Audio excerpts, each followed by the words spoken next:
father's favorite lines is, let's throw the bat and balls out on the field and see what the boys have in store for us tonight. We'll get on board the buck truck because it is some ride. The Orioles came away with a win last night, ninth inning. Nate McLeod delivering the game-winning RBI. Manny Machado scoring after that great defensive play helped the Orioles keep it tied. For the Orioles, every game is another great ride, another new hero, and lately, another win. Today, they will try and sweep Tampa Bay. Game 3 next.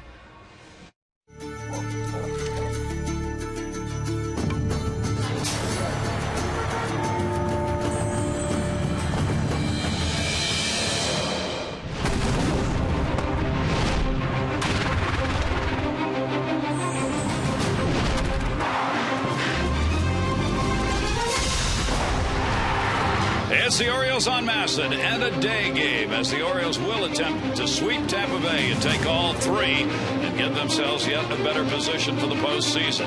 It has been a great 2 games. The Orioles exploding in game 1 and then that great win in the bottom of the 9th inning last night. B.J. Upton said today, this is a must win.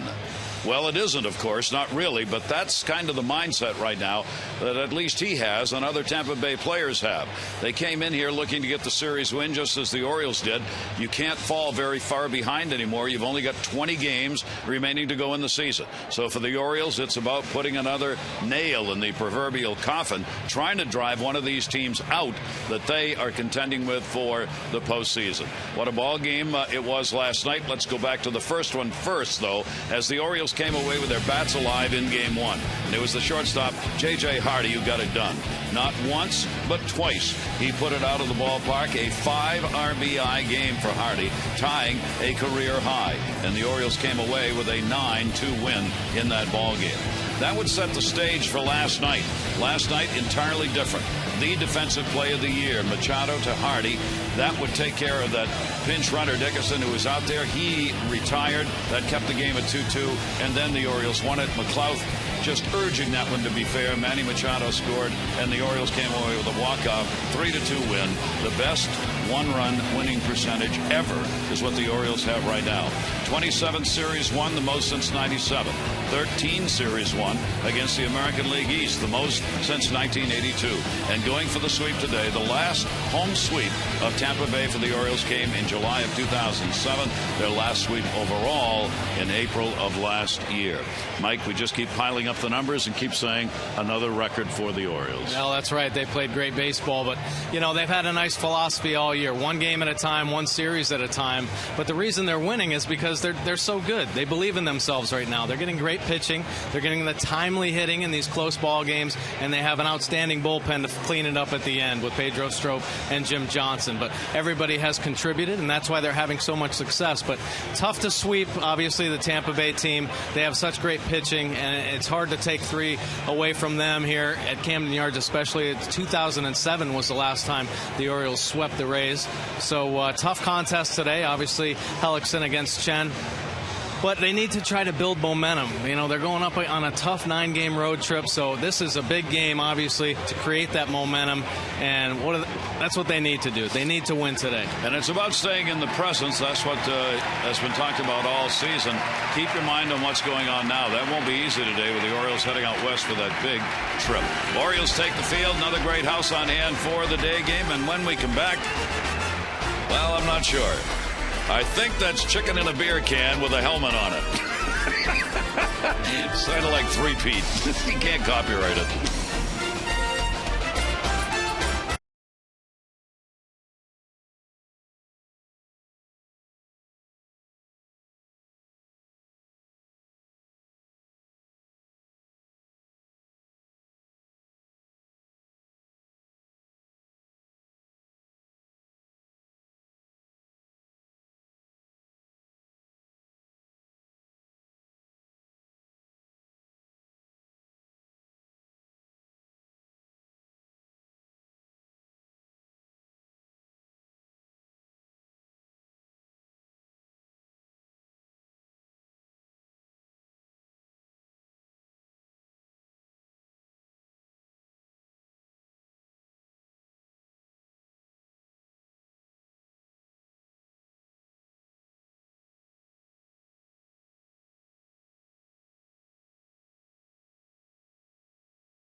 Baseball on MASN is brought to you by Southwest Airlines. Find our fares online only at southwest.com. And by Jeep. Jeep in the unique brand of freedom you'll find only in the full line of Jeep vehicles. Visit Jeep.com to learn more. Yet another gorgeous day. The weather for this series could not have been nicer. Our train game time temperature at 79 degrees. Visit train.com for an independent train comfort specialist dealer near you. It's hard to stop a train. For Joe Madden's Ball Club, let's take a look at their starting lineup brought to you by Dodge. Jennings finally back in. He missed 4, lower back problem. Upton, ZOBRIST, Longoria, Francisco, Keppinger, Roberts, Scott, Jimenez. You see Jeff Keppinger since the All-Star break, hottest bat on this team. See your authorized Dodge dealer and experience a world of performance, design, and fuel efficiency. Schedule a test drive or go to Dodge.com and check out their powerful lineup. And here's the scouting report this afternoon for WEIYIN CHEN. Looking to sweep indeed, put themselves in a great position there against the Tampa Rays. And the last time they did that was back in July of 2007. A win today would certainly help create that momentum as they go on a tough 9-game road trip on the West Coast. Command and efficiency, that is a key for WEIYIN CHEN. He struggled in his last outing against the Yankees, but the reason he has had success this year is because he's been able to command that fastball and locate it so well. Use the defense. Man, oh man, what an example last night. How well the Orioles defense has been playing. Pitch to some contact. Trust the gloves behind you. Throw some strikes. WEIYIN CHEN in 3 career starts against Tampa Bay, a win and 2 losses. 3.72 ERA. He pitched against them on the 1st of June. 5 runs, 5 hits, and 5 2/3, and lost the game 5-0. Pitched against them again on July 24, took the loss. 3 runs, 4 hits, and 6 2/3. Then got the victory against Tampa Bay. That came in his last outing against them on August 4. He gave up no runs against Tampa Bay in that win, 5 hits and 7 innings. Buck Showalter's team continues tied with the Yankees. Yankees and the Red Sox will be playing tonight. I was saying to Mike, one of the things that's going to be interesting about the road trip, and Mike will talk about this during the game from a player's perspective, the Orioles are going to know the results of the Yankee games before their games start or very soon thereafter. And Mike had some interesting comments on what that's like for a player here that we'll get into in just a minute. However, at hand, Tampa Bay. Desmond Jennings is back in, playing in left field. WEIYIN CHEN is ready to go, and the delivery to Jennings, and he'll swing and a miss on that. Chen 243, opposing batters against him. Jennings over the last 7, a hot hitter, not able to play the last 4 ball games with that bad back that kept acting up on it. Chen will get that one in 0-2.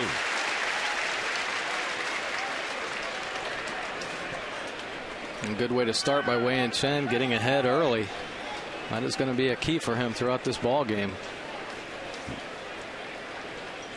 21-22 against left-handed starters for Tampa Bay this year. 0-2 delivery is going to be foul back. Stays at 0-2. You think it's tougher for players to know in that situation what the score is of the other games? I really do. I think it is. If a team loses, there's added pressure on you. Hey, we can gain ground here, and you try to do too much, instead of staying within yourself and just playing good baseball. I think, it's more beneficial for a team maybe to see the score as you're going through a game, like here on the East Coast. They say, okay, we're in the 6th inning, tie ball game there or whatever, and you just continue to play. Or if you know the result, there might be added pressure. I know in 1992 the A's had to kind of back their way into the playoffs. We were looking at the scoreboard and we just could not come up with that win there at the end. We were seeing the scores early and say, okay, we got a chance, let's win it today, and we just could not overcome that hurdle. It's tough to play that way. Must win games. You just put a little bit of added pressure on yourself. That was a kind of surprise. Upton today called this a must-win game. He just came out and said, we got to win this ball game. 1-2 delivery to Jennings. A swing on a miss. Chen starts it out with a strikeout. Defensive play of the year may very well be. Machado said after the game was just instinct. Hardy said, that's what I do. I cover third when the third baseman comes in. Well, great plays all the way around. Obviously, Manny Machado with that great instinctive play, but J.J. Hardy in good position, and Matt Wieters as well. Well, here's a look at the Orioles defense. McLouth, Jones in center. We got Chris Davis back in right field. Machado and Reynolds on the corners. Hardy and Dino up the middle. And Taylor Teagarden spelling Matt Wieters this afternoon. Upton on a swing and a miss. Upton's had only one hit in the series, 1 for 8. And that was a home run. They have come to the plate in this series swinging the bat on the first pitches in these games. The 0-2 delivery, and that'll be fouled back off the end. And the count will stay at 2 strikes. WEIYIN Chen certainly establishing his fastball here early in the ball game, which is a good sign. That has been a trouble spot for him in his last couple outings. Looking to get through what's been a troublesome first inning as well. Pitch will be taken up high. WEIYIN Chen has allowed an incredible 19 runs in the first inning of ball games this year in his 29 starts. Slapper towards short. Hardy's going to have to hustle this one over. He gets it there. Chen gets the out, 2 down. Real nice pitch. Good job utilizing the defense right there. A little change up down in the zone. Gets Upton to chase after it. So 2 down. That'll bring up ZOBRIST.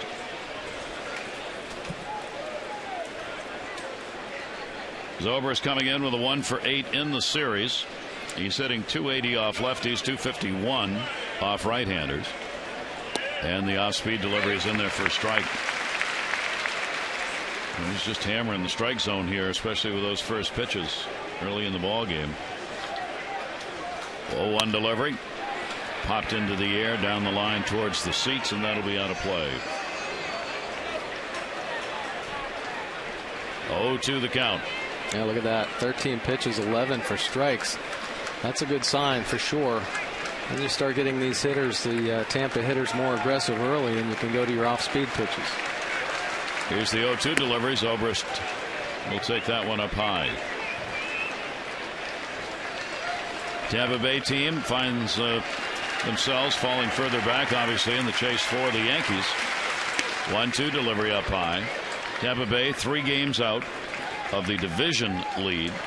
The Orioles are tied with the Yankees for first place, and the Rays are 3 games out as well of a second wild card spot. That is fouled back. Oakland has got the best record now in the wild card race at 82-60. They've actually won 2 more games and lost 2 fewer than had Baltimore and New York. So Oakland's very much on the verge of putting a hold on that #1 spot. He got him. So Chen gets the strikeout 2 in the inning and gets through that perilous first very quickly and very efficiently. Yes, sweet Chen.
It has been some of the nicest weather of the year for this set against Tampa Bay. Let's take a look at the starting lineup for the Orioles, brought to you by Southwest Airlines. McLeod, Hardy, BETEMIT, Jones, Davis, and Machado, Reynolds, Andino, and Teagarden. Weeder's getting it off this series for J.J. Hardy. 5 RBIs.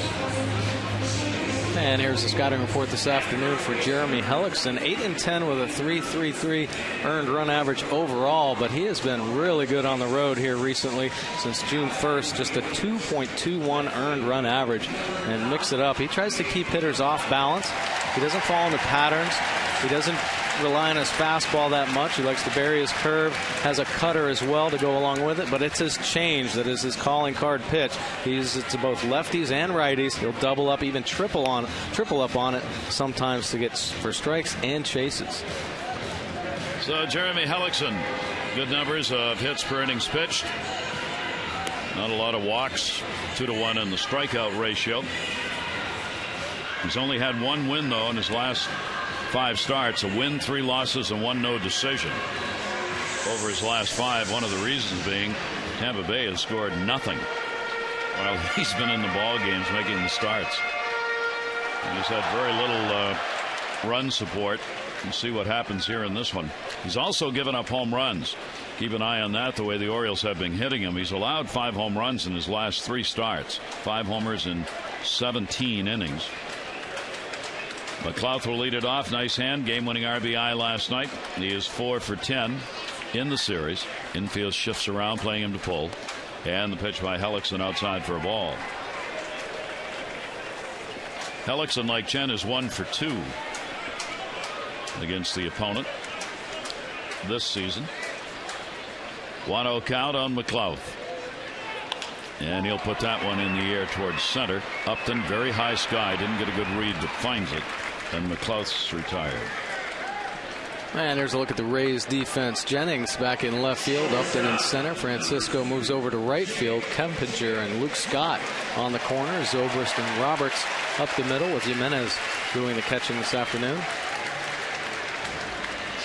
J.J. Hardy, who's just been everything with the glove and the bat in this series. 5 for 9, 2 home runs, 5 RBIs, and a career high 5 RBI ball game, and 2 homers in the first game that the Orioles won 9-2 in this series. Against Hellickson, 5 for 22 with a home run, and the pitch is in there for a strike. Of course, that play by Manny Machado is going to be talked about for a long time, but J.J. Hardy really showed great instincts and an understanding of the game and what he did to be there at third base. I mean, he goes in there just as protection for Manny Machado to make sure he secures that ball, because there's no line of defense down the line if it takes a bad hop. But he's able to read the base runner and sees how aggressive he's coming into third base, so he just kind of sneaks in behind. And just great positioning and great overall play by the Orioles defense. Yeah, that may be the play of the year. 2 ball, 1 strike count, not just for the Orioles, but in the majors. There's a chopper. Shortstop Zobrist gets it and gets it. So Hardy retired, and there are 2 down. 2 away. That'll bring up Wilson BETEMIT. BETEMIT coming through in the ball game last night, designated hitter again in this one. He had a 1 for 4 and an RBI. Picked up one of the 2 RBIs in the first inning for the Orioles. He gets the start here and hits third, I would guess primarily because he's 5 for 13 off Hellickson, and he's had some pretty good cuts. 1 for 4 in this series, and the pitch inside for a ball. So BETEMIT third, Jones fourth, and Davis fifth in the lineup, with Matt Wieters getting a break. 1-0 count. Outfield deep on him. BETEMIT will take the off-speed pitch and 1 around. Field and Calverth, home plate umpire, calling the strike on the swing. We'll take a look right here. This is the type of call. Oh, it does look like he went. Those are the type of calls that frustrate hitters, though, because, I mean, how do you expect a home plate umpire to see the pitch where it's located and also determine whether or not a hitter swung? Why can't he just check down to the third base umpire? 1-1 is taken inside, and the count goes to 2 balls and 1 strike. Both teams trying to find that plateau after the emotions of the ball game last night. able to get back into this ball game and just play this one. Foul back, and the count will stay at 2 balls and 2 strikes. No other early games today. There'll be a game starting this afternoon about 4 o'clock, but this is the only early start around the majors. Matt Wieters awaiting the birth with his wife of their first child, and it's any time now. So I suspect Richie Van Zels has the cell phone on. Yeah. Here's the 2-2, and that'll be fouled off outside of first. And Buck Showalter said this morning that Matt's going to make the trip, but if in fact it's time for the baby to be born, Matt will travel, come back for the birth of their first child. So along with everything else, the most important thing is going on at the same time. Well, Buck definitely knows the order of priorities, and certainly family is first. Foul back, and the count will stay at 2 balls and 2 strikes. So Buck, along with his bench manager, will have to, I'm sure they already have decided what they'll do. If Matt has to leave, who goes where, what the lineup's going to look like, who's going to catch whom. Those are decisions already made, tentatively at least. BETEMIT with 2 down, and the 2-2 delivery by HELLICKSON. Shattered bat, fly ball. That's going to be down the line. Scott after it, and no chance.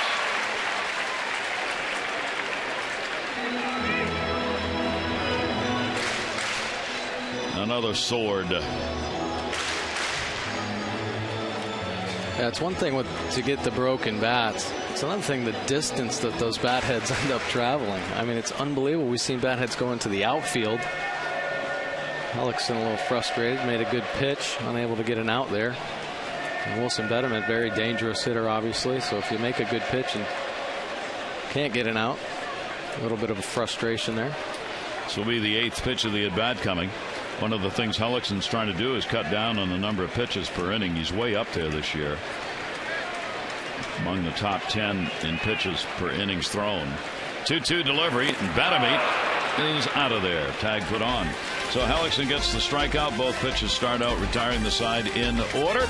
Here at Camden Yards, no score.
To double and get your second room of flooring free. 877-241 Luna.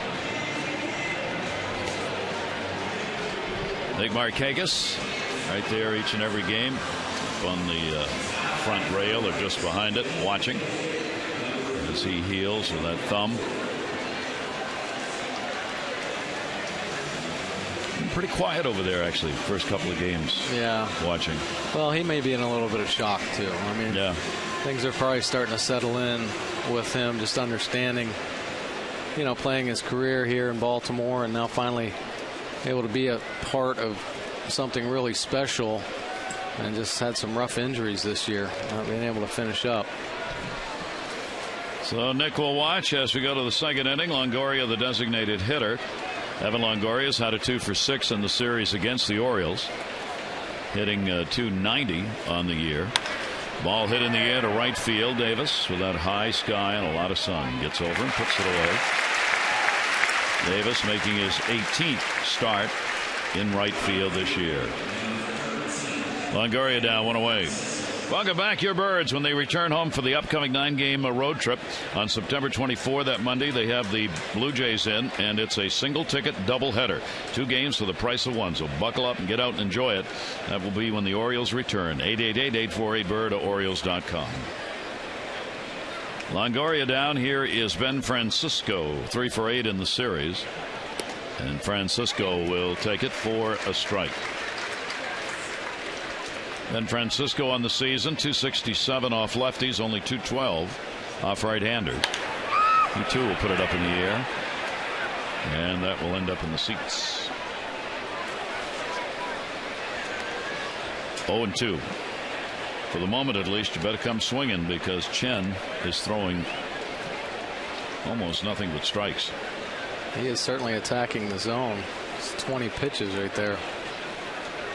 85% fastballs here in the early part of the ball game. Here's the 0-2 delivery on the way. Grounded to third base. Machado on the big hop. Hits it in the midsection. 2 down. The Maryland Lottery Strike and Rich contestant of the game, Lewis Pilch from Baltimore. Lewis, you won $500 for being selected. You get $100 for each strikeout the Orioles record during our game. For all the latest information on new games, current promotions, second chance contests, visit mdlottery.com today. Good luck. Lucky day. It's the 13th. It's my lucky number. Yeah, Wei-Yin Chen going for his 13th win as well. It's Rick Dempsey's birthday. All kinds of good stuff. Happy birthday to you. Happy birthday to you. Well, it's not Marilyn Monroe, Burke, but you get what you can take. Or take what you can get. Here is Jeff Keppinger, 0-1, 2 down. Rick celebrating the illustrious 29th birthday again for the 4th time.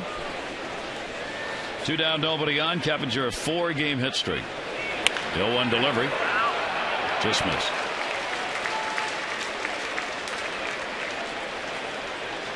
For Wei-Yin Chen, he's been a fly ball pitcher this season. It's about 60% of his outs, balls in the air. Here at home, the ERA 3.97, a little bit lower than the 4.17 on the road. Got to get ahead in the count. 0-1, 2.04 average. 1-0 after that, 2.71. Big difference. Those first strikes really matter. Here's the 0-2 delivery, and Keppinger will take it inside, 1-2.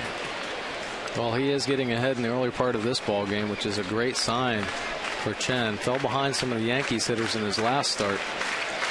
He wasn't able to execute with command on his fastball. 1-2. That's going to go down the line and be a base hit. Played on the hop by McLouth. Turn at first by Keppinger. He'll stay. And there's the first base runner of the ball game, a 2-out single here in the 2nd inning. Keppinger gets a 5-game hit streak out of that. And sometimes you just tip your hat. Not a bad pitch by Chen. Keppinger able to keep a nice short bat path to the ball and fight it off for the single. Here is Ryan Roberts. Roberts, a 3-game hit streak, including a 2 for 5 in this series and a home run. 2 down. Keppinger a short lead at first. The off-speed breaking ball in for a strike. Ryan Roberts, a lifetime 120 hitter against the Orioles, but 2 of the 3 hits he has have been home runs.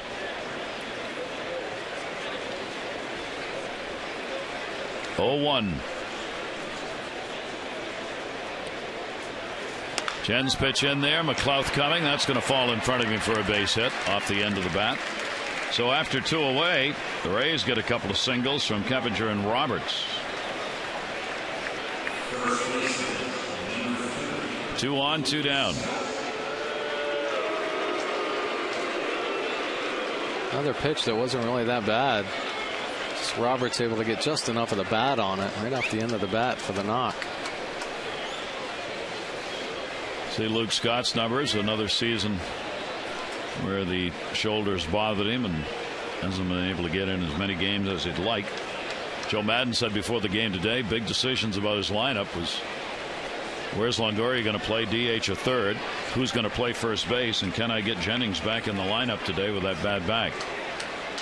Jennings is in, Scott's at first, and Longoria's DHing. Longoria said he just didn't feel quite well enough yet to go out there and play third base again, and thought he would better serve the team being the DH. And obviously Joe Maddon will listen to his leader, who's going to make decisions based on what's best for the team. Yeah, well, they need that bat in the lineup as they make this push down to the end of the season.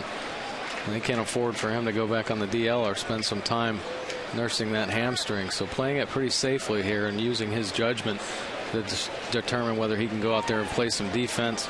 It's just the consecutive days that wear on the legs. You know, if he has to push it, that first step might be the one to irritate the hamstring again. Luke Scott with a 0 for 3 in the series. Runners off first and second with 2 down. Chen's delivery to him, swung on a miss. Scott is hitting only 163 against left-handers. And he's had 80 at bats against them, 240 against righties. Wei-Yin Chen average with runners in scoring position against him a little high at 281 on the year. 1 ball, 1 strike count. Popped up in the air, and Manny coming over, no play. This is where Tampa Bay has really struggled, especially against the Orioles, with runners in scoring position. They had just a 2 for 14 in the ball game last night, and against the Orioles this year, they are hitting only 220 with runners in scoring position. So the Oriole pitchers have so far been able to find the big outs.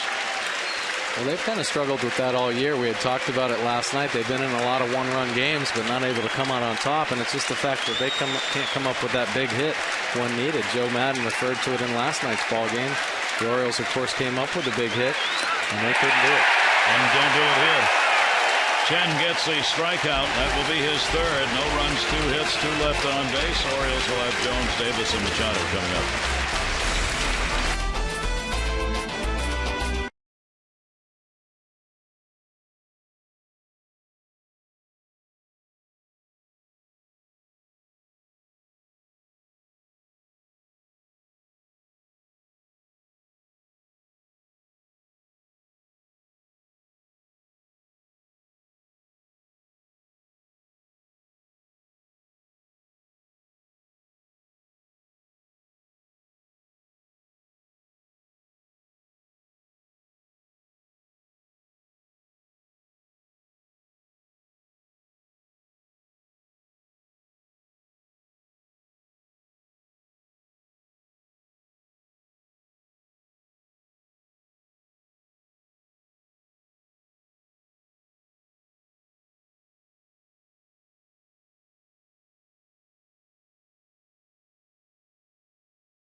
Getting ready to lead it off, batting in the cleanup spot. Take a look at our Mercedes Inside the Numbers, brought to you by Mercedes-Benz, located on the web at MBUSA.com. Look at that, most 10-game hitting streaks in the season, and Adam Jones certainly has been one of the most consistent Orioles offensively. 4 times this year, 10-game hit streaks. He has been a force, and his bat is continually getting hot here this month with more home runs. Went through a little drought there in August, but he's been able to stay consistent with his doubles and extra base hits, but the home runs coming on as of late, 29 on the year. So Jones stands in. against Hellickson. He is 8 for 25 with 3 home runs off the Tampa Bay starter of the Orioles in the lineup. He has the best overall numbers, average and power wise, against the 25-year-old right-hander. Hellickson ready to go, bottom half of the second inning. Jones on the off-speed pitch, way out in front. For Adam Jones, that hot bat's really making a difference. You see the .341 average, 6 RBIs during the 10-game hit streak that he is in. He's had a 2 for 8 in this series to keep it going. Here's the 0-1 delivery by Hellickson. Inside, 1-1.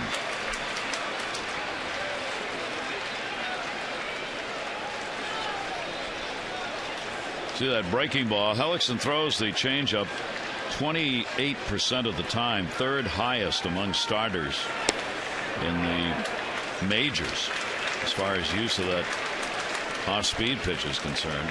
Yeah, he really loves the changeup. He can throw it for strikes, and he can throw it at the bottom of the zone to get strikeouts with it. 2 ball, 1 strikeout. Jones towering pop up towards the seats, out of play. Take a look at Jeremy Hellickson. Pitch usage with 2 strikes. Fastball up around 53%, but that changeup, he can spike his curveball as well. You see the low batting averages there. He gets those chases with the change and the curve, spiking it in the dirt.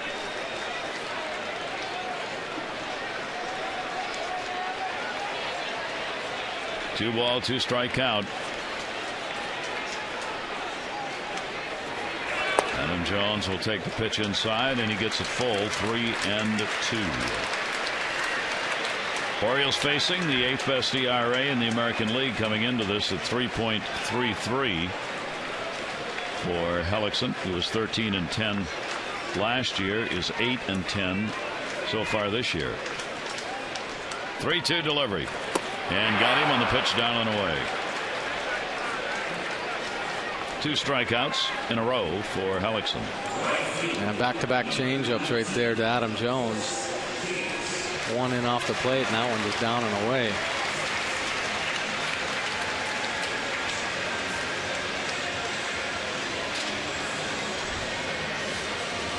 Chris Davis coming up.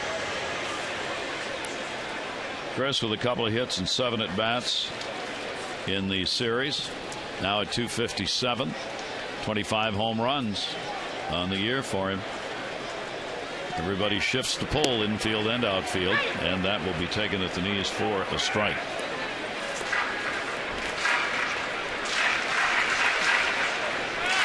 Hellickson about 50-50 this year, fly ball, ground balls, right down the middle on the outs that he gets. 0-1 delivery to Davis, and that will miss down low for a ball. Joe Madden referred to Hellickson saying he has a wonderful pulse out there on the mound. He's just one of these guys that doesn't show much emotion, has a great calm demeanor and poise for such a youngster.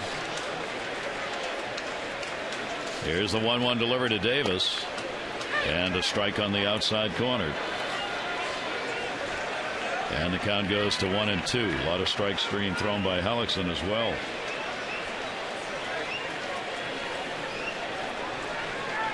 Since June 1st, Hellickson's had one of the best earned run average on the road in the league. 1-2 delivery, and that'll be outside. Well, the Orioles facing a real test against a ball club that's kind of gritting its teeth and trying not to be swept here in this game. Hellickson, you see, only Felix has been better at 1.86 on the road since June 1, then Hellickson at 2.21. Weaver, third on the list. Down the other way, and a base hit. Went against the shift. He'll make the turn. Heading for second. Throw. It's dribbled into third. And it'll be a double for Davis. Oh, what a great job of hitting by Chris Davis. Gets a little breaking ball in the outer part of the plate. Stays on it. Drives it the other way. See Jennings get down there, but that little bobble allows Chris Davis to get into second base easily. Davis ran hard out of the box, made a really good turn, and as soon as he saw that little hiccup, just cruised on into second base uncontested. Clean play. He might add a shot at him at second. And I think Davis would have held up if it was a clean play. No error charge. That's a double. Now the RBI chance for Manny Machado. Machado's had a 2 for 8 in the series. Goes after that first pitch and a strike to him. That's going to bring Roberts in from second base to talk to Hellickson. What's he want to know? Oh, he probably wants to know what sign he's using with a runner at second base. Maybe he forgot to go over it with the catcher Gimenez before the game started. Davis will be held by Roberts with the right-handed batter up.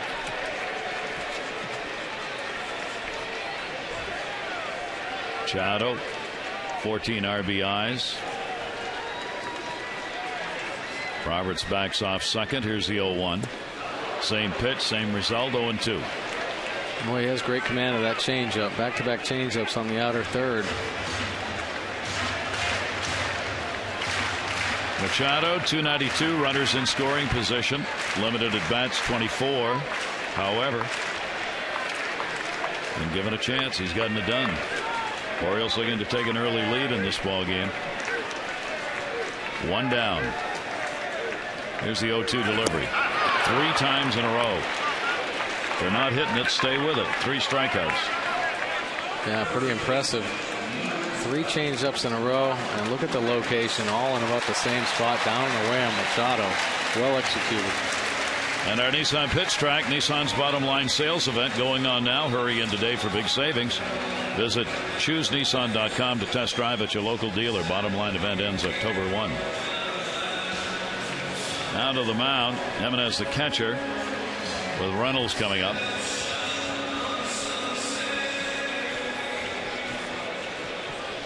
A little breeze blowing out towards right field to start our ball game today. Not a lot, but got the flags on field a little bit.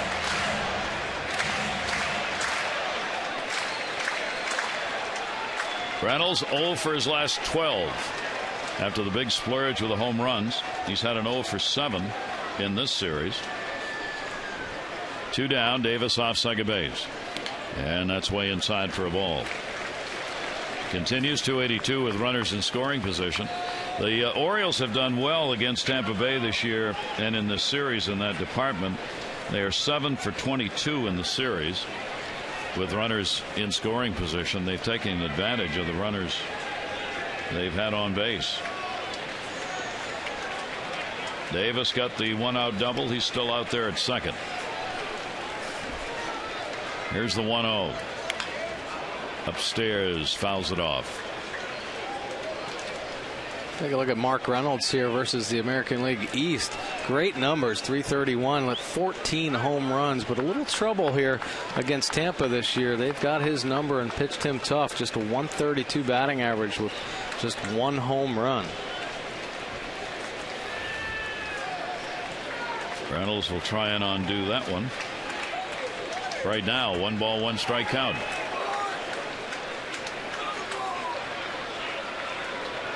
And even though Mark has been really hot, Tampa Bay the first 2 games really aggressive with the fastball against Reynolds, kind of challenging him.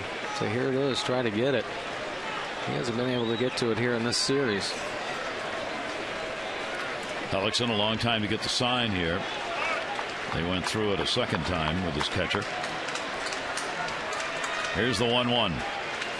Again inside. Hellickson's done well with runners in scoring position. Opponents are hitting only .230 against him. Good number. And they're only hitting .244 overall. But he's been tough with runners on base. He's got Davis out there at second.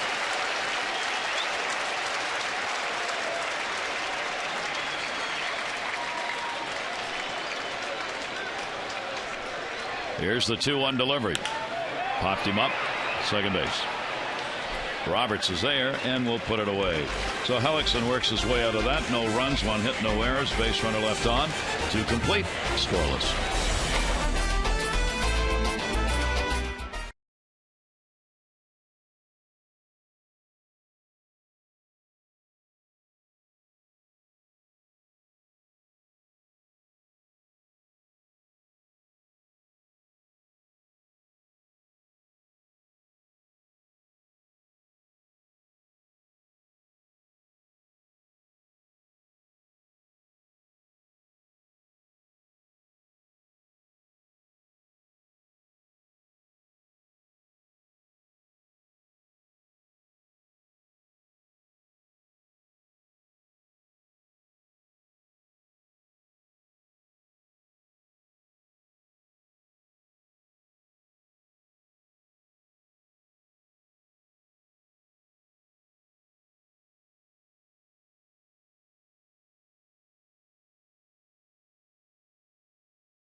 lesson brought to you by AT&T, the nation's largest 4G network. AT&T, rethink possible. Gary Thorne and Mike Bordick here at Camden Yards. Good crowd on hand for this 12:30 start here at the ballpark. Orioles closing in on the 2 million mark. Final game of this homestand, in which the Orioles have gone 4-2 so far. Starters are 1-2 in the homestand. ERA for the starters 5.79. Bullpen has gone 3-0-1, 3 wins and a save. The Orioles trying to make it another 5-win homestand with a victory here. Scoping out the food situation.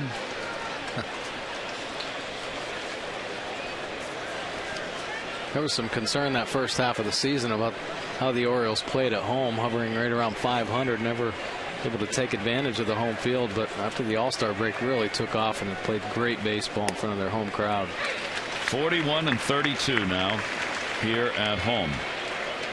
And that's a big number for the Orioles. It has been a while. They only need one more win to guarantee a 500 season, snapping that 14-game streak of not having one, 14-year streak.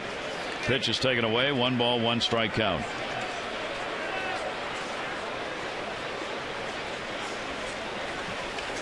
Jimenez getting a chance behind the plate, followed by Jennings and Upton at the top of the order, and that will miss. Jimenez, just 29 years old. This is the 6th game and 3rd start he's had. He spent the season at AAA Durham. Came up with the expanded roster. He hit .310 at AAA with the Bulls, 71 games. And .375 off lefties. So you see why he's getting a start. And a 2 ball, 2 strike count.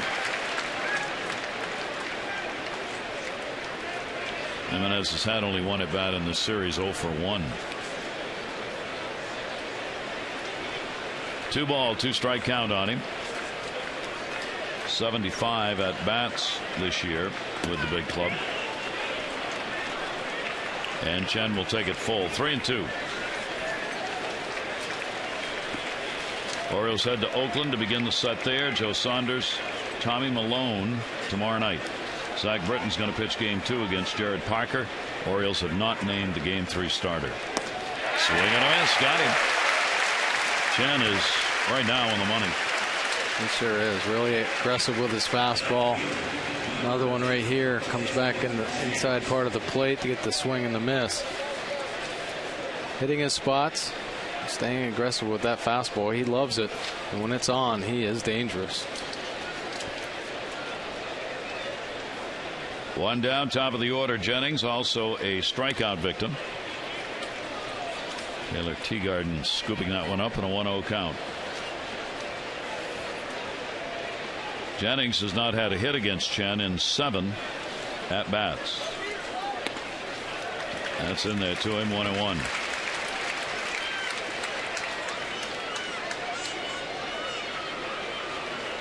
There's the home run ball that got to Chen in that last outing against the Yankees. He gave up 3 homers in that game. Down to third. Machado's got it.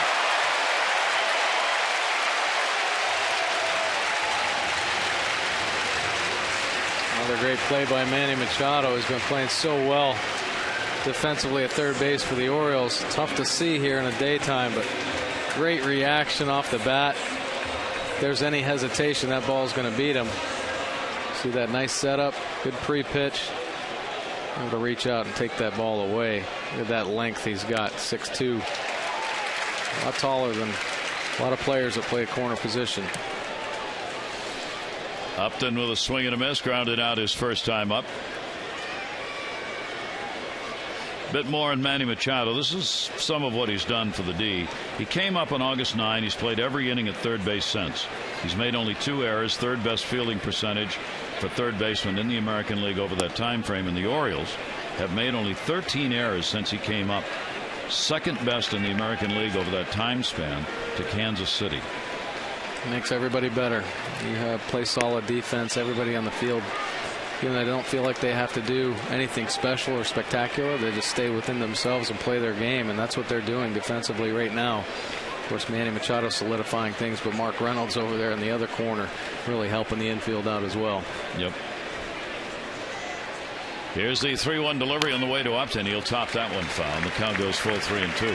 Pretty amazing for a ball club that has committed 100 errors, is still lasting fielding percentage. But since Manny Machado's debut, only Kansas City has had fewer errors. White Sox, Dodgers, Orioles with just 13. Here's the 3-2 pitch. Upton hacking on that one and fouls it off. B.J. Upton, the one hit he's had, 1 for 9 in the series, that leadoff home run that he got in the ball game. Again, the 3-2. Got him. That's not going to set well with Upton or the home plate umpire, Eldon Calbreth, who came right at him. 5 strikeouts for Chen, who sets him down in order.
As you enjoy a cold one, to look forward to Miller time later in today's game, brought to you by Miller Lite.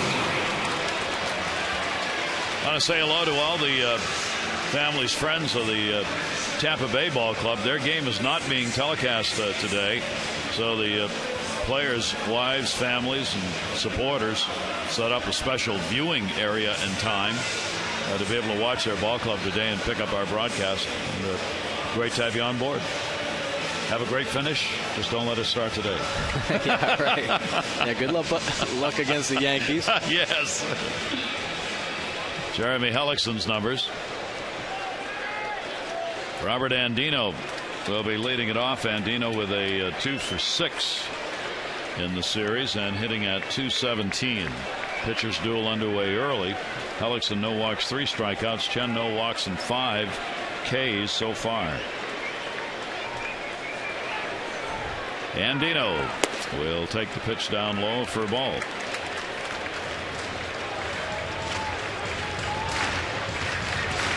That's cool right there. Veteran pitcher Joe Saunders working with Zach Britton, talking about change-up grips. That's how young players learn.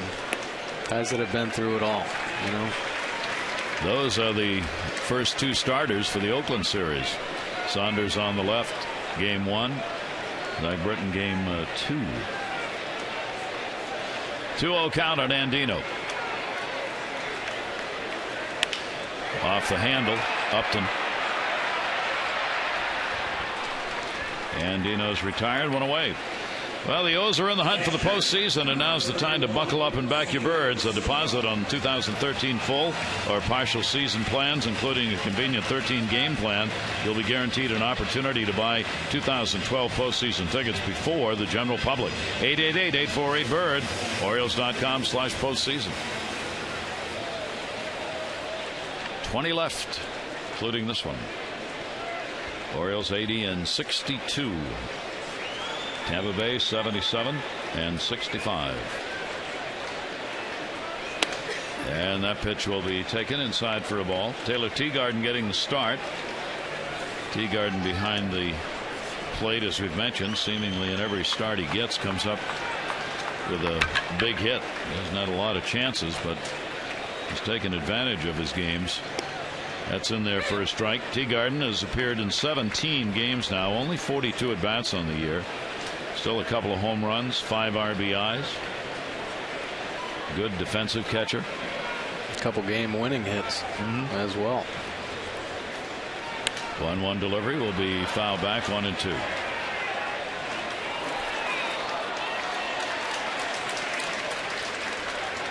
Well, definitely works hard, keeps himself prepared and ready just in case he gets these spot starts. Matt Waiter's, of course, doing the bulk of the catching all year. Taylor high on Buck Showalter's list, somebody he really thinks highly of as a very capable backup catcher and potentially one day maybe even a front line catcher. 2-ball, 2-strike count.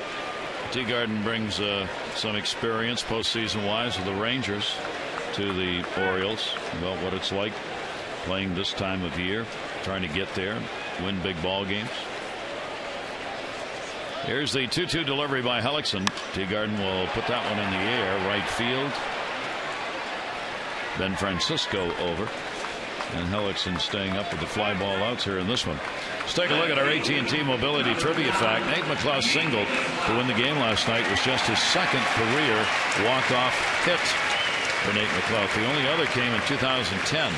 He had a solo home run in the 10th to beat the Phillies. It's been amazing what he has done with the Orioles over the last month. 6th inning or later, he has gone 8 for 14. That's down to first. That's going to be by and a base hit. Scott could not get that one. Francisco will play it off the wall and into second base with a double is Nate McLouth.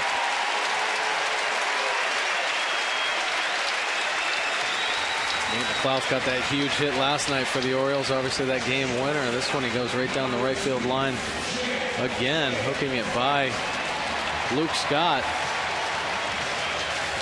It's a bullet, catches it out in front. Luke Scott just can't get his feet over there in time. Tries to make that snatch attempt. Nate McLouth in with his 10th double of the year. So a runner on at second base. Hellickson again wants to talk with Gimenez.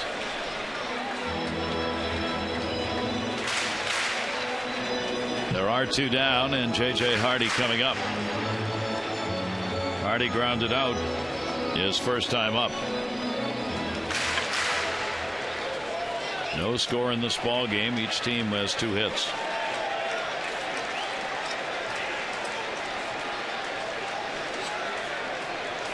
Good lead at second base from McLouth. They're not going to try and hold him with 2 down here. Pitch bounced. 1-0.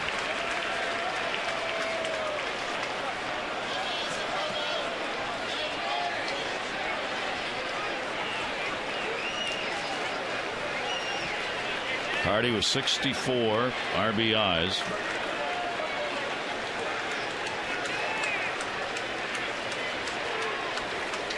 Hellickson will look back in the 1-0. Another changeup right there from Hellickson gets J.J. Hardy out in front on it. J.J. has a great weapon against the changeup, though. Even though he hooked that one, he's able to keep his bat head through the strike zone so long. But that's a great defense of battling both fastballs and changeups.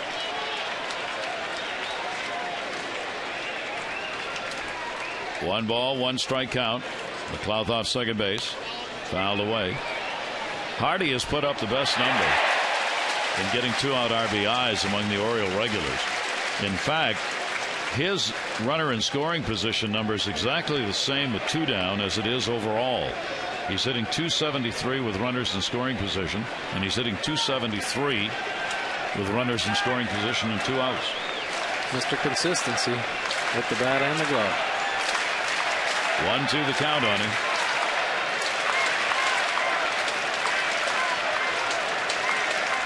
Hellickson's delivery.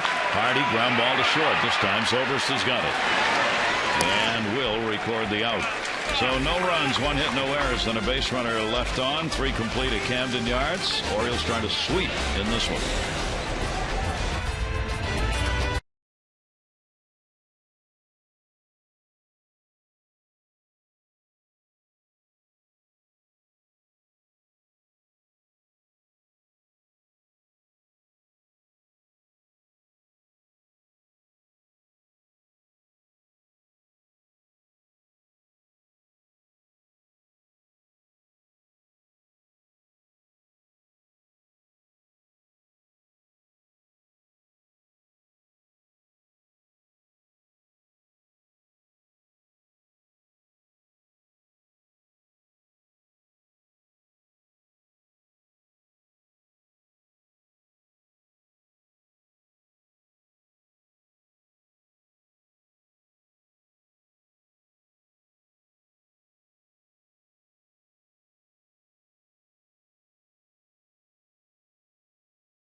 Notebook and drown the stretch we go. The Oakland A's are unbelievable right now. 60-30 record over their last 90 games. They have a 2-game edge in the wild card spot for that first position.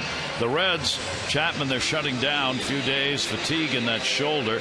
Say they don't think it's serious, but his velocity was down 5 or 6 miles an hour.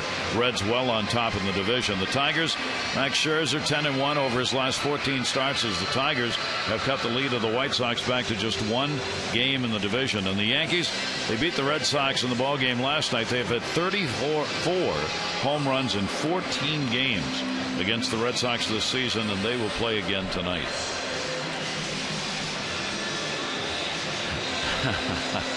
That's good. I like that. That is good. Paid $1 to get out. And a lot of youngsters on hand for the ball game here today. They spent more than $1 right there with what they were eating. Here's Ben Zobrist, and the pitch way up high for a ball. Zobrist, a strikeout victim, his first time up.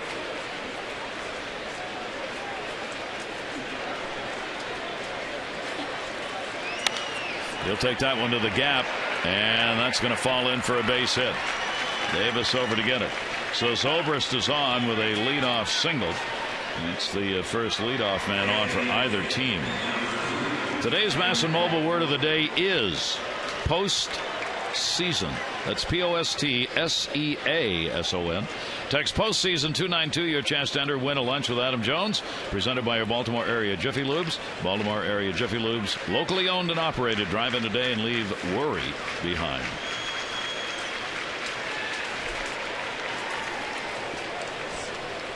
Oh, the postseason. It's nice to be in a peanut race, though. I'll tell you that. I like it.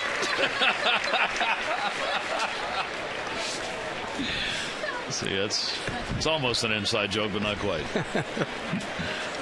Last night, the word of the day happened to be pennant, which I pronounced peanut initially. So that's why Mike says it's nice to be in a peanut race. And the throw over with the Zobrist back. Longoria flied out to right field his first time up. Took extraordinary precautions on this reading, spelling out the word, actually. 0-1. Zobrist, pretty good lead over there at first base. Held by Reynolds. Chen will throw over. Base stealers are 10 for 13 against Chen when he's on the mound. Teagarden behind the plate only had 4 chances, 1 out of 4 in throwing up base stealers for the Oriole catcher. Number 1 team in stolen bases in the American League. Zobrist 14 times has stolen, caught 9. Longoria at the plate, the 0-1 delivery. A big swing, 0-2.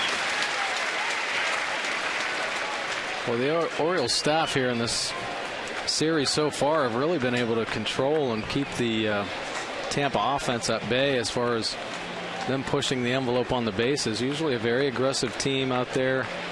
Try to steal bases, put runners in motion with hit and runs and bunt situations. Haven't been seeing very much of it here in this series. That's a bloop, and if it's fair, it's trouble, and it's fair. Heading on to third base is ZOBRIST, and Dino over to get it. And Longoria's got a single. And the Rays cover the corners here in the fourth inning with nobody out.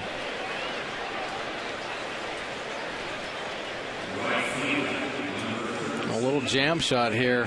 Pretty good pitch by WEIYIN CHEN, but Longoria kind of fights it off right off the label and finds a spot down the right field line. But great base running by ZOBRIST. Reads it off the bat and heads on into third base right away. Didn't really hesitate.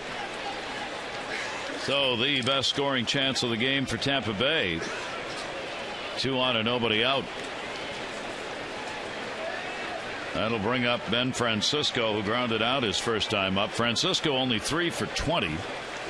That's a 150 average with runners in scoring position. Infield double play depth for the Orioles. Foul back. Tampa Bay in this ball game 0 for 1 with runners in scoring position. 2 for 15 in the series. Francisco getting a lot of playing time of late. 10 of the last 12 games, 7 as a starter since he came on board. Here's the 0-1. Got him to pop it up in the infield. First base, Reynolds can't see it, and Dino does. And Dino will put it away. Francisco one away. Big out right there.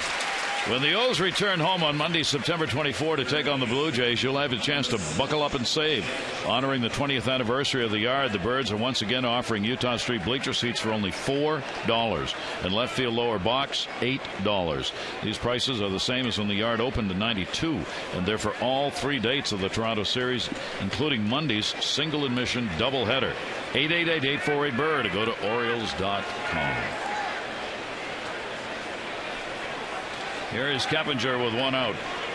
Keppinger had a single his last time up. He's 260 with runners in scoring position this year.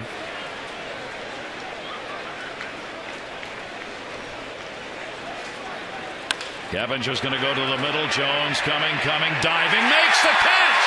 Great tag at third by ZOBRIST, and he scores.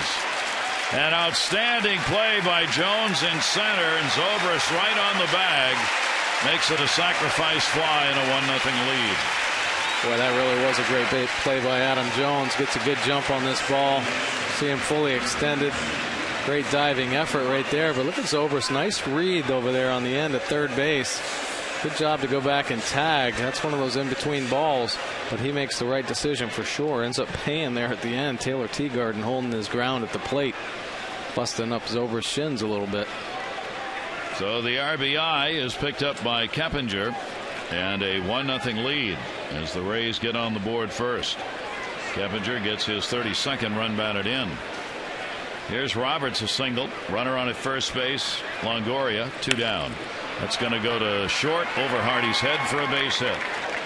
Longoria will stop at second, and the single will keep it going here with runners on at first and second base and 2 outs. Well, Roberts not really killing the ball off Chen, but has had a couple base hits right off the end. You see him shaking his hand out there, a little vibration. Feels a little bit better when you get a base hit out of it, though. And that will bring up Luke Scott. Scott with a strikeout his first time up.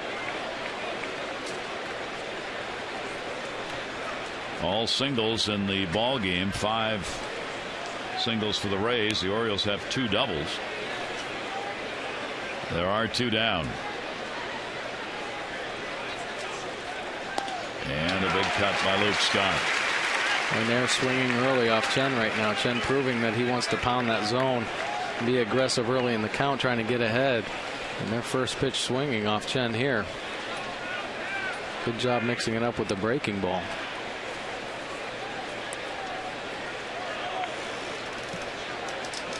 0-1, runners off first and second. Chen's pitch grounded. Hardy, he'll go to first and get the out. But a run in, 3 hits, no errors, 2 are left on base. And here in the fourth, Tampa Bay gets on the board, a 1-0 lead.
Brought to you by Kia Motors. To learn more, visit kia.com.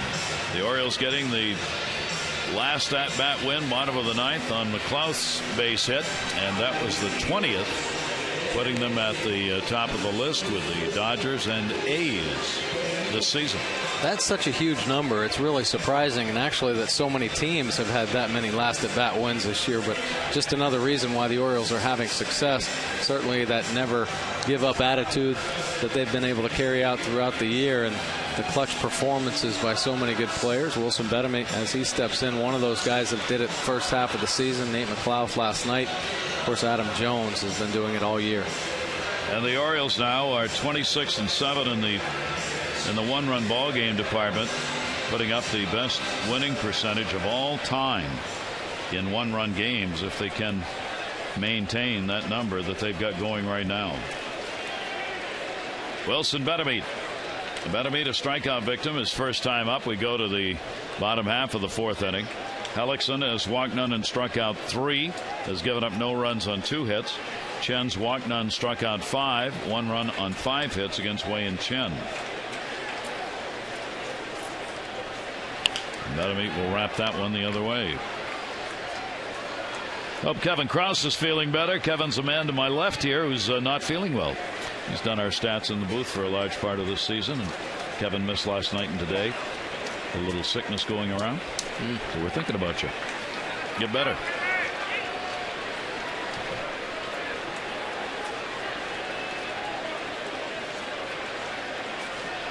BETEMIT, the 0-2 delivery. HELLICKSON, nasty. That's his 4th strikeout. Haven't seen many breaking balls out of HELLICKSON in the early part of this game, but this one here, he breaks it off right. That is late break down in the bottom of the zone, really inducing that chase on Wilson BETEMIT. 1 down, Adam Jones, off a strikeout victim, his first time up. The Orioles, after a sweep, they have had 5 3-game series sweeps on the season. Looking to get one today if they can beat Tampa Bay. They did that against Tampa Bay last year in the opening series in April. Last time they swept Tampa Bay in a 3-game set. Last sweep here in Baltimore against Tampa Bay came in 07. But right now the Rays have the 1-0 lead. Joe Maddon's team heading to New York. Orioles to Oakland. Oakland's playing the Angels today. That will be an early game on the West Coast, starting about 3:30 Eastern time. Here's the 0-1 delivery to Jones. That'll miss inside, 1-1. Boy, Adam Jones looks so confident in the box right now. Really good take right there on another tough breaking ball from HELLICKSON. Standing tall and no flinching at all. He feels strong. 1-1, swung on and missed. You watch HELLICKSON pitch and you wonder how he can be 8-10. We told you part of that is just the fact they don't get many runs for him. They've only scored 3 runs with him on the mound in his last 3 starts. 6 losses. Last 6 they've scored a total of 6 runs. 4 of them while he's been on the mound. 1 ball, 2 strike count. That's down low, 2-2. Tries to induce that chase. Now HELLICKSON and Adam Jones have had their matchups. Jones really taking advantage, though, of some pitches here. Changeup, HELLICKSON has no success with. 429, curveball 286, and look at that fastball 273 with a couple home runs. So, boy, a tough matchup for HELLICKSON. That's why he's pitching him so carefully right now. 25th start of the season, 12th on the road for HELLICKSON, 4-3 on the road. 2-2 delivery to Jones. That's the pitch he strung him out on. Couldn't get him to go after that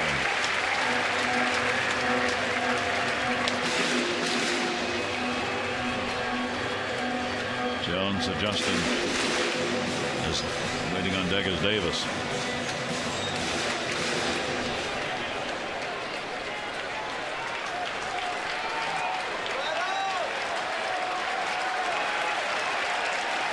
Three balls, 2 strikes. Jones will take it. Try to get him to go again. He didn't go around. Great take right there by Adam Jones. Talk about adjusting. You saw one right there. Our PNC minor league report brought to you by PNC for the achiever in you. Yeah, Tyler Wilson, really impressive. I'll tell you what's impressive about it is just the 19 walks and 114 strikeouts. Definitely a strikeout pitcher, and getting his name on the back map. Great season in Frederick for Tyler Wilson.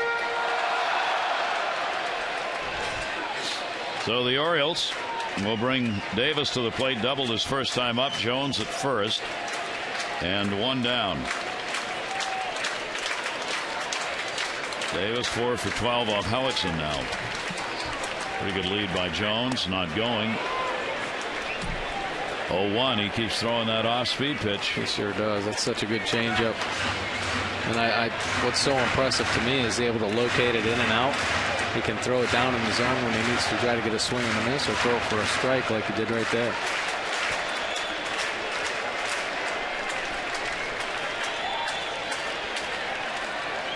Jones back in. The Orioles offense has had a great September so far, their best month of the year. They're averaging 6 runs a game coming into this one in September. Their batting average as a team is .277. The best month prior to this was last month, August, when they hit .251. So they've gone from .251 in August to .277.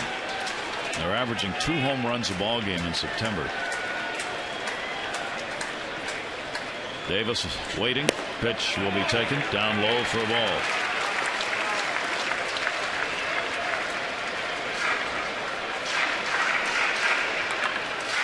Marlowe Hale with the signs from third for Jones. Davis to be followed by Machado.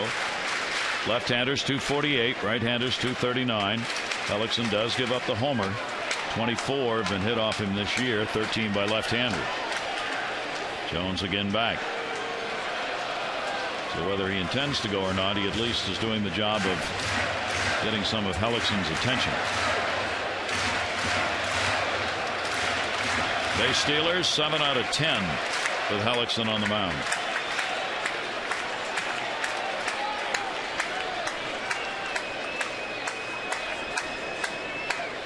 One down to first. That's a base hit. Jones will make the turn. Not going to challenge. Francisco is in close. So the Orioles get 2 on with 1 away here in the 4th inning. Chris Davis taking advantage of that little hole over there with Luke Scott holding Adam Jones on. Nice effort by Roberts. Able to find that spot. Job of hitting. Nice job by Adam Jones holding up there as well. Francisco got a nice jump coming in on that ball. Manny Machado gets another chance. Machado came up in the second inning with Davis on at second base and struck out. Orioles 0 for 3 with runners in scoring position so far.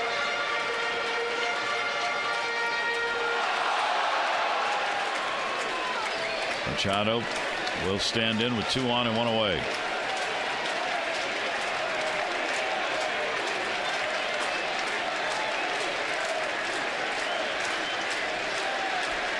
Jones a good secondary lead at second. Pitch on the inside corner for a strike. 3 straight changeups in his first at bat. Starts him off with a fastball inside to get ahead. Interesting to see how Hellickson will work him here with runners with Adam Jones out there in scoring position.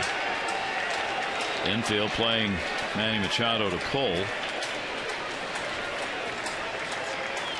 Here's the 0-1 outside. And that was a nice stop. 1 ball, 1 strike count of Manny Machado. So we'll see the book getting written, obviously, scouting report wise, on Manny Machado. This is the most pronounced shift I think we've seen against him by any team. They're leaving Luke Scott over there at first just to try and keep Davis a little bit close. But Roberts, the second baseman's right out there at second base. That cuts down the lead for Jones. 1 ball, 1 strike count.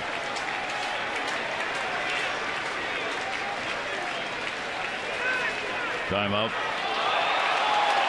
Asked for by Machado. Just had him frozen too long. Yeah, he did. I mean, he was really taking his time, trying to obviously pick the pitch that he wants to throw to Machado here. But Manny says, hey, wait a second, I've been standing here too long. Feel like I'm out of my rhythm. Nice job by the youngster. 1 ball, 1 strike count. Machado golfing on that one, and it goes to 1-2. Hellickson, when he's locating pitches, he can put them about anywhere and all over the place. Yeah. He's gotten high strikes on the outside. He's gotten inside high strikes. He's buried pitches both to right and left-handers in the dirt. That's tough stuff. Yeah, when you can command 3 or more pitches and be able to locate them, you're going to have a lot of success. And it has been an up and down year for him, but he's making some good pitches here this afternoon. 1-2 count. Machado is 1, and Roberts makes the play, and they get 2. How about the reaction of Hellickson? He touches that up. It's not nearly as easy a double play as it ended up being when he just pulled the glove down. Rays lead at 1-0.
Orioles baseball on MASN is brought to you by Verizon Fios. Introducing Verizon Fios Quantum Speed, the internet twice as fast as anything America has ever seen. Gorgeous sight on the Inner Harbor here in our low 80-degree day. Lots of sun and blue sky everywhere. Moments ago, we told you happy birthday today due to Rick. And Rick Dempsey recognized on the big screen here at the ballpark and by the fans who say happy birthday to him. With a Dempsey tie on. It's 1-0. Run picked up in the fourth inning. RBI sac fly by Keppinger after a fine catch made by Jones on him. Chen has walked none and struck out 5. Hellickson has walked 1, struck out 4. Orioles have left 3 on, all in scoring position. 4 left on by the Rays, 2 in scoring position. Rays bat here in the 5th inning. Chris Gimenez, the catcher, a strikeout victim his first time up. Non-roster players, we said, spent his time in the minors. Gimenez will take the pitch down low, and the count will go to 1-1. Had been with Cleveland and Seattle prior to the signing as a minor league free agent by the Rays. 29 years old, out of California. 1-1 delivery to him is up high. And a 2-ball, 1-strike count. Tampa Bay picking up the run in this ball game now. That's the 5th run they have scored against the Orioles in the last 43 innings. Oriole pitchers have really held down Tampa Bay's offense. And a swing and a miss. 2-2. A nice fastball right there. Chen having a hard time getting the feel for his changeup right now. You saw that last pitch, changeup up and away. Trying to get ahead, and then I would say try to go to his off-speed pitches just to get a better feel for him, because he's going to need them here in the middle part of the game. Gimenez 2-2. Stays away, and the count full at 3 balls, 2 strikes. Chen here at home, 15 starts, 6-5, 3.97 earned run average. 4th start against Tampa Bay with a 1-2 record. Here's the 3-2. Got it in, and it's foul back. Take a look at what Wei-Yin Chen uses when he's ahead with 2 strikes.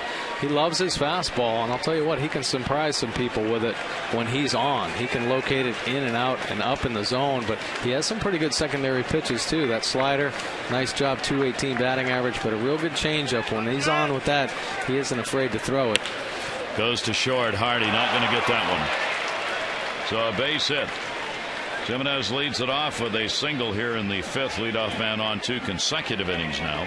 Tune in to the Mid-Atlantic Sports Report later today, 5 to 7. Tom Davis, Phil Wood, Dave Johnson. They'll have continued postgame coverage of this ball game, and you'll hear from Rays manager Joe Madden. That's coming up today at 5 right here on MASN. Tough chance right there for J.J. Hardy. Line drive. He has to take a real deep angle on that play, almost 10 feet out on the outfield grass. Ball just kicks up and gets over his glove. Jennings has lined out and struck out. Gimenez on at first base, showing bunt, and I think he went after it. He did, and a called strike. The Rays find themselves after last night's game 3 games out of the postseason position, the second wild card. That's the largest deficit they've had all year, and that's why some discussion. Upton and 1 talking about the necessity of winning this game. They've dropped an American League high 25 one-run games. 20 and 25 in one-run affairs. The pop-up will come back over the screen, and no play, and a 2-strike count on Jennings. Yeah, he had talked about that in an article I had read. Said, you know, the pitching has been great all year. They've been consistent. It's just that they haven't been able to come up with that big hit.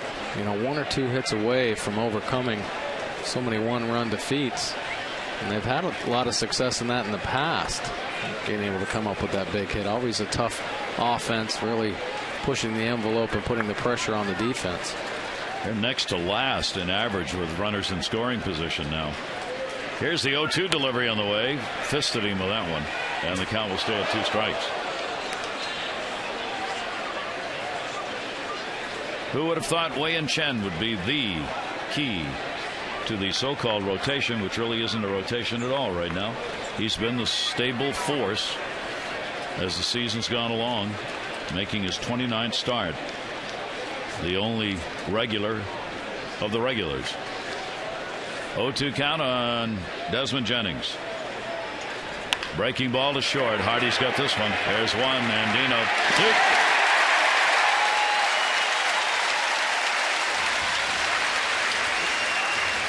Big double play. 2 down, nobody on. We were talking about Joe Madden, and he said if we're looking for the Achilles heel in this season, that's it. The close game, unable to score enough to support really good pitching. We've been getting outstanding pitching since the All-Star break. Both starters and relievers have been getting the job done, but the timely hitting's not been there. Here's Upton. He'll take the pitch for a strike. Upton has struck out, grounded out, 1 for 10 in the series, that being a home run. He's had 4 home runs in his last 15 at bats. Fouls that one away. 12 in his last 30 games. He's on the hottest streak he's ever had in his career as far as home runs in a limited time frame are concerned.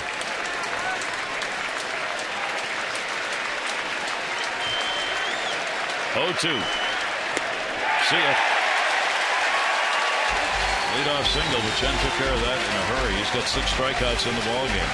Now it's the Orioles offense that's needed here. Tampa Bay leading.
Thorne and Mike Bordick. Like Showalter saying when asked before the ball game today about coming back after emotional games like last night, day games and all that, said, look, I know it's tough. He said, I'm not going to make any excuses, but it is harder on the players. You agree with that after what's gone on last night and in the series, and you got this 12:30 game? Yeah, I mean, it's tough, but these guys are used to it. They know it's a grind. It's a grueling schedule, and there's been a lot of emotions here recently for this team. They've been playing great baseball, but I think these guys want to get back out there as soon as possible. They're playing such good baseball. Hey, might as well. Let's make a push here. 20 games to go. They want to get it over with. They want to get these games done. They're anxious to get back on the field. And so far from Chen, again, we're seeing that kind of consistency that we've become used to in his starts. Yeah, it's good to see because he got roughed up a little bit against his last start against the Yankees. So nice to see him attacking the strike zone. You know, fastball looks good. Really been a key for him all year, able to locate that fastball. Just up against a tough pitcher right now. Hellickson pitching just as well for Tampa. So we'll see what the Orioles can do with it here, as Hellickson has been probably as efficient in this game at getting outs as he has in any game that he has pitched this season.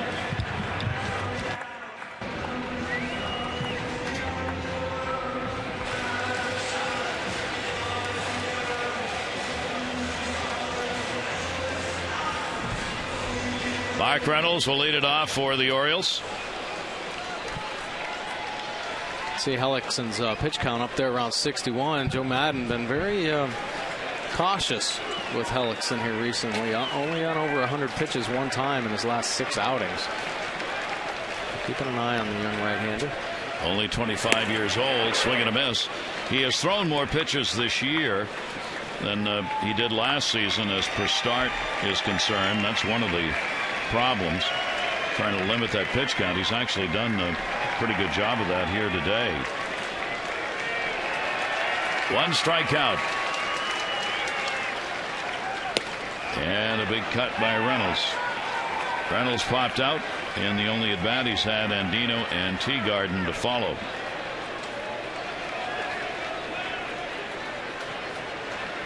Hellickson averaging just under 17 pitches per inning. That's the 8th highest in the American League this year. 0-2 delivery. Inside. 1 ball, 2 strike count.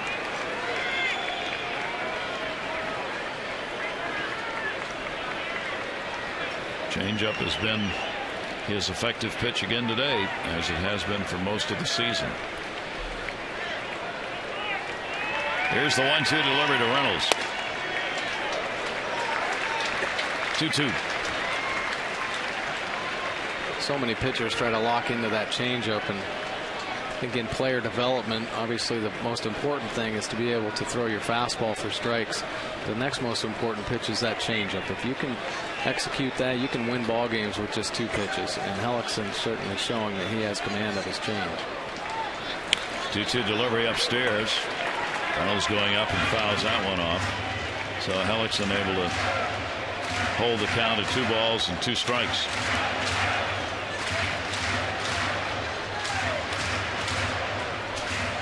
And Hickey watching this fine young staff, leading the majors in ERA, trying to set an all-time American League mark in strikeouts.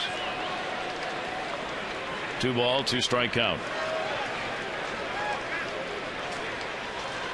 Reynolds lifts it. Will it stay fair? No.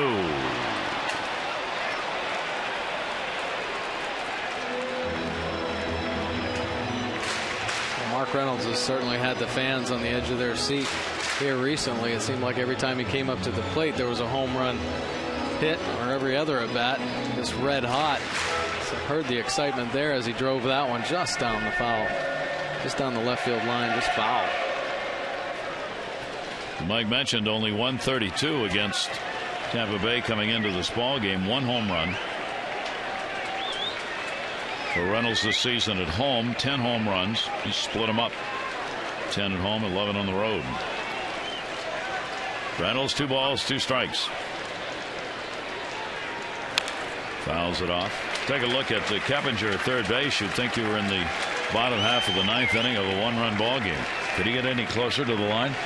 Hugging that line. Of course, he's playing off the shortstop ZOBRIST, who's filling up that 5-6 hole. Not much room on the left field line for Mark Reynolds, but a huge hole up the middle. 8th pitch of this at bat coming.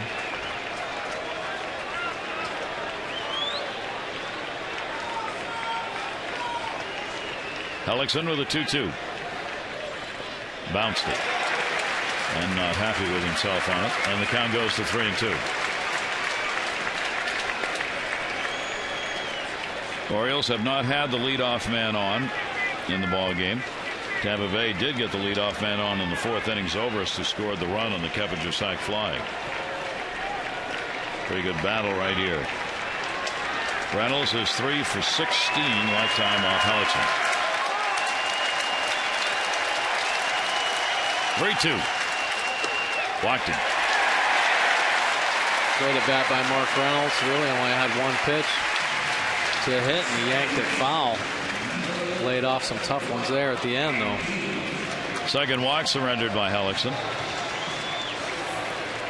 We are in the 5th inning. Robert Andino coming up, will be followed by Teagarden. Would you think about bunting here? Oh, yeah. Well, Robert showed he could execute that bunt last night.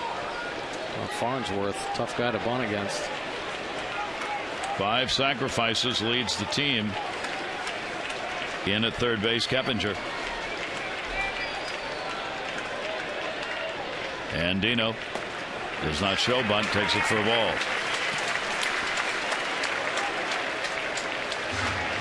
Marlo Hale bottom left of the signs for Reynolds and Andino.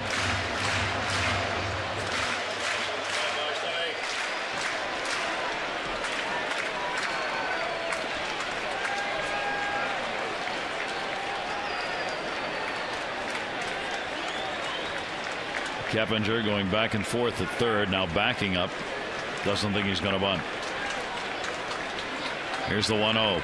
Runner going, hits Hellickson, throws to second and gets the out, and they turn the double play. Whoa. A major league double play right there. HELLICKSON to ZOBRIST to Scott on a shot that came right back at HELLICKSON. Wow.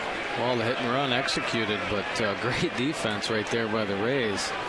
Trainer coming out to check on HELLICKSON. This is a bullet back up the middle, off the glove, and then off the stomach or chest.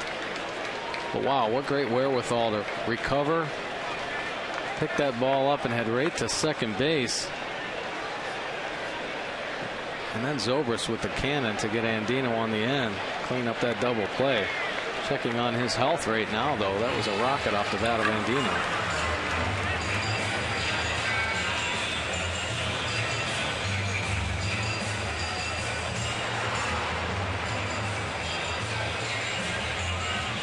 He says he's okay. Yep, doesn't even want to throw one. No.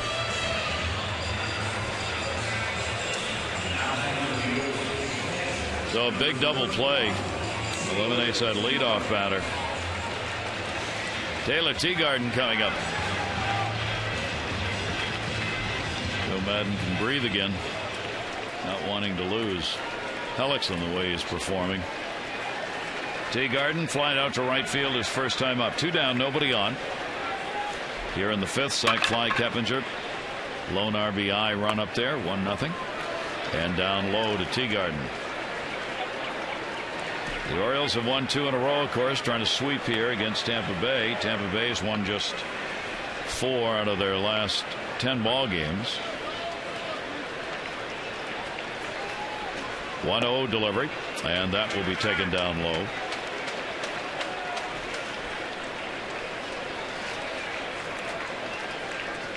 Two-0 count. Andino get all of it up the middle, right at HELLICKSON. 2-0 pitch.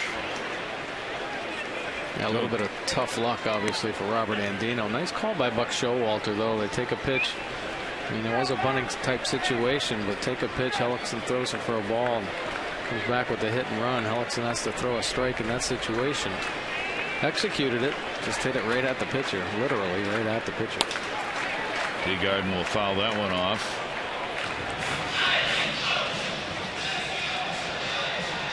HELLICKSON with a fastball. His fastball's up 93, 94. Real good variation with that changeup that's been in the 81, 82 mile-an-hour range. Yeah, he has been mixing it up well, and that's, you know, part of his MO is trying to keep hitters off balance by that mix-it-up approach, really not falling into any type of pattern. 2 balls, 2 strikes on Teagarden.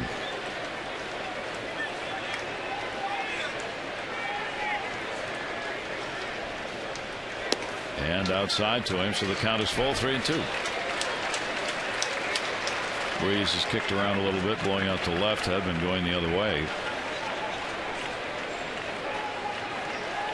Flags at half staff for the lives lost in Libya with the ambassador and other U.S. citizens working there. 3-2, foul back again.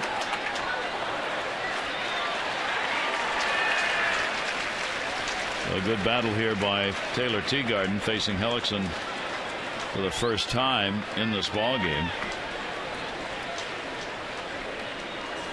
Teagarden trying to get the lineup turned over and get on. Try and get something going with 2 down. 3-2.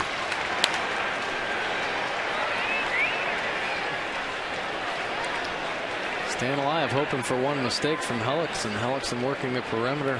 Taylor able to fight off some tough pitches. It's interesting. HELLICKSON's given up a lot of 2-out runs this year. Almost 53% of the runs he's allowed are coming 2 away. Hitters are hitting 281 against him with 2 outs this year. Much higher than the overall 244. 3-2 delivery. Teagarden takes it. HELLICKSON hands on knees, leans in. Wanted that call, didn't get it. That's 2 walks in the inning, 3 in the ball game. But it did, worked hard. Try to get Teagarden, made a pretty good pitch with the changeup there in a 3-2 count, but did not get the call on Fielden's Holbrook. Very close. That'll bring up Nate McLouth, who has doubled and flying out. Well, now the Orioles will try and take advantage of it. McLouth, a couple of hits, 4 at bats. Lifetime off HELLICKSON in that leadoff spot again for the Orioles. And McLouth down to first and foul out in front of the off-speed pitch.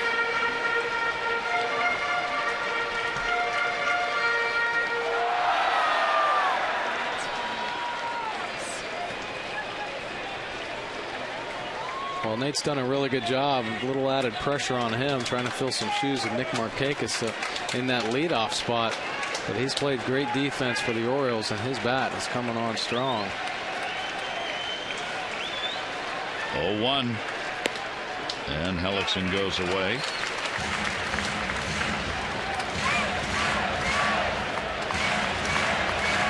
This, and last night, the type of ball games would have been expected in this series. This great pitching staff at Tampa Bay and the Oriole pitchers having picked it up. 1 ball, 1 strike count. Runner not going. Pitch is there. 1-2.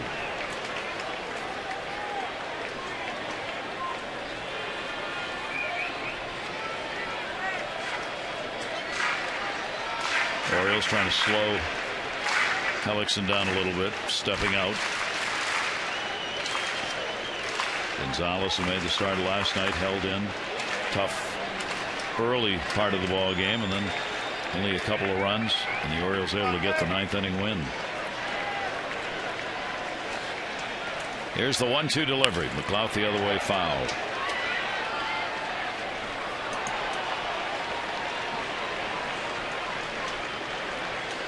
Another good battle. The Orioles hitters are making him work here. Nice at bat by Teagarden. Now McLouth falling off some tough pitches.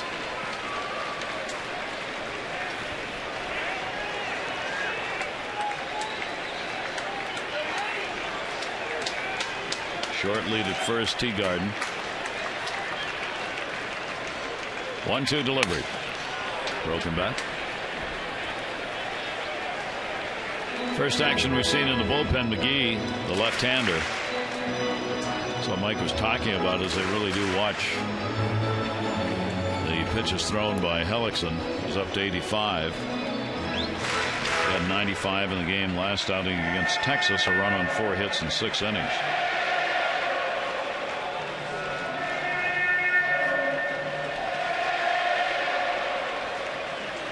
HELLICKSON last year, he had 29 starts last season, pitched 189 innings. He started the day with 145 innings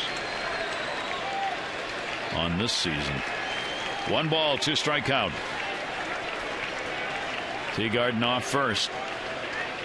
Nate McLouth waiting on it. It's inside, 2-2.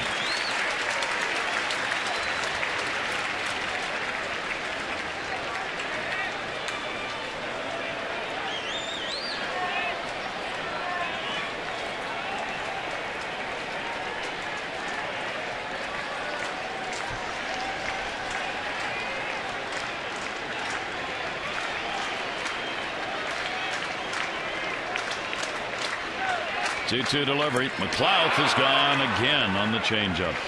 So HELLICKSON gets the strikeout. He's got 5 in the ball game. No runs, no hits, no errors. 1 left on base. 5 complete.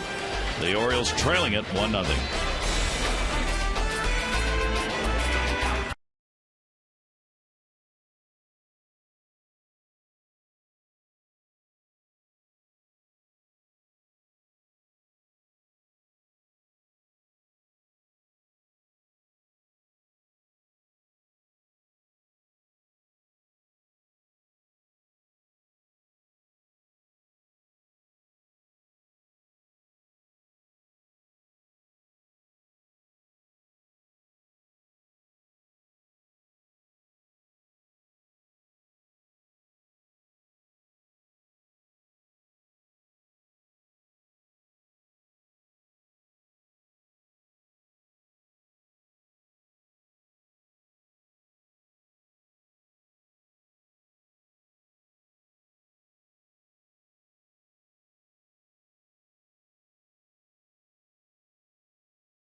highlights this afternoon from Camden Yards. Manny Machado continues to impress defensively. He's taken away a base hit.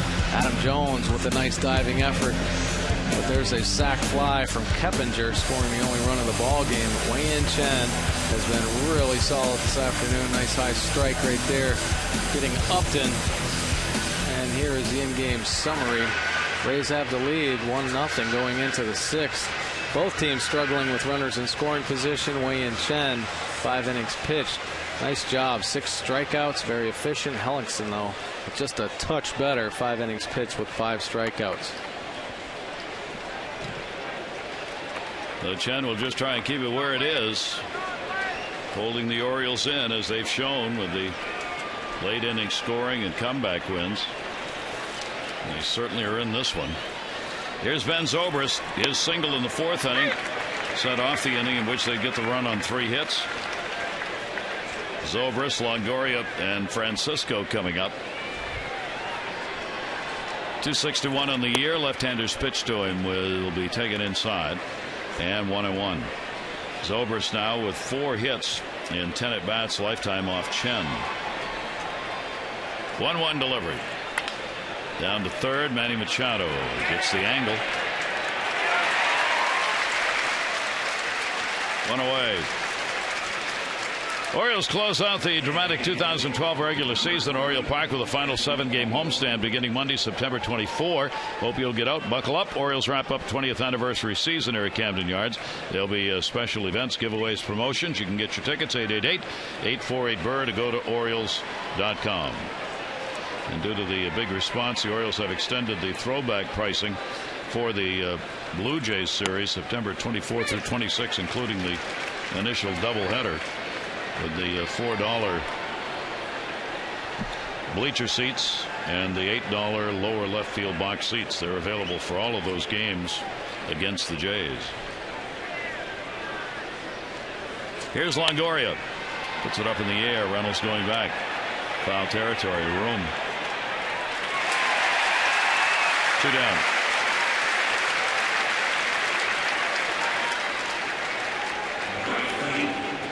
Nice job by WEIYIN CHEN. A couple quick outs right there, and a couple tough hitters who've gotten to him in this ball game. A couple base hits by Zobrist and Longoria. Easy out there. Nice to get an easy out like that off of a hitter like Longoria. Get him to foul out. Then Francisco 0 for 2, a pop out, a ground out. Francisco .357 against the Orioles this year coming into this ball game. 1 run, 6 hits for the Rays. 0-3-0 for the Orioles. That'll be blooped to right. Base hit. Davis will play it on the hop. Francisco's on. There have been a few of those today. They all count. Just little dying quail shots that go in. And that will be hit number 7 for the Rays. Yeah, not too many balls hit hard today off WEIYIN CHEN. Moving his fastball around, getting on the hands. A lot of these Rays hitters. 7 hits, all singles for Tampa Bay. Keppinger, the RBI in the 4th inning on a sac fly. He's also singled. He's got a 5-game hit streak now. Francisco at first base. And the breaking ball's there for a strike.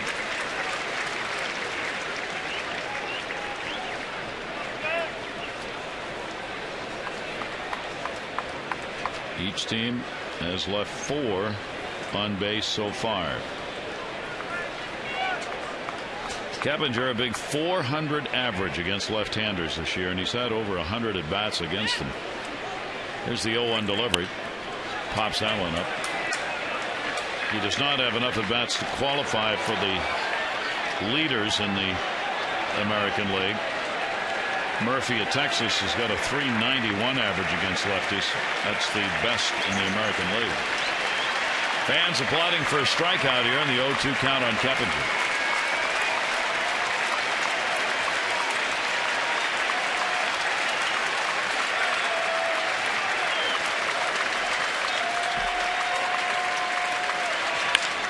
To third base, Manny Machado forced at second. He goes there. No runs, 1 hit, no errors, and 1 left on base. Bottom of the 6th inning coming up. It'll be Hardy, BETEMIT, and Jones due up for the O's.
The Orioles heading out after this one for Oakland.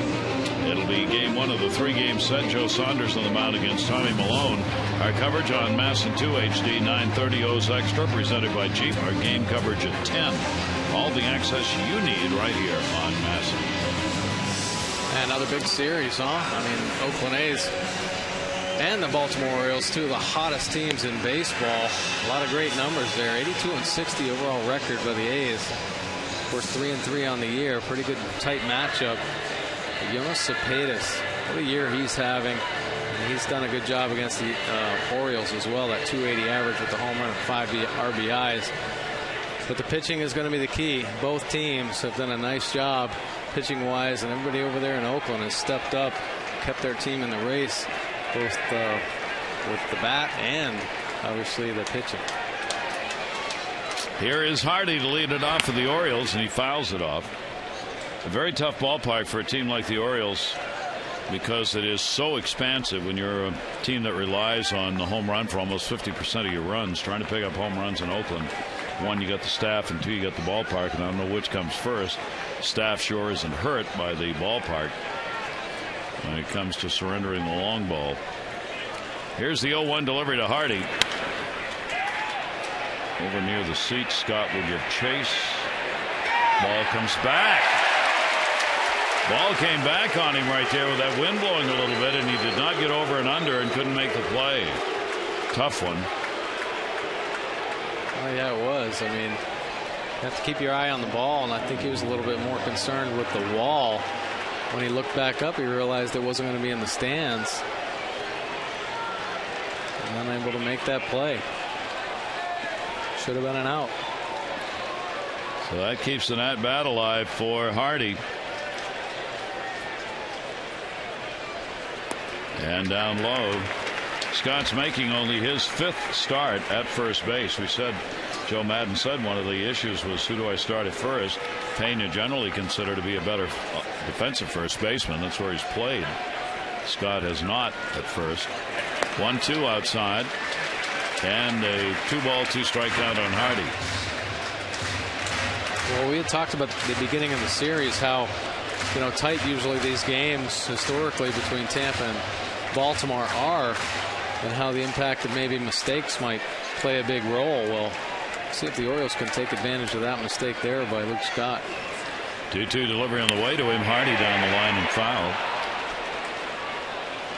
Hardy out in front. The Orioles continue to try and find a way to time HELLICKSON, and that's been very tough to do here in this game. 2-ball, 2-strike count.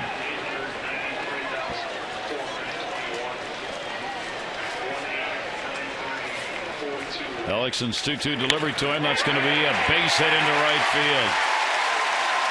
Well, just mark that one down mentally. Hardy could have been out on that pop-up in foul territory, wasn't, and as a result ends up with a single. Our Rose Extra post-game tune-in brought to you by PNC Bank. For the Achiever in you, we'll have Jim and Rick as they'll take a look back at this ball game, and a good one. We'll listen in on Buck at the press conference, and you'll have player interviews and more. That's going to do it for the starter. Joe Madden on his way out to the mound, and Hellickson will come out of the ball game in yet another one of the games in which they score no or one run for him, as it's continued in this game as they picked up only one run while he was in the ball game. But he does leave with a chance to be the winner. 1-0 McGee out of the bullpen.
Pretty good line today.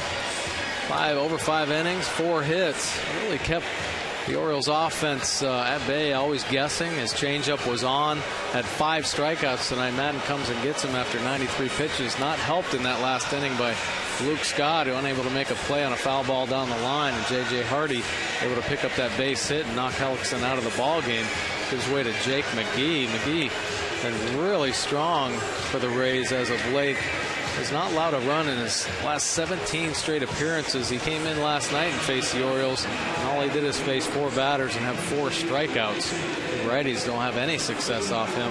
He's got an .099 batting average. Lefty's a tick better at .267. Has one of those exploding fastballs. Nice live arm. Arms and legs coming at hitters. Lou Ford now on as the pinch hitter to face McGee. So Ford will stand in as he will pinch hit for BETEMIT. This bullpen of Tampa Bay, number 1 in the American League, 2.88. And since the All-Star break, the Tampa Bay bullpen's got an ERA of 1.8. Runner at first base, nobody out. Ford will foul that one away. That's why these numbers for the Orioles are even more impressive, because this series with 7 2/3 innings having been worked by the pen, they're 0-1 and the ERA is 8.22. 2 home runs, 12 hits from the best bullpen in the league. Ford with a runner at first. Hardy. The Orioles down by 1, 6th inning. And Ford will take it down low for a ball. Ford has had only 55 at bats, 3 home runs, 4 RBIs as a pinch hitter. He's gone 0 for 1.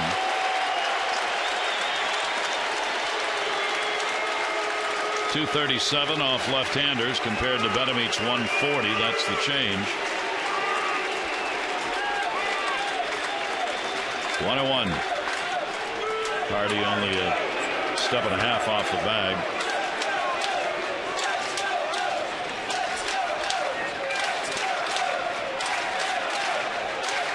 Ford to be followed by Adam Jones.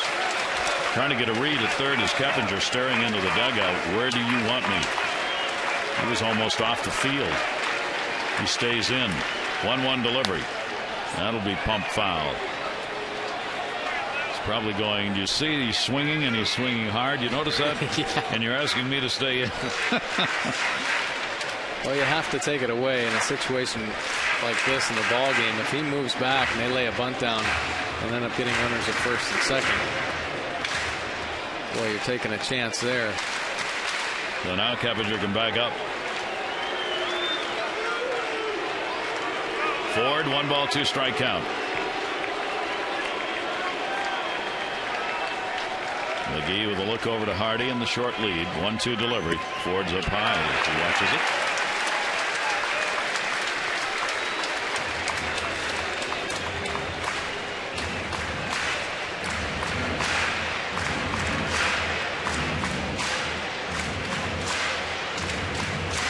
For 1 off McGee, the only chance he's had against him.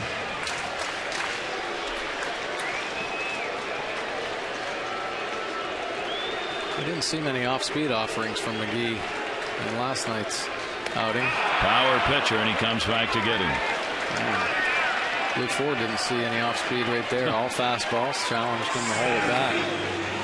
There's a nice live on it just above the zone. It's Luke Ford to chase. 96 miles an hour.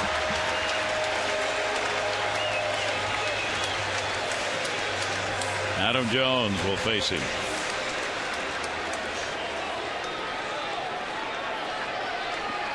Walk and a strikeout in the game. Adam hitting at .287. He has had a hot September. .318, 3 home runs this month. And the pitch by the left-hander outside. Take a look at Adam Jones' hot zone, pretty much all over the place as of late. A little trouble with that up and in pitch, but you cannot make a mistake middle up or middle in on Adam Jones. It's red hot. It's kind of been that way the whole year. .297 off left-handers. 1-0 delivery to him. Swung through that one. 1-1.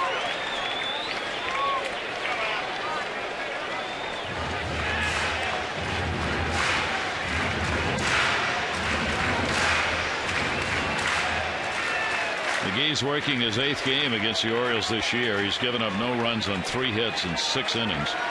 He has struck out 11 in the previous 6 innings against the Orioles. 1 ball, 1 strike count. Jones waiting on a heater. 1-2. Close to that up and in spot. Tough catching up with him on that fastball. Real late life, explodes out of his hand. Got a little bit of funk to his delivery as well. McGee trying to protect the Tampa Bay 1-0 lead. With the Orioles getting the leadoff man on. 1 down.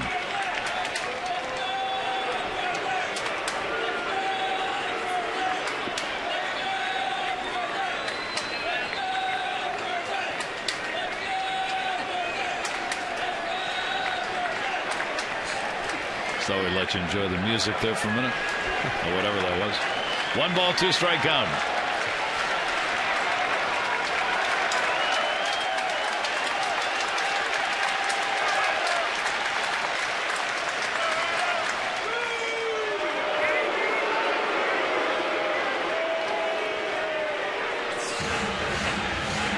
Little concern with J.J. Hardy over there, even though J.J. Hardy not much of a base stealer this year.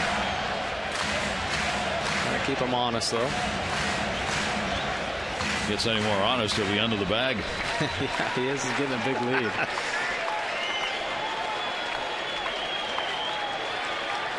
One and 2 on Jones.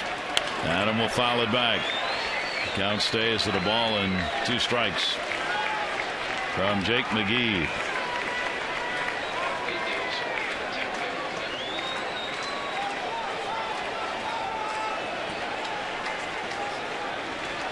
HELLICKSON responsible for the runner on base. Wade Davis, right-hander up.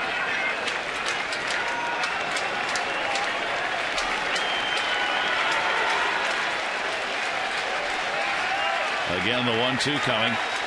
Jones chases one and is gone. That's how McGee gets his Ks. 2 outs. Well, it looks good at the top of the zone, but there's just so much late life on it.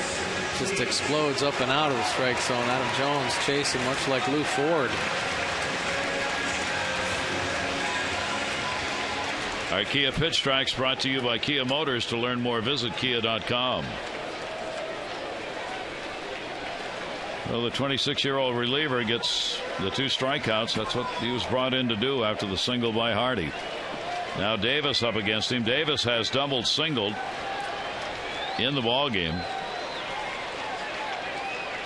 There are 2 down. And Davis will take the pitch down low for a ball. Take a look at Chris Davis's hot zone. Just the corners give him a little bit of trouble, but you make mistakes in the middle of the plate and up middle, and he makes you pay for sure. That little bit of a loop causes problems at up and away and up and in pitch. 1-0 count. Davis 0 for 1 off McGee. Fouls that one the other way. Real tough to get around on that heater. And a 1-ball, 1-strike count. Well, the Orioles struggling, trying to get something up on the board here with just 4 hits in the ball game. A couple of singles and a couple of doubles. The Orioles about a runner on each inning except the first, but have not been able to get a big hit to get him in. Davis will foul that one back, and that one is as close to a hot zone as he may get in this at bat.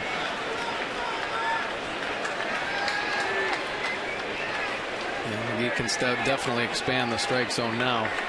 So I'll get some chases on Ford and Jones.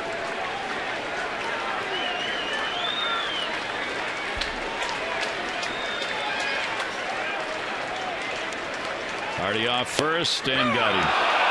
Davis didn't think so. So again, McGee comes on and just continues to perform amazingly well in getting strikeouts. He strikes the side out.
For the day game, watching WEIYIN CHEN perform. No walks and 6 strikeouts so far, and only a sac fly RBI against him. Orioles defense, Machado coming through again, but the Orioles offense, they've been shut down. So you better buckle it up, because it's going to be a finish. After 6, the pitchers have dominated. 1-7-0 for the Rays, 0-4-0 for the Orioles. WEIYIN CHEN will stay out to work the 7th inning. Robert, Scott, GIMENEZ are due up. Rays going to New York. Obviously, there you see the numbers on WEIYIN CHEN. Great ratio, really aggressive throwing strikes this afternoon. Keeping his ball club close. Just got to get through this inning. Roberts 2 singles off him. 4-game hit streak for the second baseman. Ryan Roberts takes it for a strike.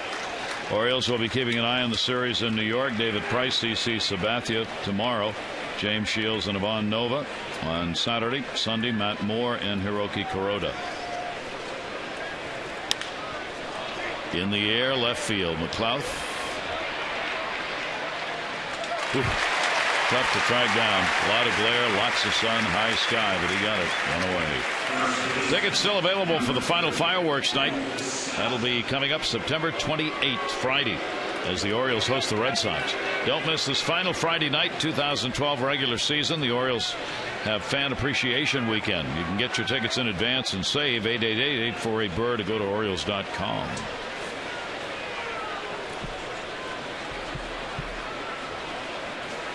Luke Scott has struck out and grounded out. Scott hitting .216, 13 home runs. And the pitch is away for a ball. Gimenez will be waiting on deck.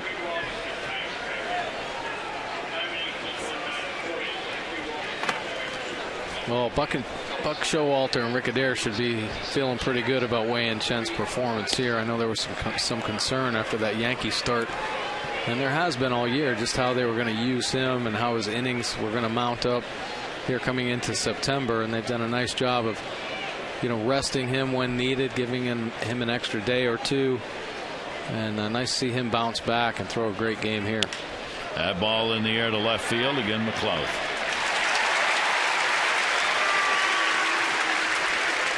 Chen, like so many of the pitchers, working with an extra day's rest on this occasion.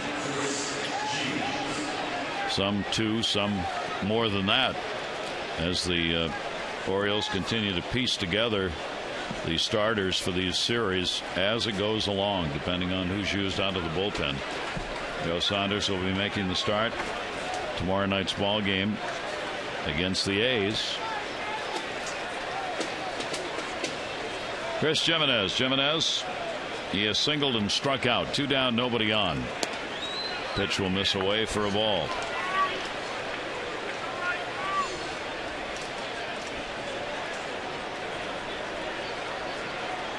Chen approaching the 90 pitch mark.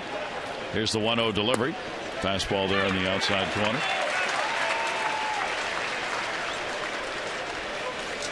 A very effective ball game for WEIYIN Chen. He's 27 years old. Here's the 1-1 delivery. Ball put up in the air to right. Battling the sun, Davis. He's got it. Another good inning for Chen. Sets him down 1-2-3. 7th inning stretch time. Our day game at Camden Yards. Stretch brought to you by Jack Daniel's Tennessee Honey. Fly straight. Drink responsibly.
Series, WEIYIN Chen has been outstanding on the mound.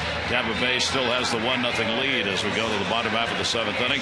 Gary Thorne, Mike Bordick back here with you. Well, here's what the Orioles look for. I mean, I think at the beginning of the ball game, if you said to the O's, all right, we're going to stake Tampa Bay 1 run, but that's all they're going to get, and you'll go to the 7th down by just 1, the Orioles probably would have said, All right. Yeah, we'll take our chances, right? Yeah. For sure. Well, WEIYIN Chen is throwing a great ball game. It's nice to see him go so deep into the ball game after a rough outing against the Yankees. So throwing strikes, has great fastball command. But I'll tell you what, Tampa Bay keeping the Orioles offense at bay right now. But they're such a good late inning game ball club. You know, this offense never says die. And even though there's one of the best pitching staffs and best bullpens in the game coming at them right now, you know, they're still aware that these bats would come alive at any second. We saw last night the heroics that they were able to come through with. One thing Ed stood up here after the first game where the Orioles did get the long ball. The staff of Tampa Bay, which has given up the second fewest homers, has not given up a home run in either last night or so far in the ball game here today. Yeah, that's right. And it's tough to do against a great offense that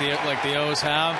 So O's just trying to muster up some sort of offense. They don't need the long ball. They proved they can win without it last night. But now, of course, Manny Machado, who stepped in and got that big hit in the ninth inning, eventually would score that run off a Nate McLeod double. But, you know, looking for offense, something to spark the offense a little bit.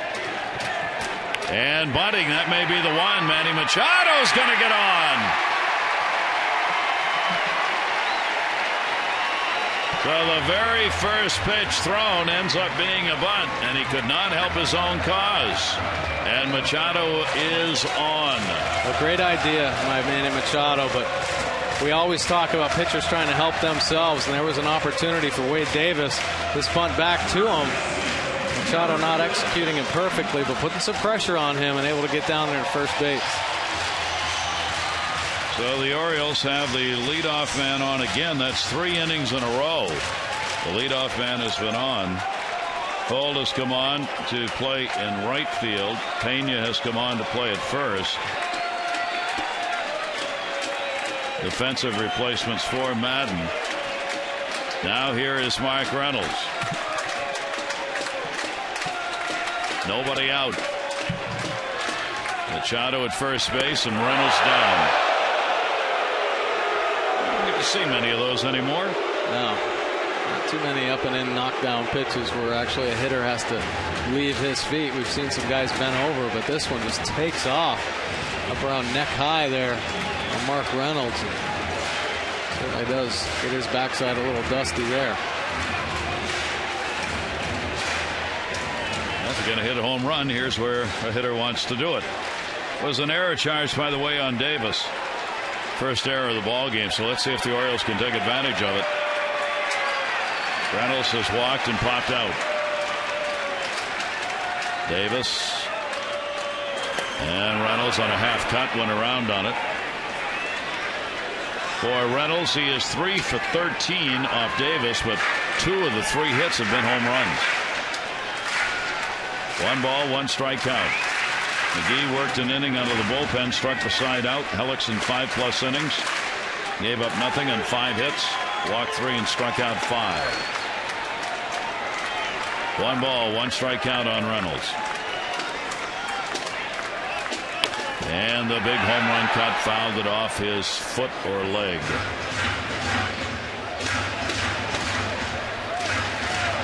Yeah, that one definitely hurt Mark for sure. He drove that pitch, big healthy cut. Never really gets cheated. Always take an aggressive swing, but this ball doesn't find the fence. It finds his front foot. Oh, right off the instep. That's painful.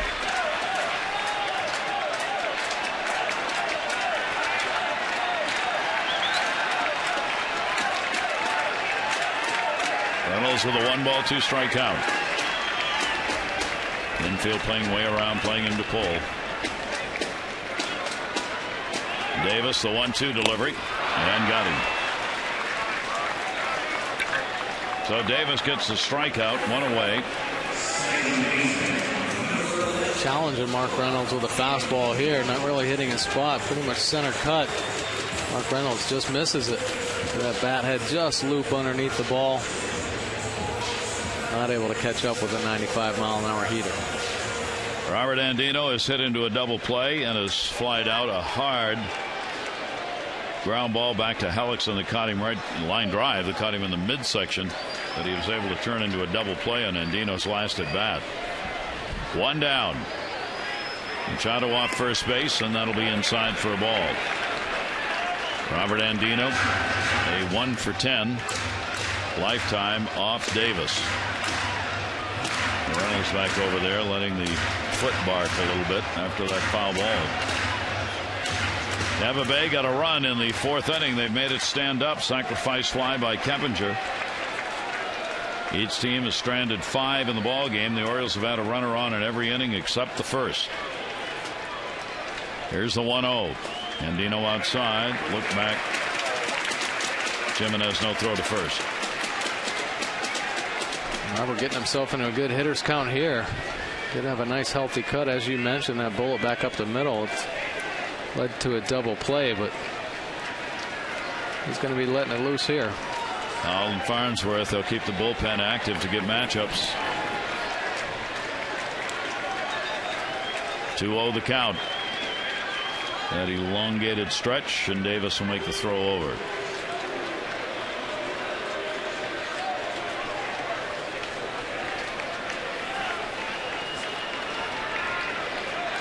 Nail-biting time for both of these teams.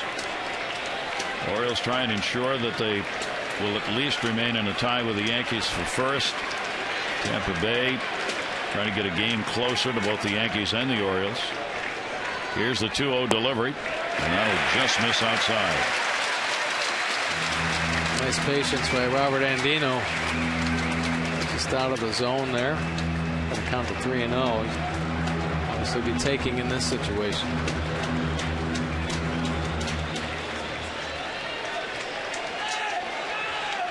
Machado making sure he doesn't get too far off first. Davis got a pretty good move over there. 3-0 count, 1 down. Andino taking, and he's on. 2 on, 1 away.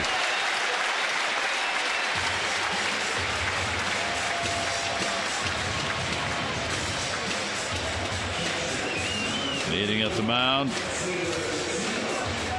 Pena, the first baseman, coming over. Taylor Teagarden coming up.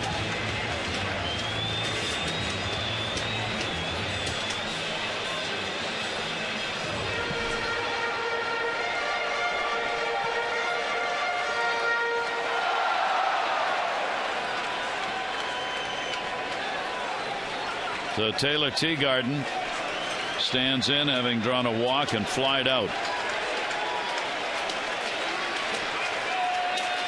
2 on, 1 away. And the pitch is in there for a strike. Teagarden facing Davis for the first time.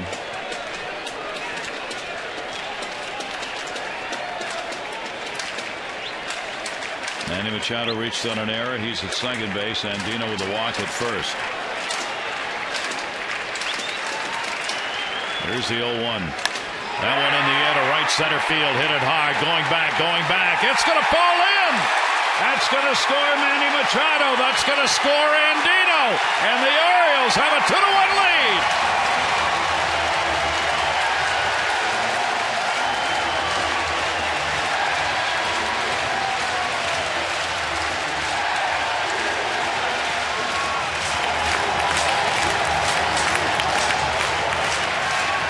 Every game he plays, and there haven't been many, he finds a way to be a major contributor. He sure does. He stays inside this fastball, drives it into the right center gap.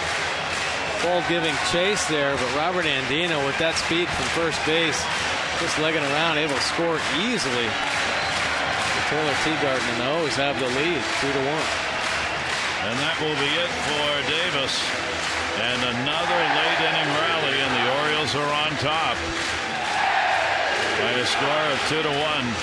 Howe will come on to do the pitching, and the Orioles, who have trailed throughout, are now on top by 1.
Teagarden's third double, RBIs 6 and 7.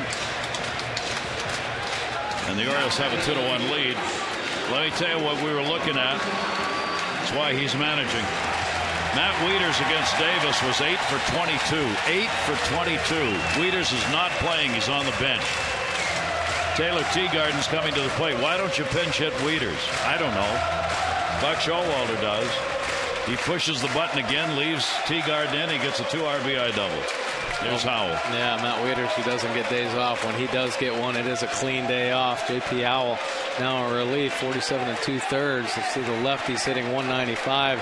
Righties 227. Real funky delivery coming from Howell. This is a good opportunity for maybe Nate to think about laying down a bunt or something, because he falls off to that third base side.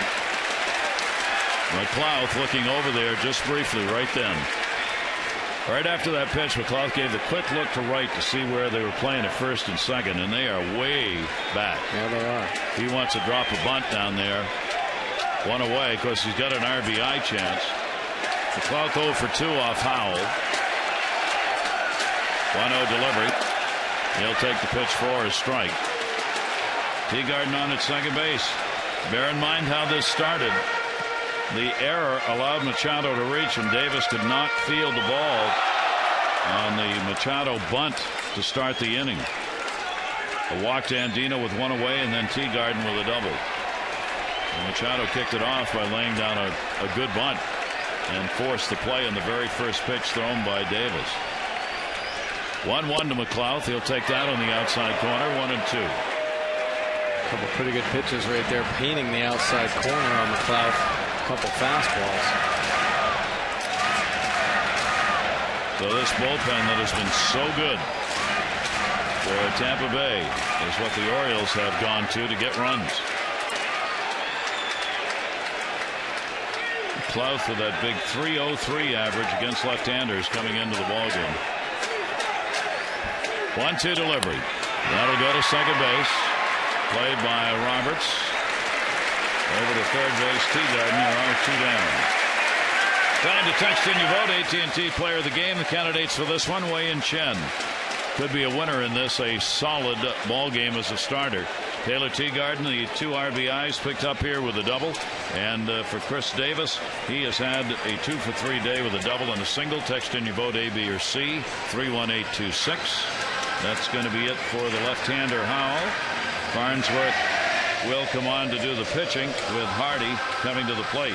The Orioles have pushed 2 across here in the 7th and taken the 1-run lead.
Has been the story of this Orioles season. Taylor Teagarden rarely gets an opportunity to catch, not even once a week guaranteed. Look what he's done. July 14, 2-run home run against the Tigers. August 5, a double in RBI at Tampa. August 30, double, 2-run home run against the White Sox. Today, 2 RBI double, giving the Orioles a lead. So impressive right there. We talk about the contributors. Actually, the role players on this team all keep themselves fresh, try to put themselves in game-type situations when they prepare every day, knowing that they're probably not going to get a chance to be in the lineup because some of the, especially in Taylor's situation with Matt Wieters, who catches just about every day. So, man, what a tribute to Taylor. Kyle Farnsworth now comes into the ballgame in relief. Of course, he was in last night. He gave up the game-winning hit to Nate McLouth. Hardy up against him, takes the pitch inside for a ball. Hardy 0 for 3 against Howell, who came out. Gets a look at Farnsworth. Hardy's 2 for 4 with a home run off him. And the pitch is there for a strike, 1-1. Runner at third, 2 down. The Orioles with 2 runs in here in the bottom half of the 7th inning. 2-5-0 for the Orioles, 1-7-1 for the Rays.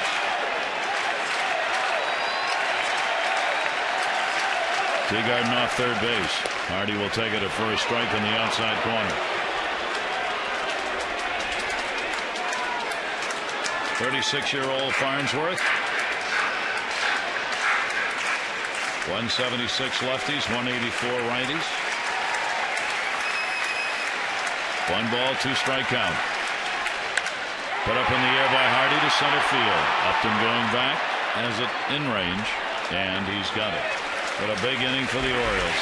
They will pick up the 2 runs. They do it on just the 1 hit, but an error and a walk contributed. Goes up by 1.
WEIYIN Chen having success today was going to be how he had command on his fastball and if he could be pitch efficient, and he certainly has. Being able to locate that fastball up, in and out in the zone. You see Upton swing and miss on that fastball for a high strike, and WEIYIN Chen has really done a nice job being efficient as well. Only 90 pitches now as he goes into the 8th inning. Just 7 hits with 6 strikeouts compared to HELLICKSON, who had to leave the game after the 5th inning, throwing 93 pitches, had 3 base on balls and 5 strikeouts. Pretty good performances by both. WEIYIN Chen able to last until Taylor Teagarden gets that big hit for him in the last inning. So the Orioles will try and maintain that record, 63-0, for the lead after 7. Tampa Bay down by 1 going to the 8th. Desmond Jennings, top of the order, will lead it off. 4th time he's faced Chen. 0 for 3, lined out hard to Manny Machado, his 2nd time up. Chen's pitch to him is there for a strike.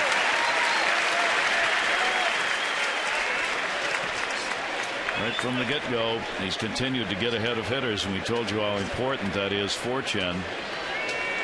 Here's the 0-1 delivery. That'll be scooped up by Teagarden, and a 1-ball, 1-strike count. 23 out of 28 first pitch strikes thrown by the left-hander. So important for Wei-Yin Chen and all pitchers, actually, and he's been able to do it with his fastball for sure. 1-ball, 2-strike count as that one is fouled back. So the Orioles, after the sweep, the first one here at home against Tampa Bay since '07.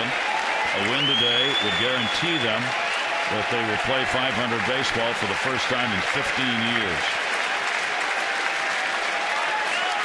Here's the 1-2 delivery, and it will miss, but this is far from over. And a 2-ball, 2-strike count.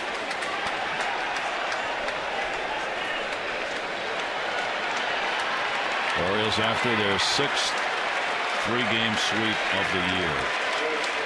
Here's the 2-2 from Chen. Jennings fights it off.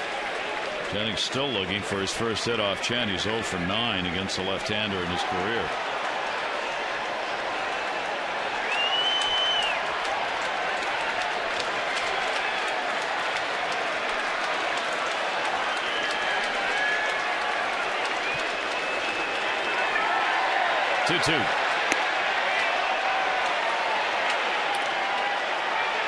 So Chen takes it full, 3-2.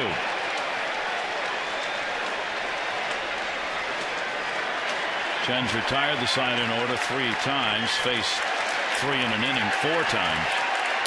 And that'll be fouled back again as Jennings does battle here, leading off this 8th inning. Trying to get on and give Tampa Bay a chance to have an inning.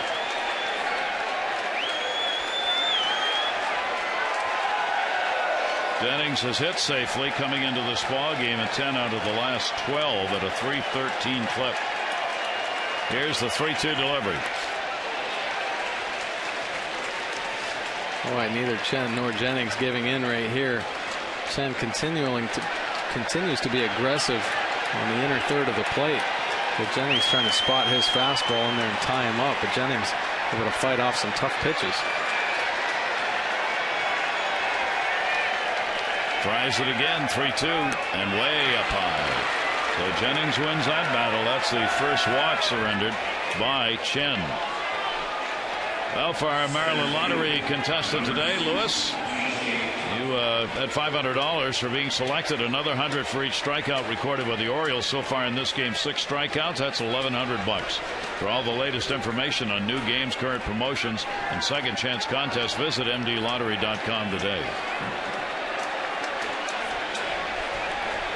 Jennings on, bullpen ready. Aaron O'Day warming up, throw over to get the runner back. 99 pitches thrown by Chen. Upton dangerous. He's had a couple of strikeouts and grounded out 0 for 3, but he's got that power. 22 home runs on the year.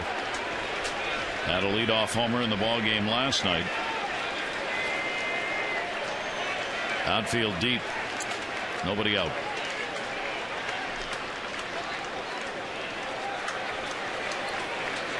Couple of pickoff attempts there just to give the bullpen a little bit of time to warm up.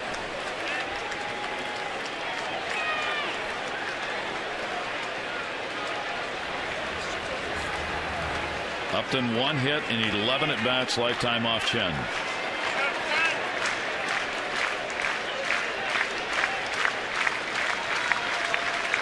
Showed bunt and meant it.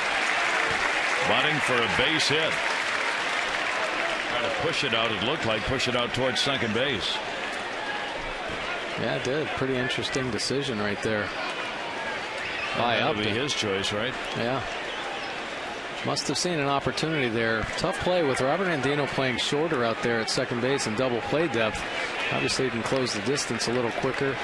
And Manny Machado, seen his range on bunts, and he plays in on the grass. Upton with the 0-1. 2-strike count.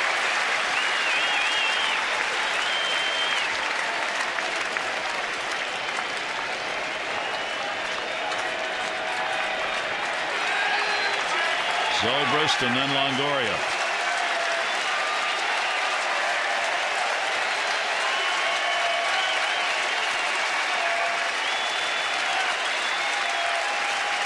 Here's the 0-2 delivery. That's going to get away. Runner will go down to second base. So Jennings will move up, and the potential tying run is on at second. Pass ball charged on Teagarden. Yeah, Teagarden wanted to work the top of the zone with the fastball, at least trying to get him to change eye levels. Upton swung at a couple fastballs up and out of the zone, but that one got away a little bit. Teagarden unable to hang on to it. So Upton, the RBI opportunity now. Nobody out. 1-2 delivery. Upton will foul it back.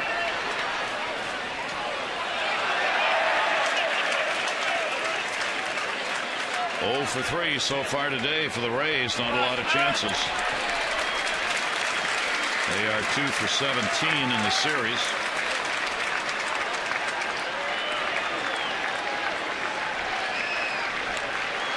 Outfield playing Upton deep. Andino holding the runner at second. Here's the 1-2. Runner going. Swung and a miss. Strikeout recorded, and so is a stolen base. So Jennings will steal third, and there's only one down. Well, they did eventually go to that fastball, that high fastball, but Jennings with the great jump out at second base, able to get over to third. May have distracted Upton a little bit there, but he's in a better position, a much better position with one out at third base. So the potential tying run down the line to third for Zobrist. Zobrist has singled, struck out, and grounded out. He scored a run. The infield is going to come in. And the pitch is taken inside for a ball.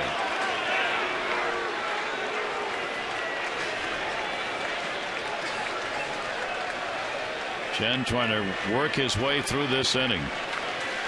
An interesting, Buck Showalter wants to try and cut that run off here in the 8th if he can. Jennings with good speed. Only one out. Zobrist.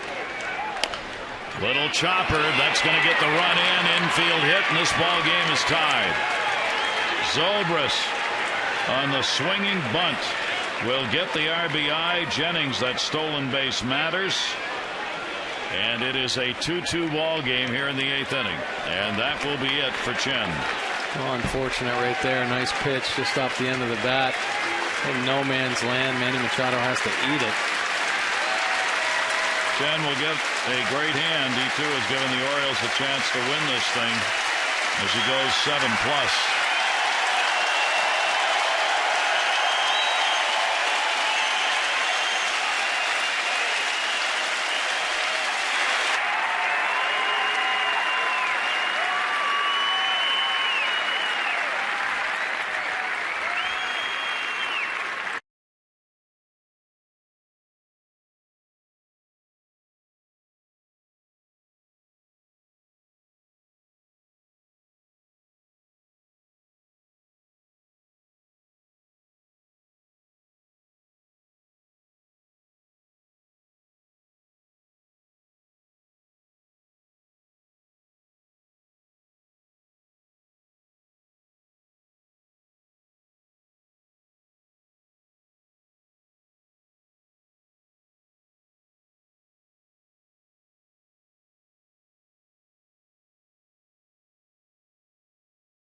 Afternoon, 7 1/3 innings, 8 hits, couple runs given up, both of them earned, just that one walk which proved to be costly, but 7 strikeouts today.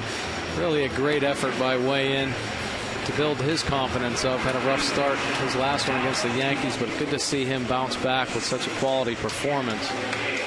Great effort by WEIYIN this afternoon. Crowd certainly appreciated as he came off the field. Darren O'Day now in the ball game. He's been in 60 games this year. Nice 7-1 record with a 2.30 earned run average. Been used quite a bit. 58 2/3 innings. 59 strikeouts. Lefties hitting just 213 off him. Righties 203. O'Day will face Longoria. He has a single, 1 for 3. Runner on at first base, ZOBRIST with the RBI to tie the ball game. And the pitch will be outside.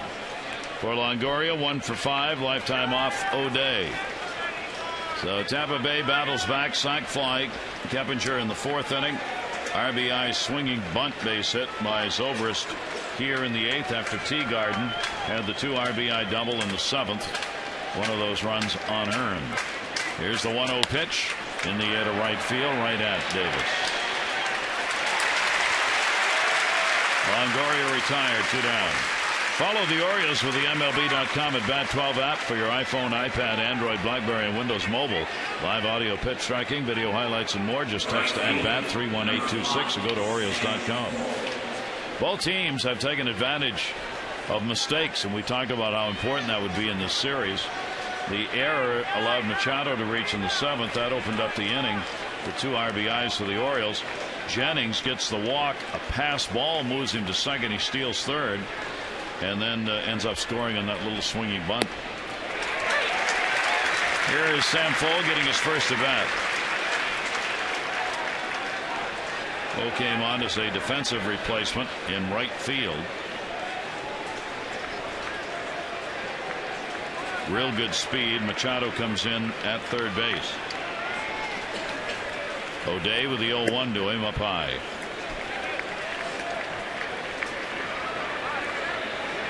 Andy Wolf, the left-hander for the Orioles. Fold is 0 for 1 off O'Day. He's hitting a 293 clip in his last 35 games, including 19 starts. 1 ball, 1 strike delivered to Fold. That's there. Fold a couple of years ago was the hottest hitter in baseball for a while. This season he hasn't been heard from. He missed 96 games. Surgery to repair right wrist ligaments. Well, he was definitely a spark of energy for the Tampa Bay team, both defensively and offensively for them. 1 ball, 2 strike count. Runner off first. Just in case ZOBRIST might be leaning.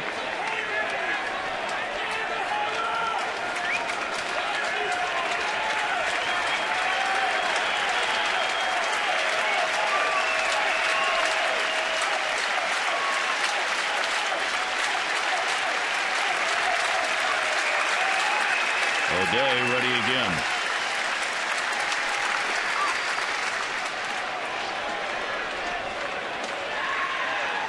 Trying to keep him in check. It's definitely a great running opportunity for the Rays.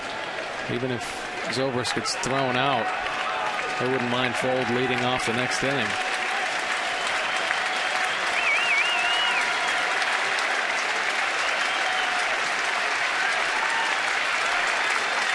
O'Day, the 1-2 pitch to him. Off speed, got him as he bent one in over the outside corner.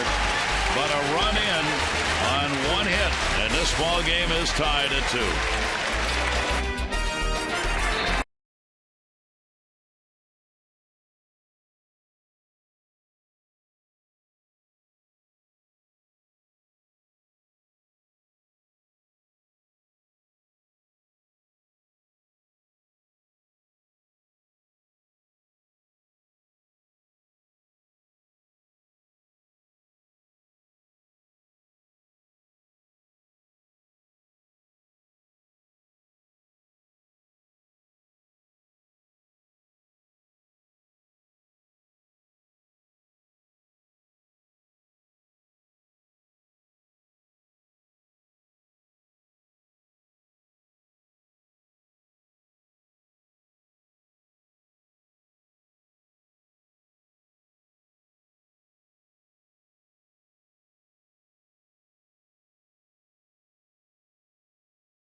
Blue Shield contributes $50 to support the American Heart Association Heart Walk. 418 walks, $20,900. Care First Blue Cross Blue Shield encourages each of us to take that first step towards a healthier and more active lifestyle. So Tampa Bay battles back, makes it a 2-2 ball game as we go to the bottom half of the 8th inning, and again to the bullpen. Yeah, Joel Peralta in 67 games this year, 3.51 earned run average. Pretty good fastball and a funky little delivery. That fastball he works around 88 to 92. Look at the lefties hitting 164, righties 214 off him. Has a pretty good split finger as well. Saw him pitch the other night, but he's been roughed up a little bit here recently. He's given up a run in 3 of his last 8 appearances. 4 earned runs over 7 1/3 innings. So Peralta will have a new battery mate as well. Jose Lobaton will come in to do the catching. So Lobaton behind the plate for Tampa Bay as we go to the bottom of the 8th inning. The Orioles will have Ford. He took over the DH role for BETEMIT when he pinch hit for him in the 6th inning and struck out. Ford, Jones, and Davis due up for the O's. Peralta with his 68th appearance, now first in the American League in appearances, second in the American League in holds. Very low opponent batting average of 187. As Mike said, has been touched up of late for a couple of runs. Ford stands in against him, and the pitch is down low for a ball. So Farnsworth worked a third of an inning, got an out. Howell worked a third of an inning, got the out. Davis charged with 2 runs, 1 earned in a third of an inning, a walk, a strikeout, and a hit. And all those pitchers now indeed, including Chen. 2 runs, 8 hits over 7 1/3. 1-0 the count. Ford ground ball the middle, base hit.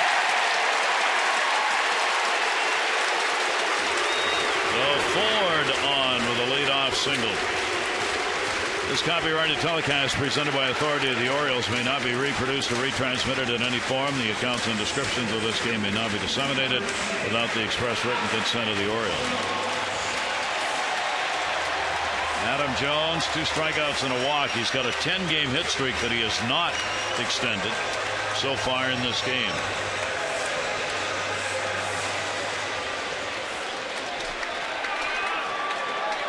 Jones with a 1 for 7, lifetime off Peralta. Peralta checking back with his middle infield on coverage at second.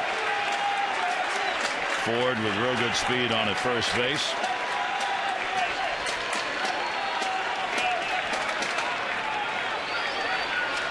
Nobody out. Jones in the off-speed delivery.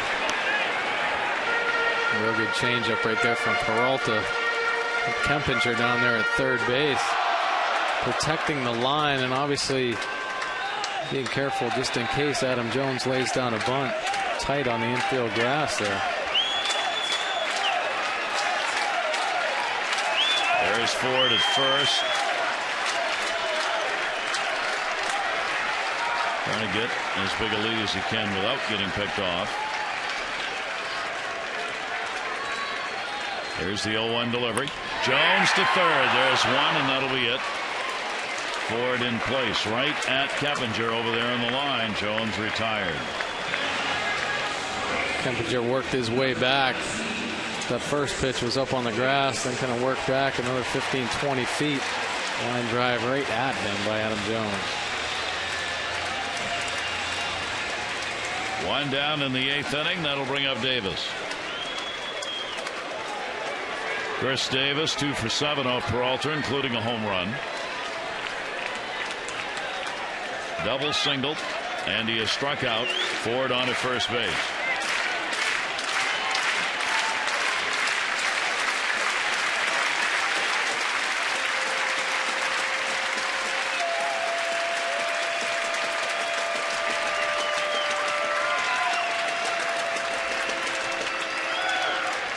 Davis will take it up high for a ball. The Orioles have beaten Peralta twice this year. It's the 8th game he's appeared in. They have touched him up for 3 runs, 6 hits, and 6 in the 3rd innings. 3 walks, 10 strikeouts, but the Orioles have gotten hits against him and have beaten him twice and denied him a save in a save situation. 1-0 count. Ford fakes the goal. That's going to be a base hit into right field. Ford will make the turn. Sam Fuld will get it in. 1st and 3rd, 1 down.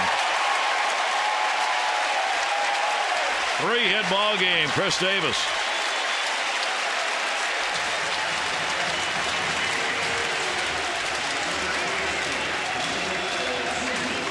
Chris Davis having a nice day at the plate. This pitch on the outside corner, he reaches out and hooks it. Has great extension. You saw Lou Ford fake the steal there, then gets back on his horse and gets over to 3rd base easily.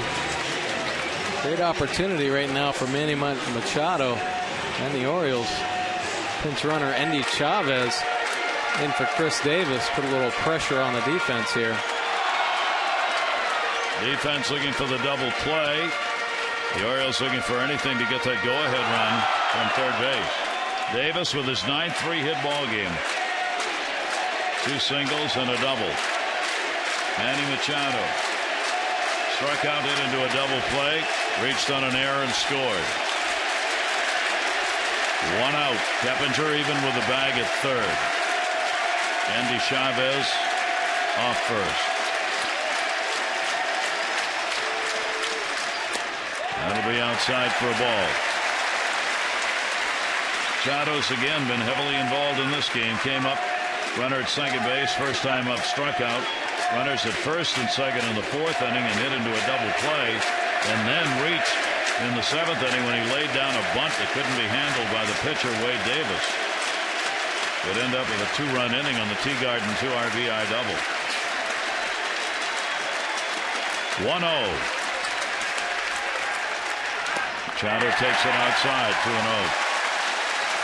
Couple great takes right there by Manny Machado. Once again showing his poise under pressure here.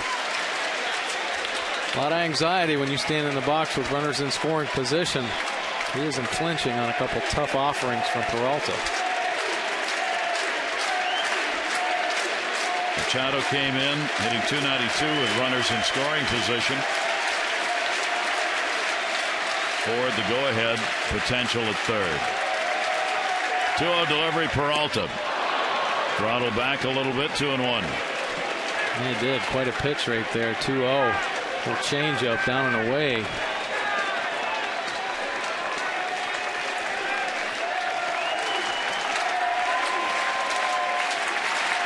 Two ball, 1 strike count. How about these ball games? Bottom of the 9th win last night. We're in the bottom of the 8th here. Ball game tied at 2.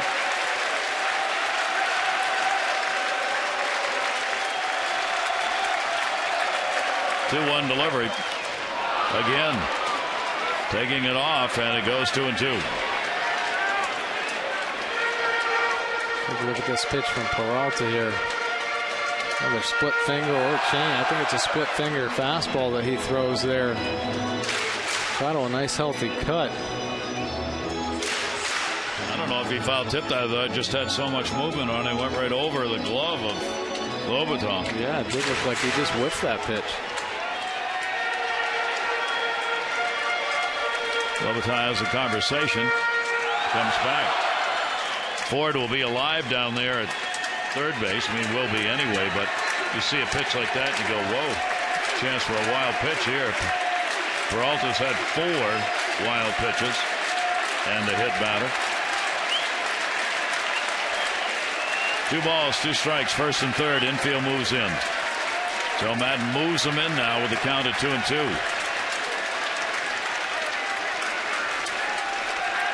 Runner goes at 1st. Swung on and missed. It'll be a stolen base, but an out. So Endy Chavez goes down to 2nd.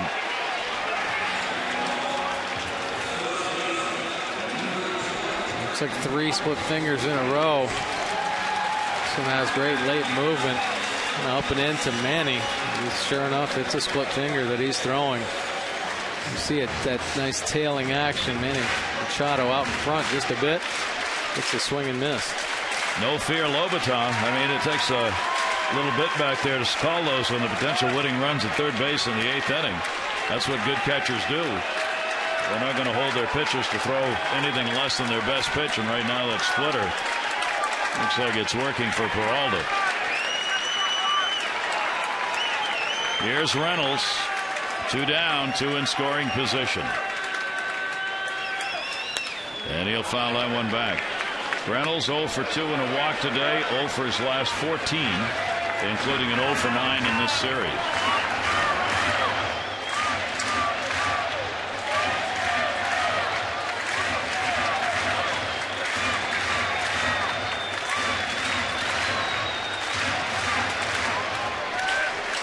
Reynolds has not had a hit in 7 at-bats against Peralta.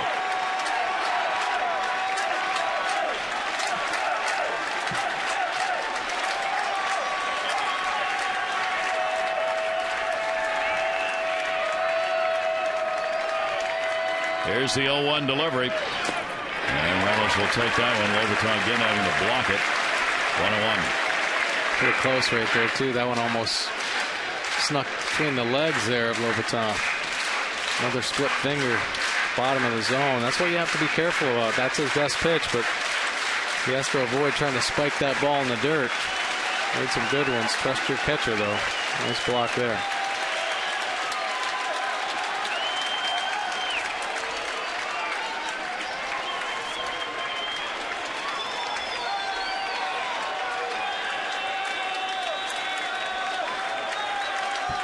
Reynolds waiting on a 1-ball, 1-strike pitch. Ford and Chavez, the base runners for the Orioles. And Reynolds swings through it. Lobaton keeps it in front of him, 1-2.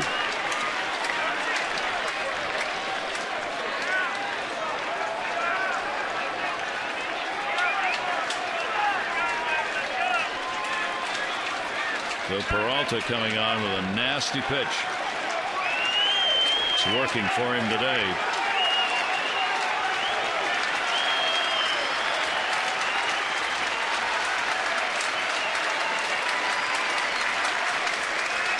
Runners off second and third. The 1-2 delivery to Reynolds, and he's gone.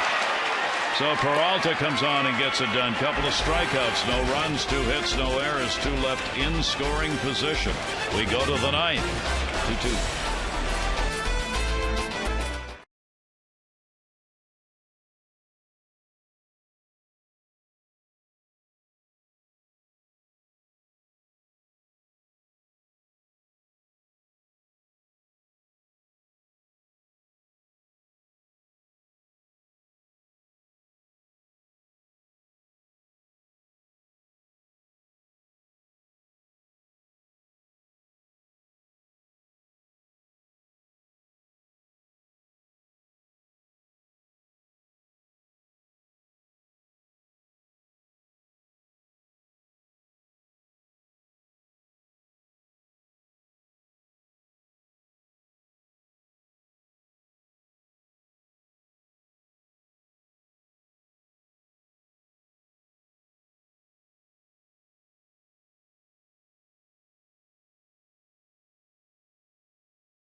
Baseball on Masson brought to you by Southwest Airlines.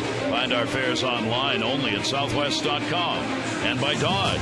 See your authorized Dodge dealer and experience a world of performance, design, and fuel efficiency. Schedule a test drive or go to Dodge.com and check out their powerful lineup. Glorious weather day, glorious game here in Baltimore. Rays and Orioles tied at 2-2 going to the 9th inning, and again it will be Jim Johnson on the pitch. Yeah, Jim Johnson, Buck Showalter trying to work that same magic he had last night. Jim Johnson coming in a tie ball game. Have to get through this tough 9th inning. He has been the closer premier this year. 42 saves. Lefty's hitting 220. Righty's just 228 off him. Chavez stays in the ball game. Andy Chavez will play right field after pinch running for Chris Davis. So 8 left on now by the Orioles, 6 by the Rays. And Johnson's pitch is in there for a strike. Jeff Keppinger, big part of this game. Sacrifice fly came in the 4th inning. He singled, hit into a fielder's choice. O'Day, 2/3 of an inning, got a strikeout. Rest are zeros. Pitch will be inside. Oakland and the Angels playing in Orange County. They have started their ball game in the 1st inning. And off the end of the bat towards right center field. Jones is over. Updating you on the voting for the AT&T Player of the Game. There are the results so far with Chen on top. You can text in your vote, A, B, or C, 31826. Results on the O's Extra post-game show.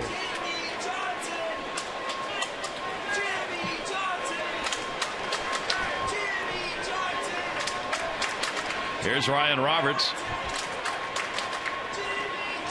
Hitting .231 on the year.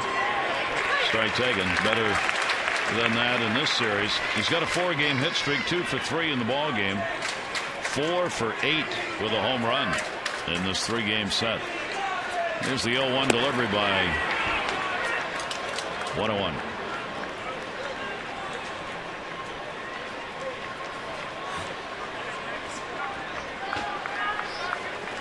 $25,130 on hand for this ball game. 2-5-1-3-0. And they are seeing a great one. Roberts will take the pitch away. 2 balls and 1 strike from Johnson. Orioles closer hoping have a redo in last night. He got his 2nd win, 2-1 coming on. The Orioles winning it in the bottom of the 9th inning. Slow roller. And he makes the play. Roberts retired. Machado gets the out, and there are 2 down. Well, Manny's been tested this whole series. Another fine play right here. See him get a great jump. Nice little pre-pitch hops in there. Fields that ball off the left. Throws off the right. Great glove to hand transfer. Nice play once again by Manny Machado. This will be Pena's first at bat. Carlos Pena came on to play defensively for Luke Scott at first. Pena up with 2 down and nobody on. He is 1 for 8 lifetime off Jim Johnson. Struggling year for him, hitting at just 190.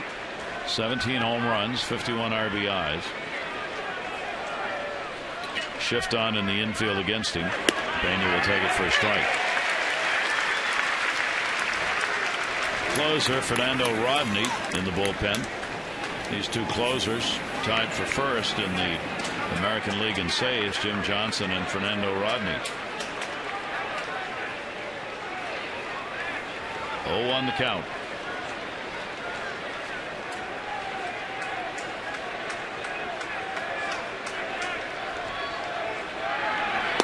And that's there for a strike.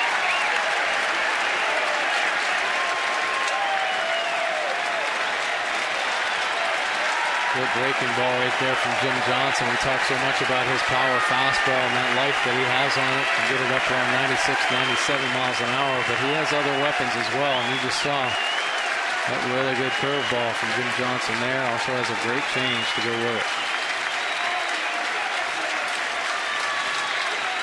Here's the 0-2 delivery on the way. Foul ball.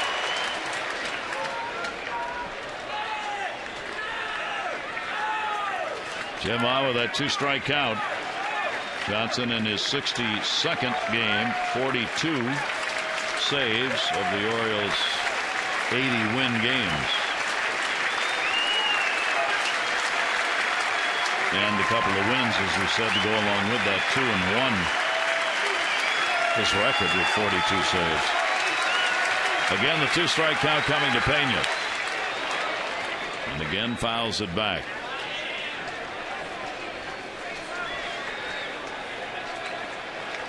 The Orioles 2-7-0. The Rays 2-8-1. And as was true in last night's ball game, each team has had a taste of the lead. The Rays led it 1-0. Orioles led it 2-1.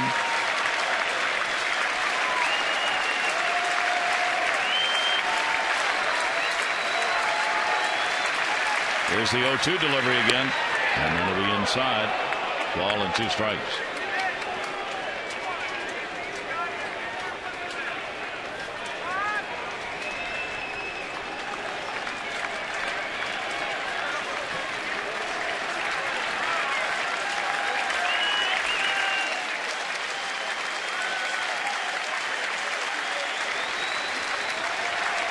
One-two again. Tough at bat. Real battle here with Pena fighting off some good pitches and extending that count. 2 balls and 2 strikes in Carlos Pena. Now, even though Pena has that low batting average, still a very dangerous hitter with 17 home runs. Have to make quality pitches to him.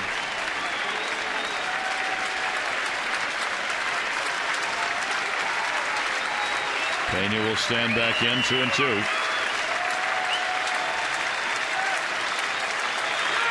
And the count is full. So Pena not biting, and the count goes 3 balls and 2 strikes.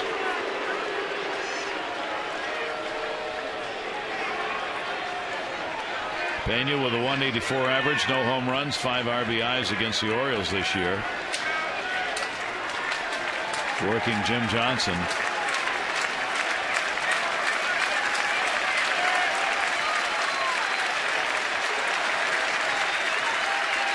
Here's the 10th pitch of the at-bat.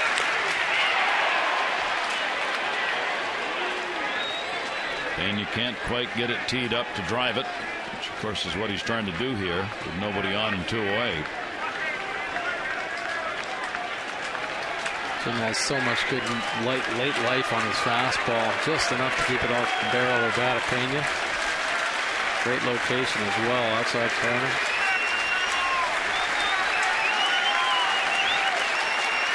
Three-two delivery. That is a fair ball. It'll roll into the corner, and Chavez has got to chase it down into second base with a stand-up double, and what an at-bat for Pena. 11 pitches, and he picks up the double with 2 down.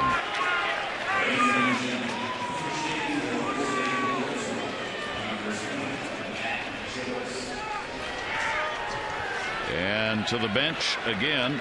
It'll be Joyce coming up to pinch hit for Gimenez, the catcher, in the number 9 spot.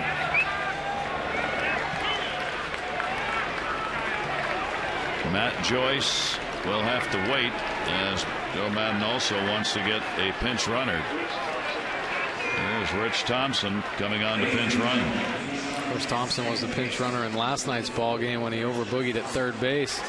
And Manny Machado and J.J. Hardy were able to team up to make that huge out in the 9th inning. There'll be nobody happier to get back on the field as a base runner than Thompson right now. Just get that other one out of the way. Sure. Last night it wasn't really a mistake on his part. It was a great defensive play that got it done. 2 down. Here's Matt Joyce. Joyce will take it up high for a ball. Joyce 0 for 4, lifetime off Jim Johnson. 1-0 count.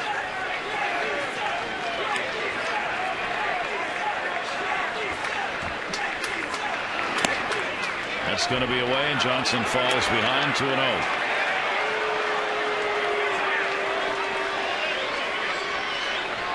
Joyce has had a good season against the Orioles this year, hitting .212. No home runs, couple of RBIs, and with first base open, they're going to walk him. So the intentional pass will be surrendered. This is only the 2nd walk given up by Chen, O'Day, and Johnson, the 3 Oriole pitchers. And there's ball 4.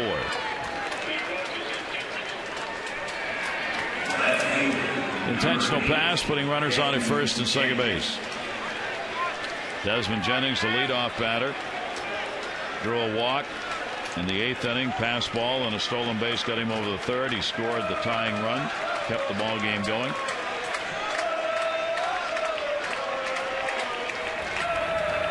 Ayala in the bullpen for the Orioles. 2 on, 2 down.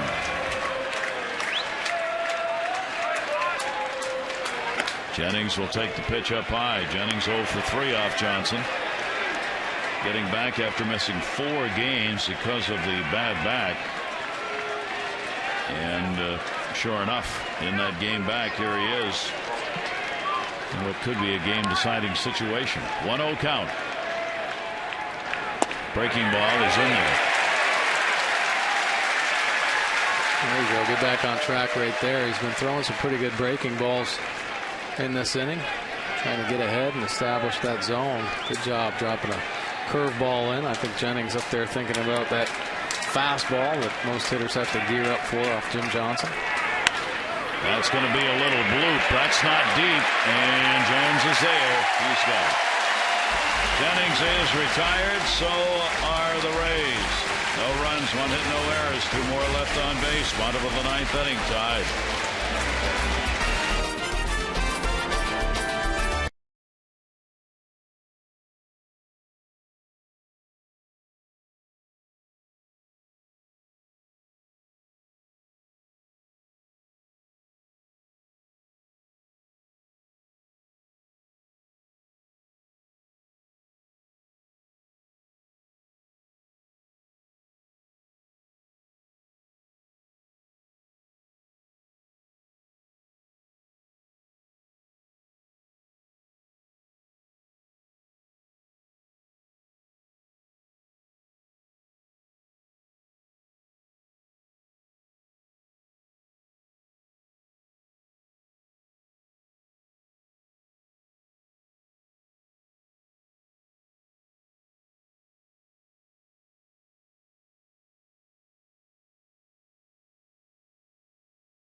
Jim and Rick will be watching, as will the 25,000 plus going to the bottom half of the 9th inning. It's always an experience when it's Fernando Rodney on the mound. It sure is. Quite an animated pitcher for the Rays, but has had a great year. Lefty's hitting 181. Righty's just 162 off him. And he is in the lead, or tied for the lead in saves with 42, and has just a minuscule earned run average of .69. He is a power pitcher. Fastball can get up to 98, but has a great changeup that he throws to both lefties and righties. Joe Madden is really shaking it up. Fole goes to left field. Joyce is going to play in right field after pinch hitting. Evan Longoria will now play third base rather than DHing. Zobrist back at short. Keppinger has moved over to first base, and Molina's come on to do the catching. So that's pretty much a new team. Upton's still in center. Roberts is still at second. Zobrist at short, moved around, then came back to short. So Fernando Rodney and will go against the Orioles. Andino, Teagarden, and McLouth are scheduled up. The Orioles 26-7 in 1-run games, the best win percentage in Major League Baseball history in 1-run ball games, while Tampa Bay has struggled 20-25 in 1-run games. Whether this will be one or not, we will find out. See Rodney, 15 strikeouts in the last 12 2/3 innings. Orioles need 1 to win. Robert Andino. That will gain your attention.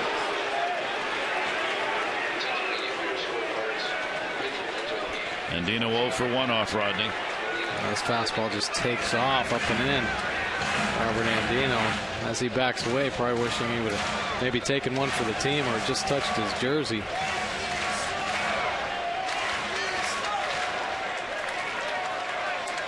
Andino, a walk, is hit into a double play and flied out. Even with the bag, Longoria at third. Andino leaning away, strike on the inside corner to him. Rodney is one of those closers who historically has been a manager's worst health concern. Gives a manager gray hair and palpitations. People will get on base against him, and then he finishes it off. Fouled away, and a 1-ball 2-strike count. Filled with emotion on the mound and lots of gesticulations. Yeah, sure is. Well, one thing that's built his confidence since coming over with Tampa is the fact that they haven't really tinkered with his delivery much at all. So he feels good about that. Just sticking with his game plan and his approach on the mound, and he has certainly had success with it this year. That'll be up high. 2 balls and 2 strikes. 97-mile-an-hour heater.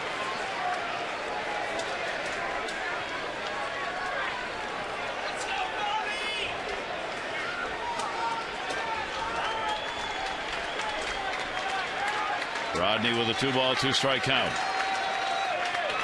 Andino. Rodney staring in as to where that one was. Count goes 3-2. Pretty good looking pitch right there. And Field and Culbreth hearing it from the bench of the Rays as well.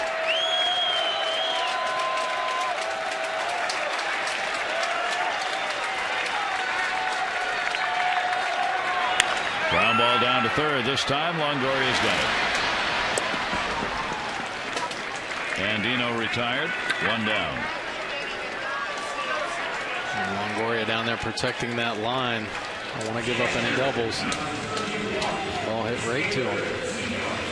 So Teagarden will try it again. Big 2 RBI double that came in the 7th inning and gave the Orioles the 2-1 lead at the time. Orioles have had a runner on base in every inning except the first. Each team has stranded 8. Teagarden will take the pitch up high for a ball.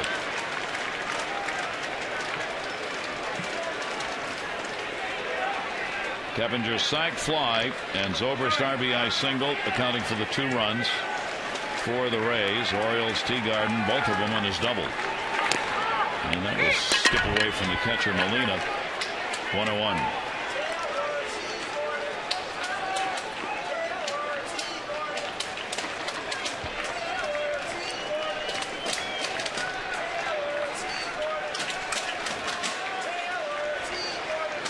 One ball, 1 strike. Missed inside. Count goes to 2-1.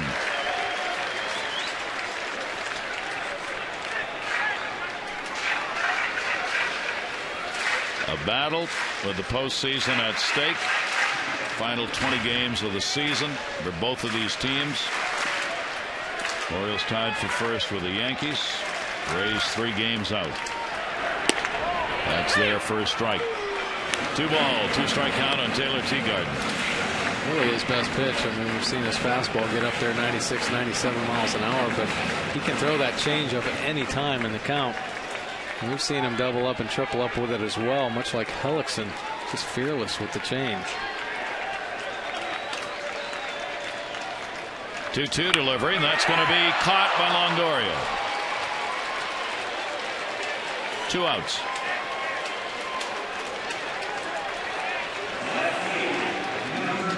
Defense has been where they needed to be. Last night it was Nate McLeod who finished off the ball game. Bottom of the 9th inning, Manny Machado won.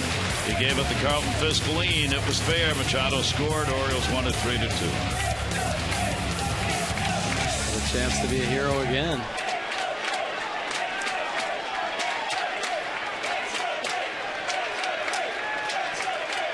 McLeod has not faced Rodney before. Pitches down low for a ball.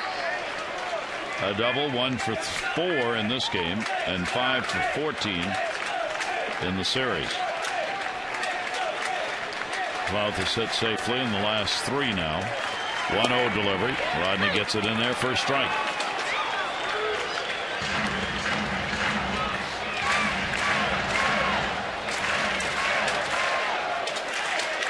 Rodney, the 6th pitcher out of the bullpen used by Tampa Bay. The Orioles have used 2. That one just got away, floats away. And a 2-ball, 1-strike count on McLeouth.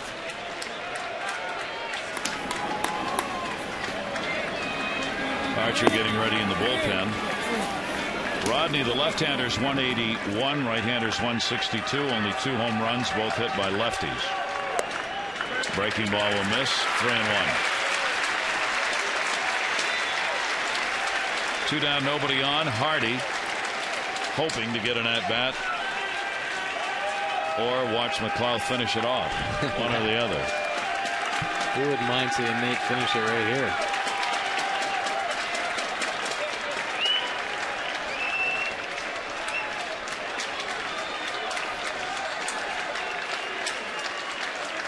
Three and 1.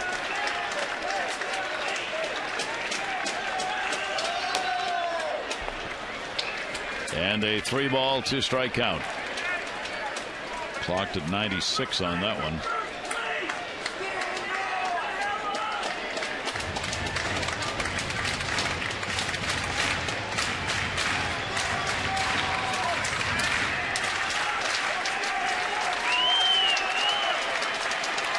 Three, 2 down. McLeouth waiting on it, and he's on.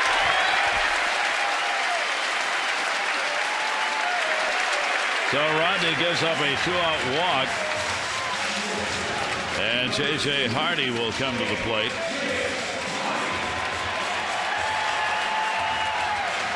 Hardy's got an 0 for 3 lifetime off Rodney. Hardy in this ball game a single, 1 for 4. Big 6 for 13, 2 home runs and 5 RBIs in this series. McLeouth with speed at first. Hardy a slow roller, barehanded.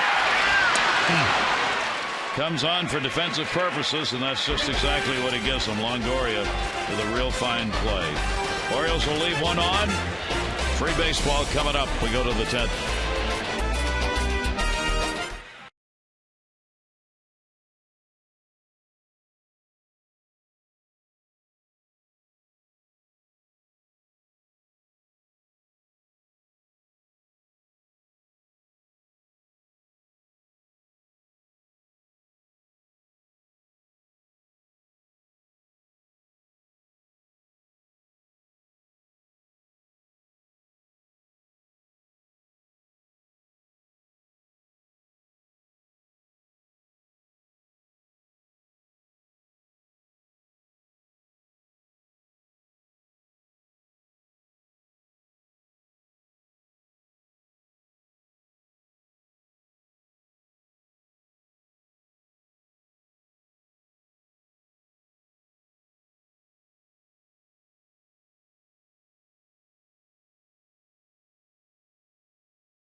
Taking off at some point and heading to Oakland, where the Orioles will open up the 3-game series tomorrow night. We'll have it for you tomorrow night on the air. O's Extra presented by Jeep at 9:30, and the ball game at 10 o'clock on Masson 2 HD. That's tomorrow night. And those are the scheduled starters. Yeah, going to be a great test for the Orioles. Joe Saunders coming off a great performance in his last start, matched up against another one of those great young arms that the A's have. Tommy Malone, 12-10 this year with a 3.90 earned run average. Both teams playing very good baseball since the All-Star break. Luis Ayala now comes in relief of Jim Johnson. Got himself out of a jam in the scoreless 9th inning. Ellis had a nice year, 41 strikeouts. Lefties 276, righties 266 off him. The Orioles, of course, have the big numbers in the extra inning ball games. They are 12-2. They have won their last 12 extra inning games. That's a franchise record. The Orioles have played 41 extra innings. They've outscored opponents 25-5 in games beyond 9. The 12-game win streak, second longest in the majors over the last 27 years. Indians won 13 in a row back in '95. And here we go. 10th inning, Ayala. Ground ball. Ooh, Manny Machado off Upton. Oh, my mercy. What a great play right there by Manny Machado. That ball hit hard coming off the lip of the grass and the dirt. Nice quick reactions. Has to field that ball actually behind him. Shows great glove work. Quite an athlete down there on the corner. Nice job. Just getting to that ball. Once again, Manny Machado impressing defensively. Amazing for a 20-year-old. We said that about him, though. When you watch him play in spring training or in the minor league games, there are some athletes who are so good. They just stand out. Your eyes go right to them when they do something on the field. He's one of those kind of players that plays like that. Zobrist will rocket it off the glove of Reynolds. It'll be a base hit. A hard line drive. Reynolds almost able to get. Zobrist, though, will reach. Definitely saved extra bases right there. See Mark Reynolds, that first step quickness. Jumps up, bends his first baseman's mitt over. That ball was whistled down there. Nice try, good reaction. Keeps it in the infield. Ayala just a little bit late getting over there. Zobrist gets the base hit. Zobrist, a 3-hit game. 3 for 5 in this ball game for Ben Zobrist. Here's Longoria.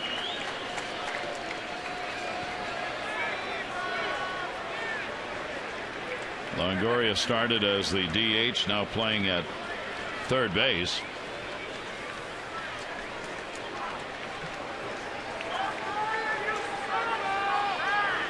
Fernando Rodney is batting in the leadoff spot. They've lost their DH now.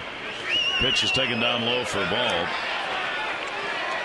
So the pitcher is now in the lineup, which will make it even more confusing as the game goes along. And Madden now in a National League manager's situation for the rest of this game. He's moved a lot of players around.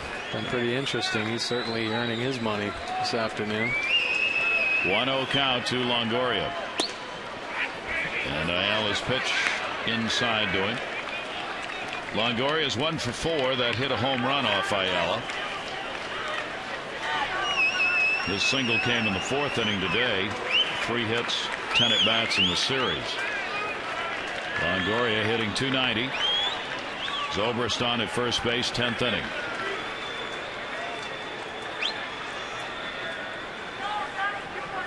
.2-0 delivery. Wound up and fouled it off.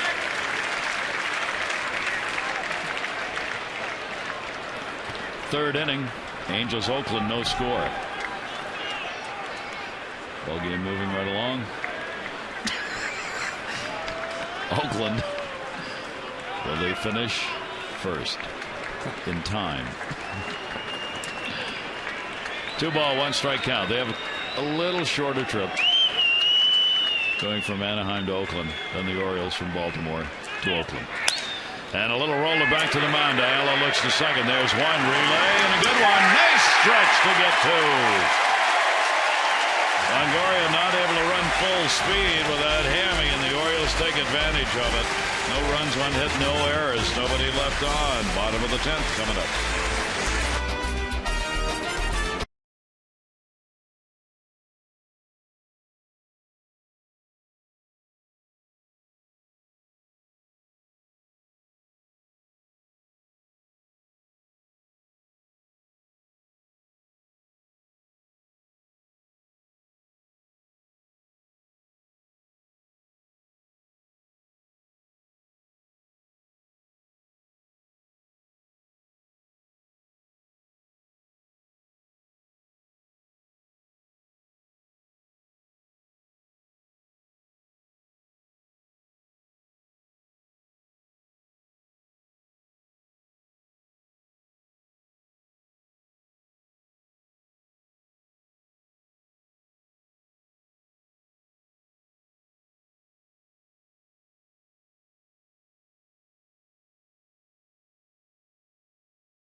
At 2-2, the Orioles trying to sweep this series from Tampa Bay. Extra innings.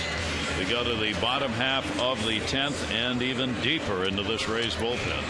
Yeah, Badenhop now in. He's been in 59 games this year. 3.24 earned run average. 58 1/3 innings pitched.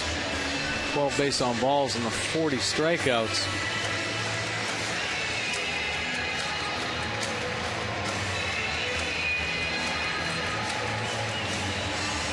Lefties with a big number against him on the season. Badenhop appearing in the 9th game this year against the Orioles. They've touched him up for 3 runs on 10 hits in 7 2/3 innings. Hasn't walked anybody, struck out 9.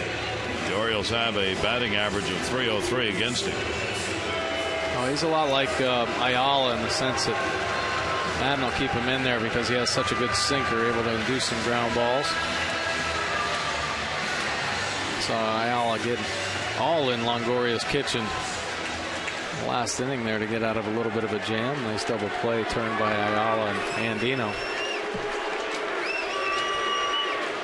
Ford had no idea he'd be getting this many at bats when he entered the ball game as a pinch hitter. That will be taken for a strike.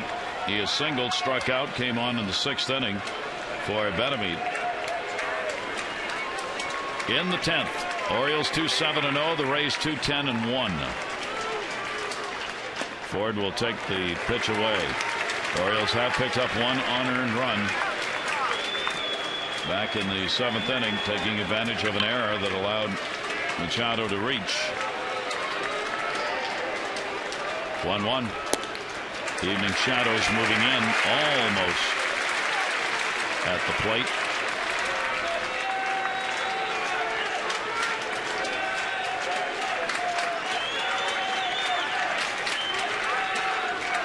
Two-one delivery.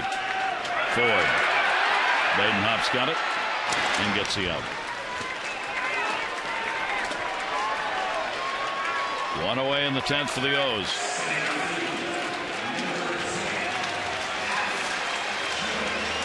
Jones coming up. 2 strikeouts, a line out, and a walk. And you know what everybody's thinking here.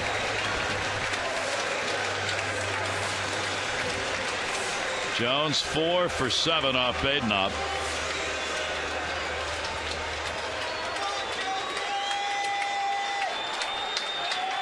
Well, he has certainly been the most clutch performer for the Orioles from a consistency standpoint all year. He has had a walk-off home run this season. Came against Philadelphia in the interleague game on June 9. He put one out, and that was the one the Orioles needed. He got another one in him. That'll be foul back. And a 2-strike count. He mentioned many times this year the home runs he's hit, the effect they've had on ball games, either to give the Orioles the lead or to tie.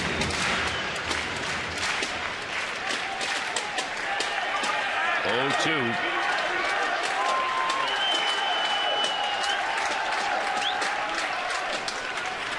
And Jones will take that one outside for a ball. That walk-off homer against Philly, that was a 12th inning home run, and the 3rd game-winning home run in the 12th inning or later that Adam Jones has.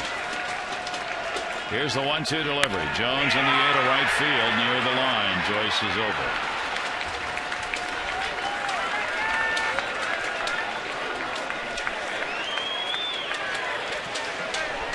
Andy Chavez is going to get his first at bat. Chavez came on to pinch run, stayed in the ball game for Chris Davis, playing in right field.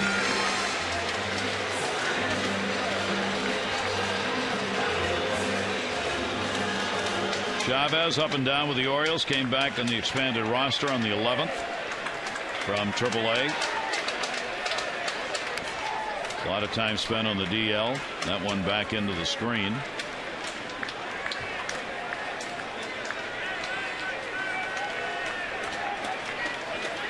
Oh, 1 count.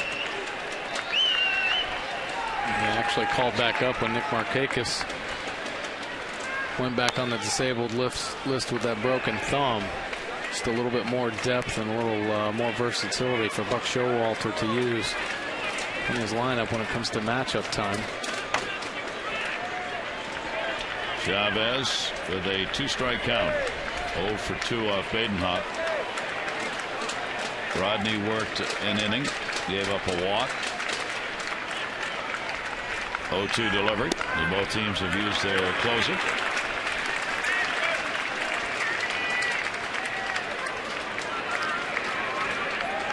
One and two.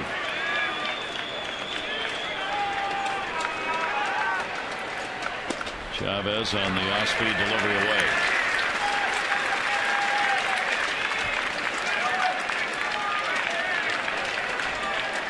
Manny Machado waiting on deck.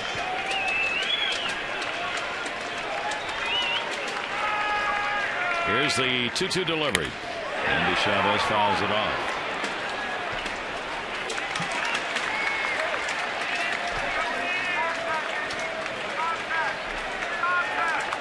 Chavez has had 121 at-bats with the Orioles this year. It's his 48th ball game. A couple of home runs, 8 RBIs. Here's the 2-2 delivery. And a little punch shot into left field. So Chavez is on with a 2-out single there in the 10th.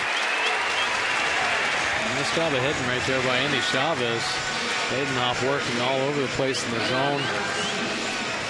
Chavez just kind of reaching out there, slapping that ball through the 5-6 hole to get on base.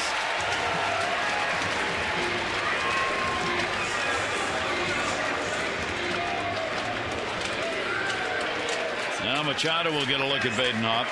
Even though he's had the over, he's been involved very much in the game. Reached on the air in the 7th. Came in to score on the 2 RBI double by Teagarden.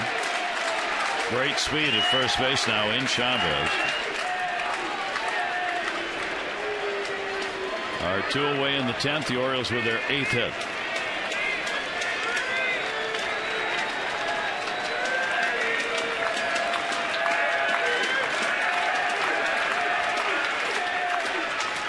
Down to third, right where Longoria's playing. He goes to second. Roberts, they get the force out. No runs, 1 hit, no errors. 1 left on base. 11th inning coming up in a 2-2 game.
Not a lot of runs. There have been a number of chances in this ball game. Rays 2-10-1. The Orioles 2-8-0. Ayala will stay on to work for the Orioles. He's worked 2 2/3 his high innings pitched in relief this season. And we go to the 11th inning. Now the shadows might start to come in play here. The Orioles pretty fortunate that last inning not to have to hit with the shadows as they come onto the field. And there's a good look at it right there. As it gets out about in the midway point, that's when it starts to affect the sight of the hitters on that baseball, not able to pick up that spin. Sam Fold goes to first base. Reynolds is there. One pitch and an out. He's 0 for 2 since coming on. One down in the 11th inning. Keppinger and Roberts. Keppinger started the day at third base, now playing first. Keppinger with a 5-game hit streak. He got a single his first time up, second inning. Sac fly his second time up. So officially he's 1 for 3 on the day. 4 hits in the 12 at bats in this series. Keppinger will take the pitch inside from Ayala for a ball.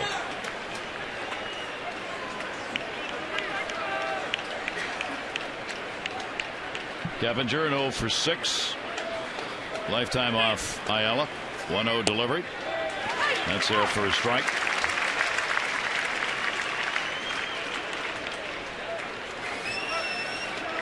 Orioles now have stranded 10 and the Rays 8.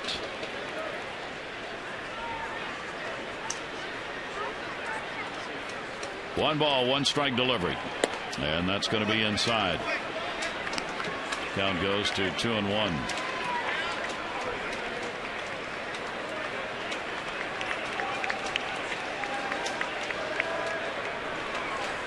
Close in on a 4-hour ball game. 2 ball, 1 strike count. Ooh. Jammed him. 2-2. A real good pitch right there from Ayala. Has such great life when he can locate that fastball in and under the hands of right-handed hitters. We saw him get in on Longoria earlier. That one had even better movement. Swing and a miss by Keppinger. 2-2 and came back in again, even a little further, and gets it. Well, he backs it up with another great two-seamer right here. Keppinger just trying to fight to get to that ball, and it just keeps running in on him. Almost catches him on the thigh. Boy, what great action on that two-seamer from Ayala. Oakland Angels, no score, 4th inning.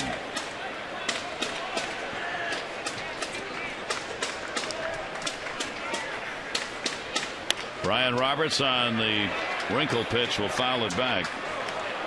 Roberts a couple of singles, 2 for 4 in the ball game.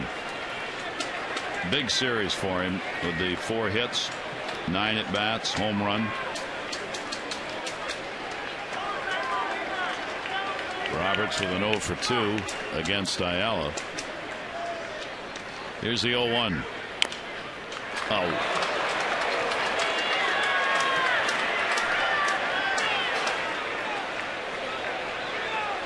Well, Roberts was in some pain the other day when he had his wrist jammed on Nate McLouth's shoulder. Well, this time he takes one of these Ayala two-seamers right off the ankle.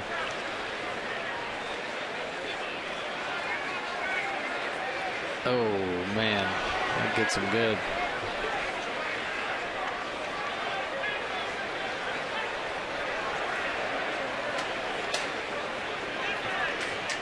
Just to experience, just find a metal pipe in your house and hit yourself as high as you can in the ankle. Yeah.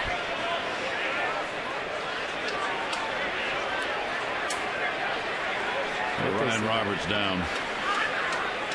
Yeah, it certainly hurts, and it's dangerous too. I mean, players have actually broken bones. They're fouling balls off their ankles or feet.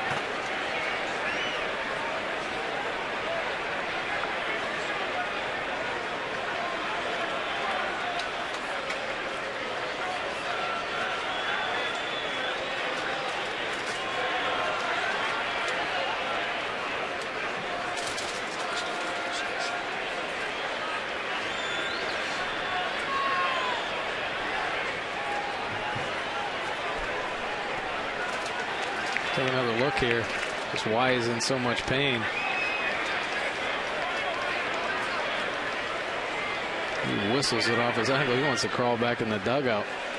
It hurts so much he has to sit right there.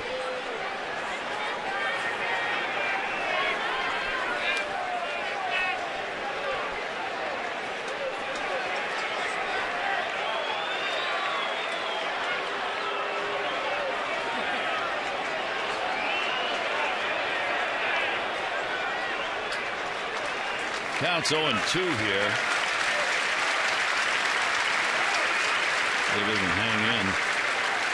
Whoa.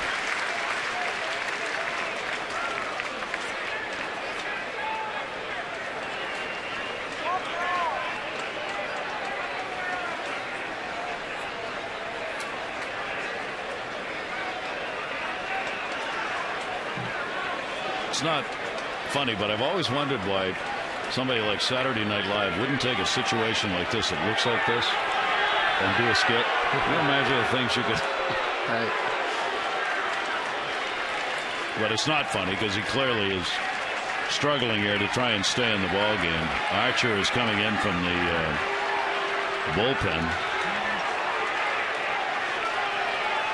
Gonna hit. I guess what's happening here, because you got the pitcher hitting in the leadoff spot, if Roberts can't go, then why not put Archer in here? Right. If he makes the final out, then Archer's going to pitch anyway. Yeah. As we said, they've lost the DH in the ball game when Longoria, who had been DH and came on to play third base. Through all of this, Ayala, of course, having to wait. So it looks like the pitcher, Archer, will come on. He's had 2 at-bats. 0 for 2 on the year. I'm sure he has no bat. Period. No bat. He's got to find somebody who's willing to let him use a bat, probably for 1 pitch.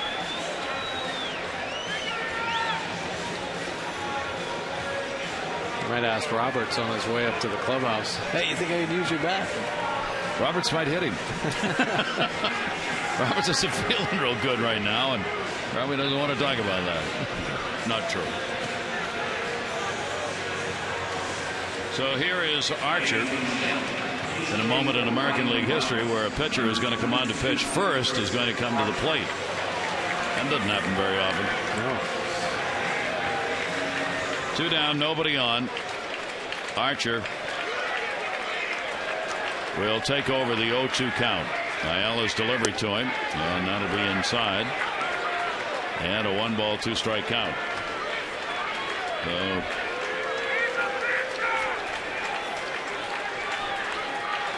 Archer with a 1-2. 2-2.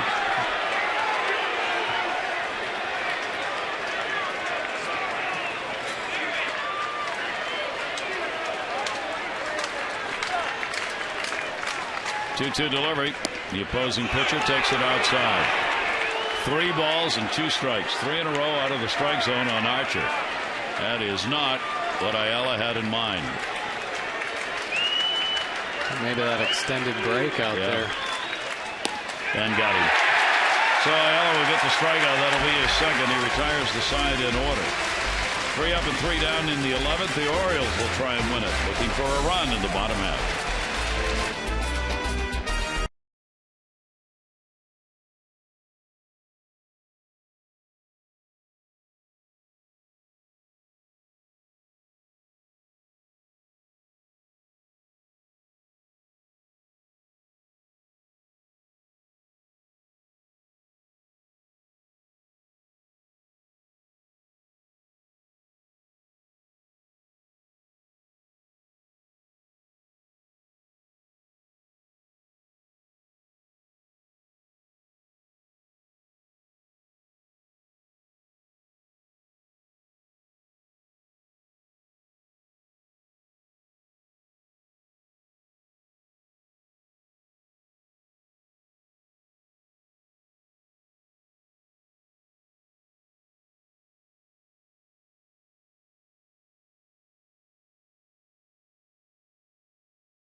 Game goes on here as we'll go to the bottom half of the 11th inning, and indeed Chris Archer, who came on to take the at-bat for Roberts, is going to stay in, of course, and do the pitching. Yeah, and he is definitely a young prospect for Tampa. He's done a pretty good job for him in the outings that he's been in, used as a starter. Has the opportunity to pitch in relief here. Lefty's hitting 222. Righty's just 154, but he's one of those young power arms. Certainly has the ability to be successful in the big leagues. Just a matter of can he command his pitches well at a young age. He's only 23 years old, and his first major league experience coming this season. Played AAA last year. Elliott Johnson will come on to play at second base. So this will be Archer's fourth game, his first relief appearance at the major league level, and his first relief appearance professionally since 2010, when he had one game out of the bullpen as a reliever. Out of Raleigh, North Carolina.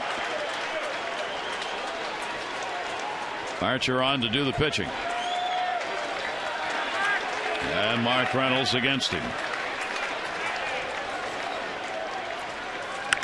Reynolds goes after the first pitch, center field, going back, Upton at the wall, and he's got it.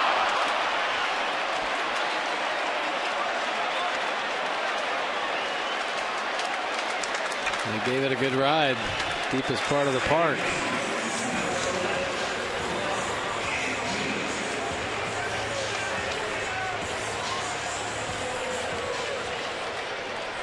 That close. Yeah, you might see more of that now, late inning here and now in the extra innings. More fly balls. Hitters trying to win the ball game with a home run. And the pitch will be taken inside by Andino. Andino's hit into a double play, walk, scored a run, grounded out, flied out. One down in the 11th.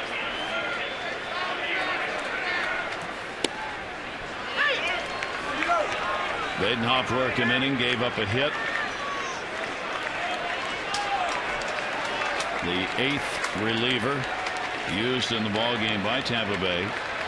Here's the 1-1 delivery. Andino a chopper. 2 down.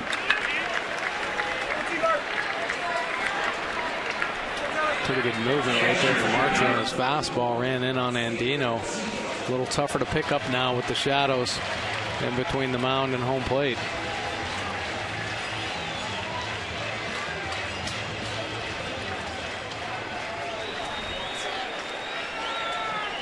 Two down, nobody on. Taylor Teagarden. So Tampa Bay gets a starter in there, and just in case for innings. And that pitch is down low for a ball. 1-0 count. Chris Archer working in the bottom of the 11th inning. Teagarden, the 2 RBIs in the 7th on his double. Flied out, lined out, drawn a walk, and had that 7th inning at bat that put the Orioles on top 2-1. Second inning, Rays got a run. The Orioles got 2 in the 7th. The Rays got 1 in the 8th to tie it up. And the pitch is there for a strike. Count goes to 2-1 on Teagarden.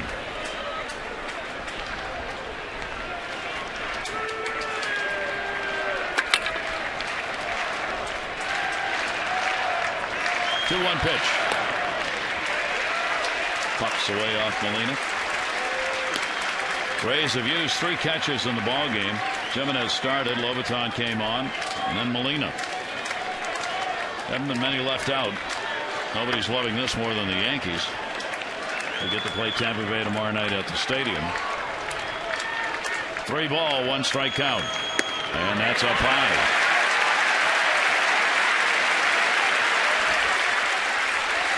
So Teagarden is on with a walk. Real good at bat by Taylor right there. Nate McLeod with another opportunity to be the hero.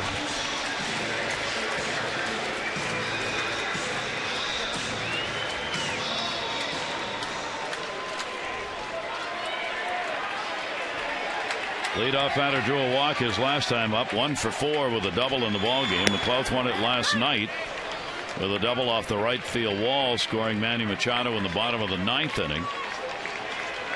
The Orioles are looking for their 27th one-run win, if that's what it comes to. Their 13th extra inning win, 13 in a row, if they can get it. Check swing. Good to go, Nick. A win today would guarantee the Orioles a winning season for the first time in 15 years. It would also give them a shot taking over first place, depending on the outcome of the Yankee-Red Sox game tonight. 1 ball, 1 strike delivery. And that's in there for a strike. Chance still, of course, to sweep Tampa Bay through all of this, having won the first 2, 9-2 and 3-2 in the first 2 ball games.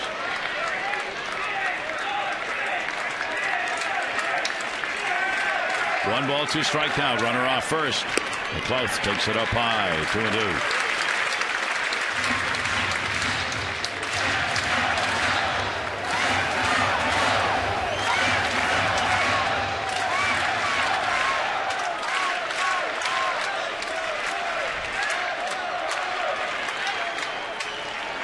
Here's the 2-2 delivery. McLouth, ground ball, second base, played in the outfield grass. Elliott Johnson. And we'll record the out. That will do it. No runs, no hits, base runner left on. We've completed 11. 2-2.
Four hours ago, Wei-Yin Chen made the start for the Orioles, effective, giving up just 2 runs and 8 hits in 7 1/3 innings. He walked only 1 and struck out 7, the Orioles starter. 2 real good starts in the ball game. HELLICKSON gave up no runs, 5 hits over 5. They are long gone. ZOBRIST 3 for 5, the run and an RBI. Wei-Yin Chen, Taylor Teagarden, the 2 RBI double that tied, that gave the Orioles the lead for the moment. And there's your line. Yeah, Wei-Yin Chen, a nice job. HELLICKSON, obviously, nice job for the Rays. Once again, another pitcher's duel. It's the way we expected, actually, from these two teams. And the 12th inning. Remember, Ayala's high this year, 2 2/3 in relief. Molina. Catcher getting his first at bat. Jose Molina hitting just .201, 6 homers, tying a career high, 25 RBIs. And Molina will take it for a strike. Ayala would like to work this inning in a hurry while he's still got the sun on his side. Yeah, sure. Pitchers love to work out of these shadows. Here's the 0-2. Molina will take it outside.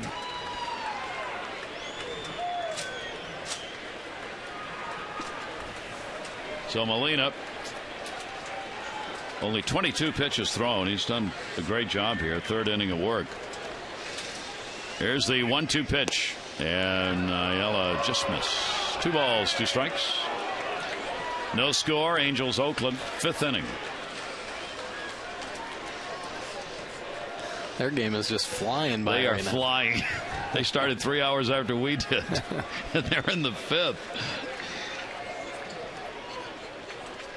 2 ball, 2 strike count. And Molina swings through that one. 3rd strikeout for Ayala. Ayala working down in the zone early and then finishes him off with a high fastball. The swing and a miss. And it looks like that will be it for Ayala. Brian Mattis warming up in the bullpen. Good job of the Oriole reliever. He came on and worked 2 in the 3rd innings, and he gave up only 1 hit. No walks, 3 strikeouts. So Ayala did his job. Mattis coming on. Ball game tied at 2.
Coming out of the bullpen now, Brian Mattis coming in.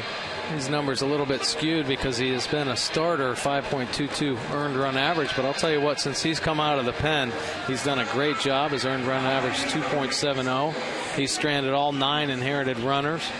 He's had 9 appearances. He's done a really good job for Buck Showalter, and the reason why lefty's hitting just 175 off him. So he'll come on with the bases empty, 1 away in the 12th inning. And Joyce is hitting in the 9 spot. Left-hander against left-hander.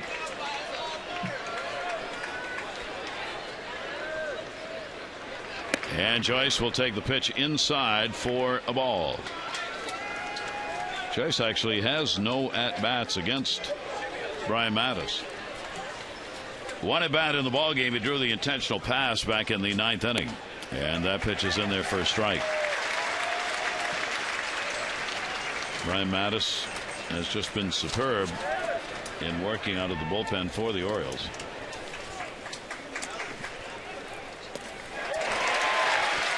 One and two.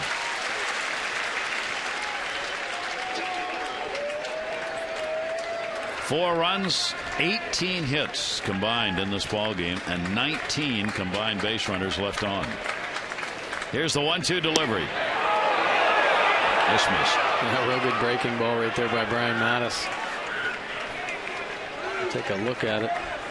Good curve ball right on the outside corner. Actually, pitch track showing it as a strike. Joyce will foul that one back. Joyce's average has taken a dip since June 1. Hitting only .226 since then, and has lost 42 points in his average. He started June at .295 and has dropped down to the .253 mark. 2 ball, 2 strike count. Matt Joyce waiting on it. Over the top. Got it.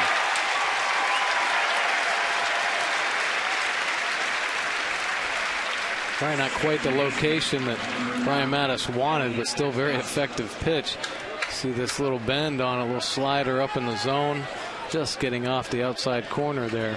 Joyce just swinging underneath that pitch. Elliott Johnson gets his first at bat. He came on to play second base when Roberts went out after fouling that ball off his foot, and takes over the leadoff spot in the lineup. Johnson will foul that one back. Had a home run in the first game of the series. 0-1 count. Elliott Johnson. And a ground ball towards short. Hardy's got a charge, run, fine play. Of these two teams rolling on. We go to the bottom half of the 12th inning. 2-2.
Try and win it again at home field advantage. Extra inning ball games. Now he needs one. Well, you see why the Orioles have had such great success in extra inning ball games. The bullpen just slamming the door against the Rays tonight. O'Day, Johnson, Ayala, Brian Mattis have combined to hold him down, not give up anything. Here's J.J. Hardy. And a breaking ball in for a strike. Stewart. The young right-hander remains on. Second inning of relief work. The 0-1 delivery will be up high. Hardy a single, 1 for 5 in the ball game. Ford and then Jones due up for the Orioles. 1-1. Hardy off the fists and back. This is the first appearance. I said Stewart. It's Archer. First appearance by Archer against the Orioles. They're getting a look at this youngster. Here's the 1-2 delivery, and that's up high.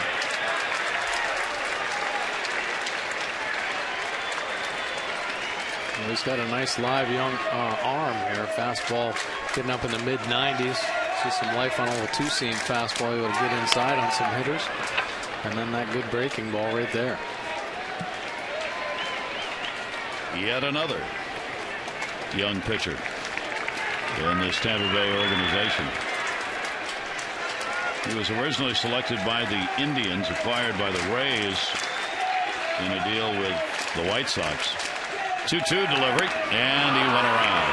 Held on to by Molina.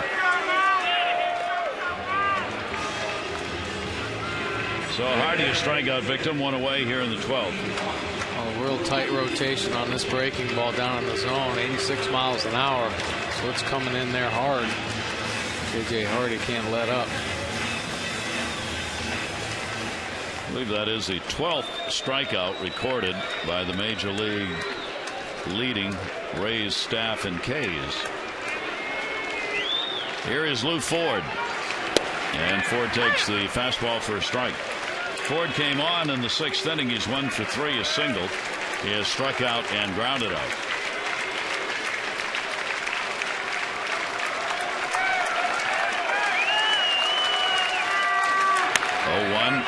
Inside out to first base. Keppinger's there for the out, 2 down. Orioles will get Tommy Hunter in the bullpen. These are the kind of games, the reason Buck Showalter is hesitant to announce starters very far in advance, because the Orioles are using a number of their starters in the bullpen. Sure. So he kind of hangs off naming starters until they get to the point where they have to. Saunders tomorrow night. Tommy Malone, Zach Britton in game 2 against Jared Parker. Jones trying to finish it off. Big cut for a strike. Firm fastball right there, 95 from Archer. 0 for 4 and a walk for Jones in the game.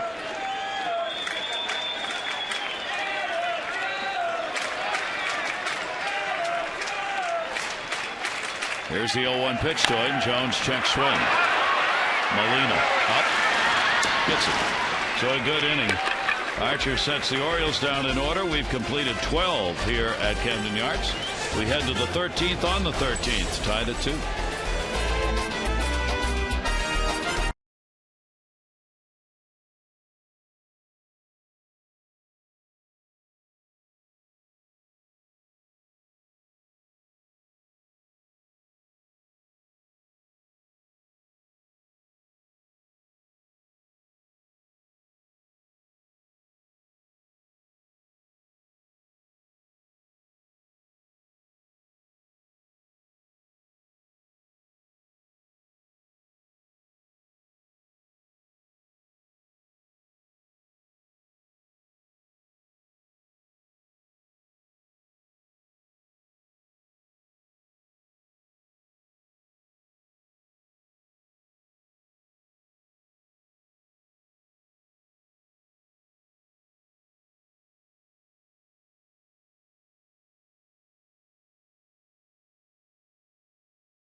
Thirteenth inning in this ball game with Mike Bordy, Gary Thorne.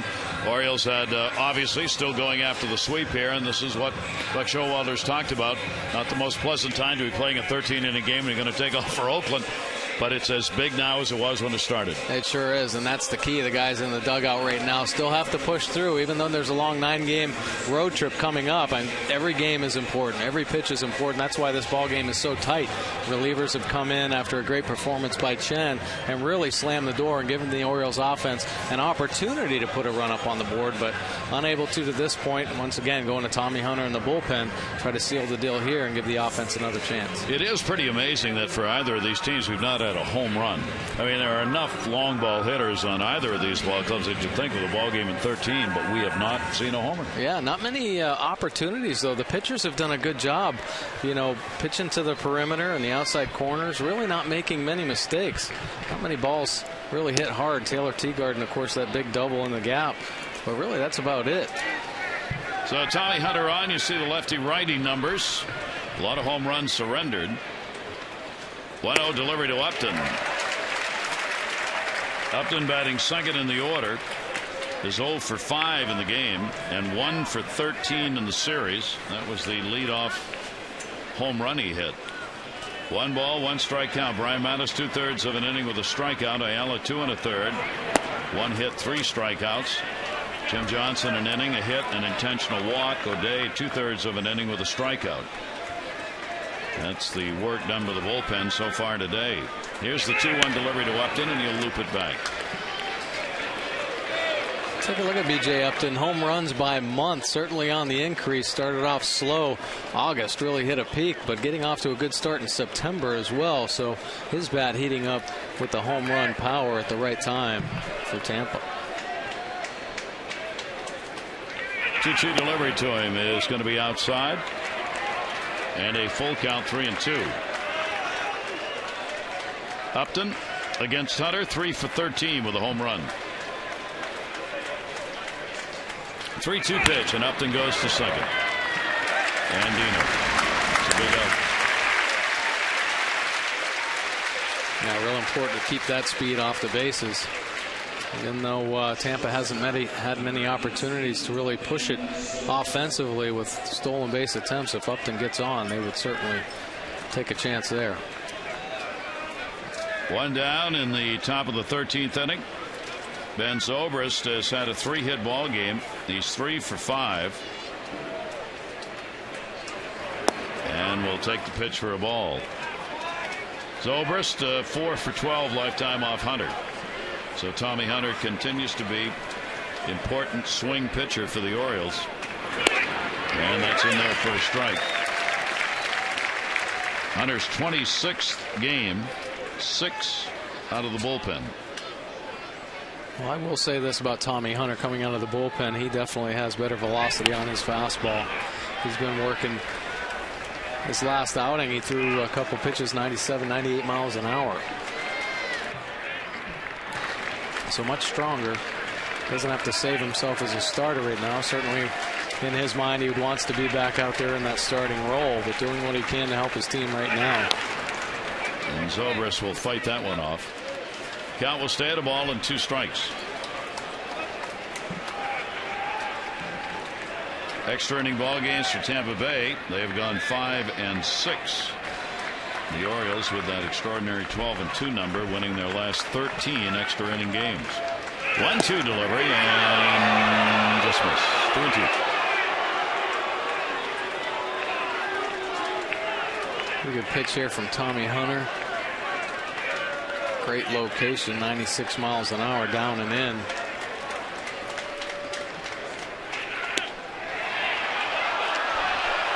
Full count, 3-2.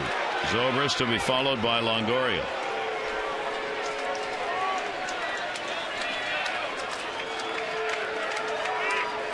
Orioles starters have stayed in this game position-wise all the way around. 3-2 delivery, and he got him. So Hunter gets the strikeout, 2 down.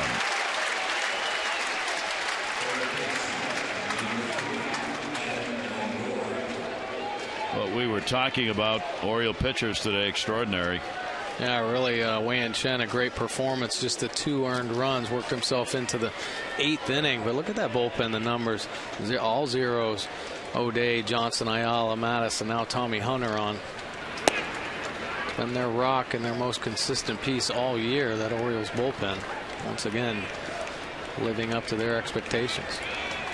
Longoria 2 for 11 off Hunter. 1-0 count on him, 2 down, nobody on. Longoria will foul it away. A single in the ball game, 1 for 5 for Longoria. Hitting at .289 on the year. Started as the DH and has moved over to third base.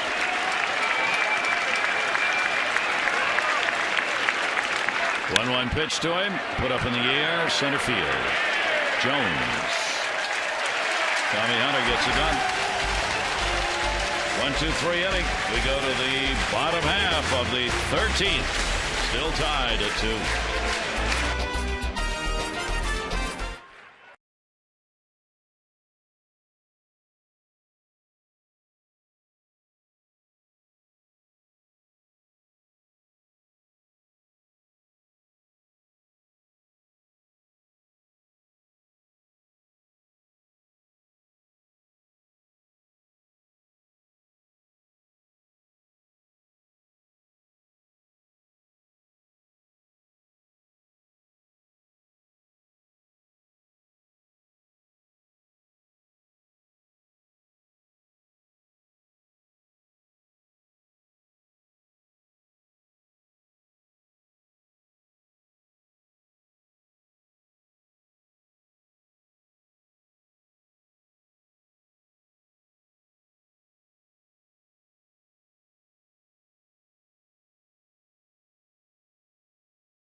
Still a chance for a sweep for the Orioles as we go to the bottom of the 13th inning.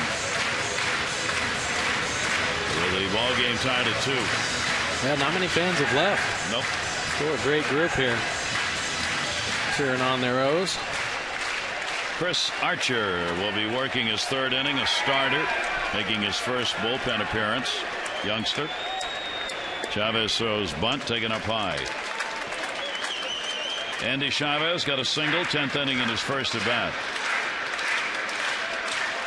Not much here in the extra innings of this ball game. Tampa Bay's had 1 hit. So are the Orioles.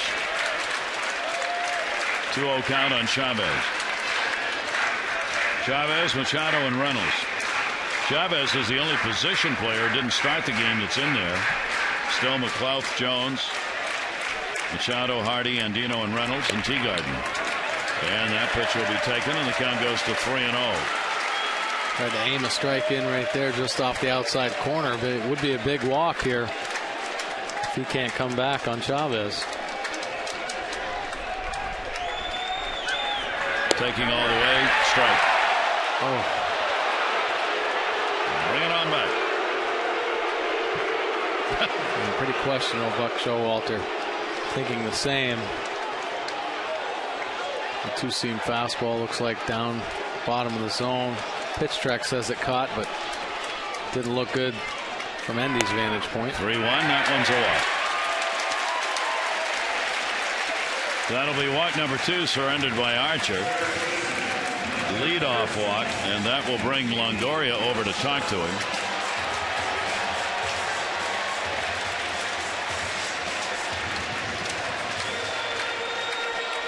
Longoria certainly settling him down a little bit, but probably going over his bunt responsibilities here in this situation. Yes, he wears 13. Yes, it's September 13th. Yes, this is the 13th inning. What does that all add up to? A bunt. Foul. Trying to move him up. Manny Machado trying to get him down to second base. He's not had a sacrifice with the big club. Let's see if it's still on. Chavez, of course, with great speed over there at first base.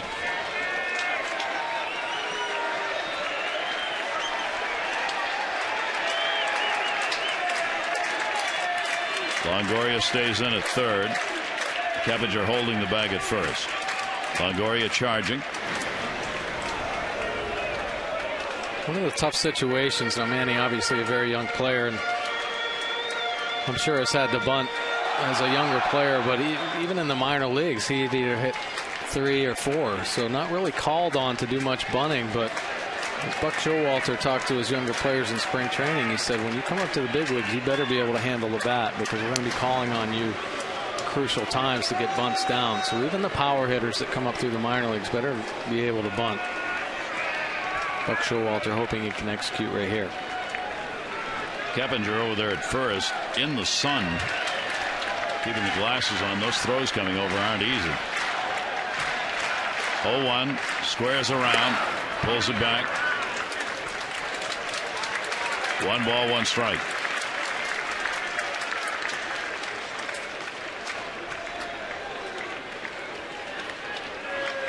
Longoria is not going to give up that out at second if he can get to it. He's on the charge, and ZOBRIST, the shortstop's going over to cover second base. If in fact there's a bunt towards third. Squares again, drops it. That's where he wanted it to go. Plays at first. Didn't make it.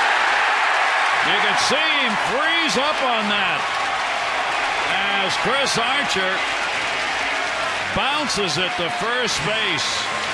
Everybody's safe.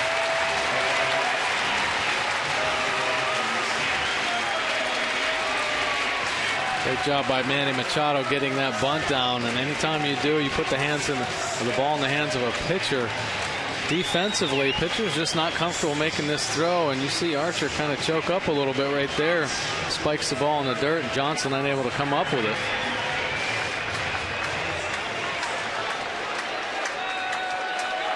Machado safe. Now even more pressure on the Rays and their defense. So now Hickey out there to discuss this. Reynolds coming up. Nobody out. There have been 2 errors committed by the pitchers today. It cost them an unearned run in the 7th inning. And Manny Machado again laid down a bunt that couldn't be handled by Wade Davis. And ended up scoring in what was the Teagarden 2 RBI double.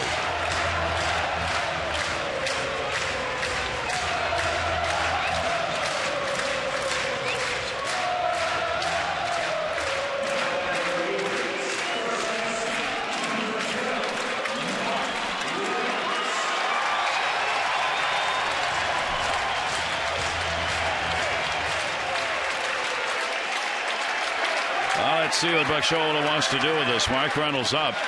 Even with the bag at third is Longoria. They're playing bunt, moving in at first. Little wheel play right there just to see if, or an inside move to see if Mark Reynolds tips his hat. But he didn't show anything in that. He does not have a sacrifice this year, as you would expect. He does bunt and fouls it back over the screen.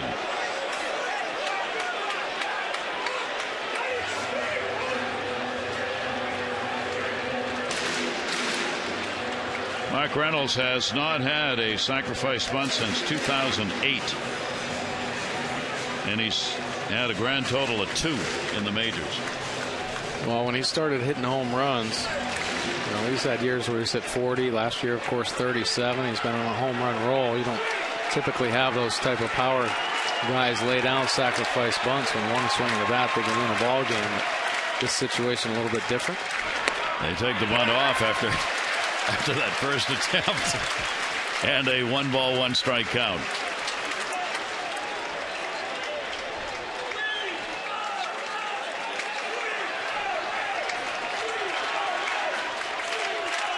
One run wins it. Orioles 1 for 9. Runners in scoring position. Fisted him. Popped it up. Not deep. Runner halfway. It's going to fall in. Base hit. Chavez had to wait though, and he'll stop at third. The bases are loaded with nobody out.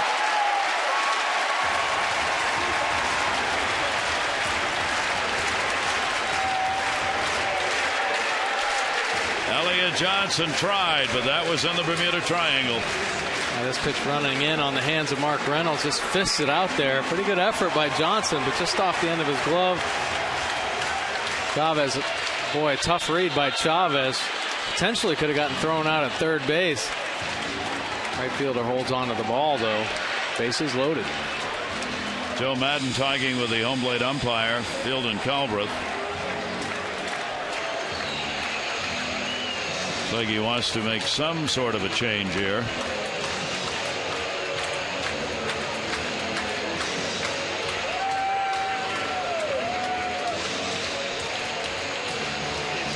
Gonna move some outfielders around here.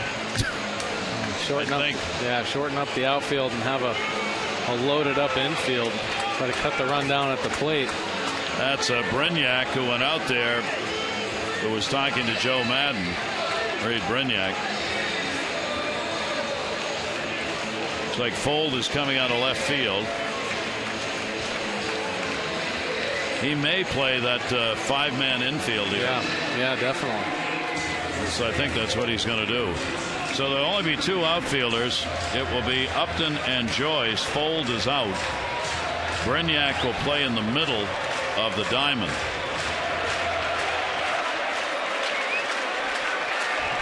Five-man infield. Nobody out. Bases loaded. Orioles need 1 to win. Robert Andino.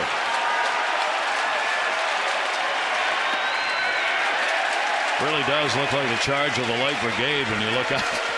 And there are no holes in the middle in the infield. As there is nobody in left field. Andino generally hits the ball to center and right. Andino with a walk. 1-0. There for a strike. He's had an 0 for 4 in the ball game.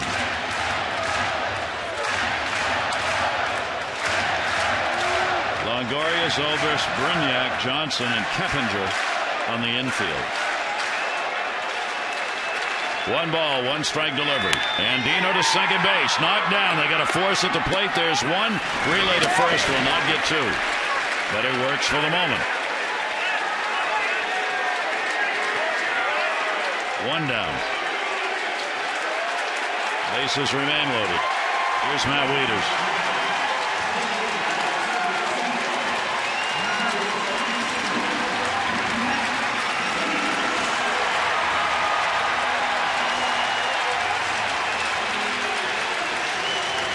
First appearance for Matt Wieters in the ball game. Setting the infield up here.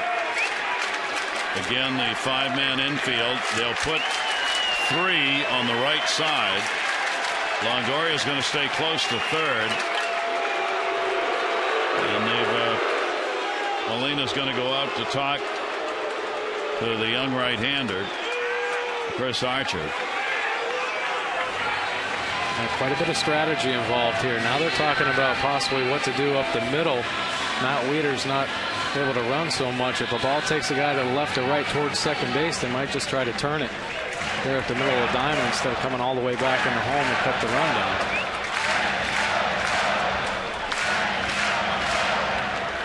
Big numbers with the bases loaded for him.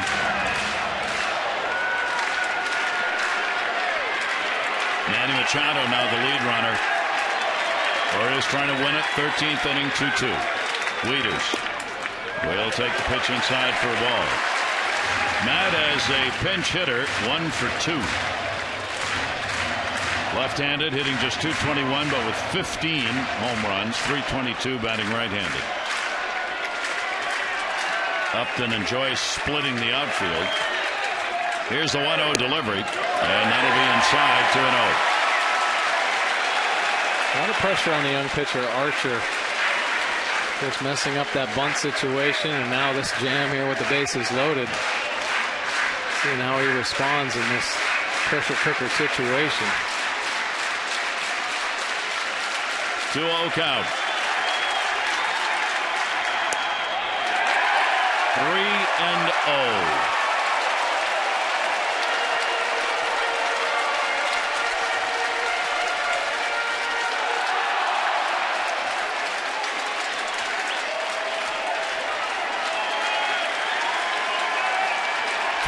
Count. No place to put him. Wieters takes it for a strike. A 23-year-old in just his 4th game, first time as a reliever. Never could have dreamed it would look like this. 13th inning, 5 infielders behind him. Wieters at the plate. Here's the 3-1 delivery. Wieters takes it. That's a strike.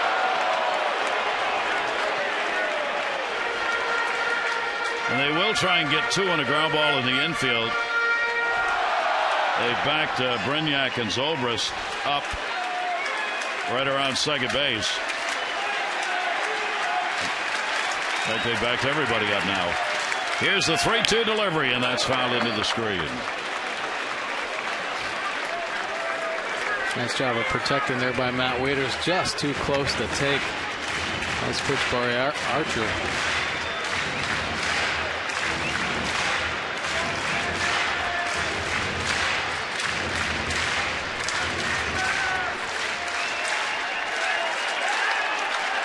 Two again. Archer's delivery. Wieters goes down swinging. Yo.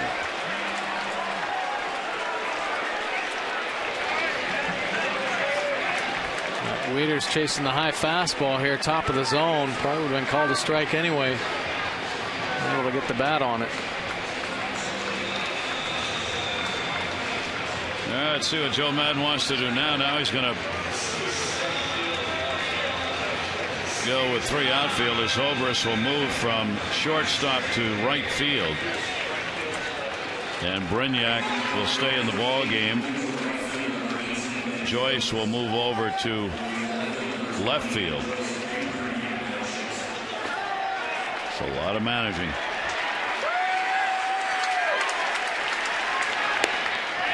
And the pitch taken for a strike. McLouth at the plate. Bases loaded. 2 down. The Orioles had loaded him up with nobody out on a walk, an error, and a single, and now there are 2 down. Archer has struck out 3 in his relief appearance. McLouth, the 0-1 delivery to him, up high for a ball, 1-1. McLouth picked up a double back in the 3rd inning. He's got a 1 for 5.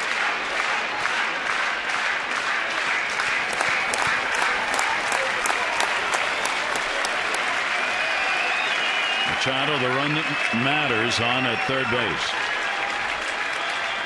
Here's the 1-1. And a breaking ball in. 1-2.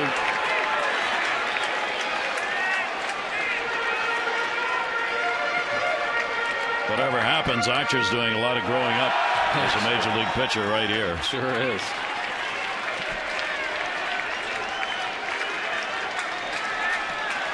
One and 2 the count. McLouth waiting on it and fouls it back.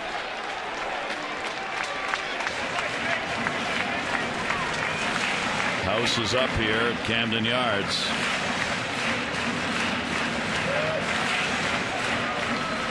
People are just kind of standing wondering what's going to happen next. A little bit of shock, yeah, with the bases loaded and nobody out. Here's the 1-2 delivery. McLouth will take it. Count goes to 2 balls and 2 strikes.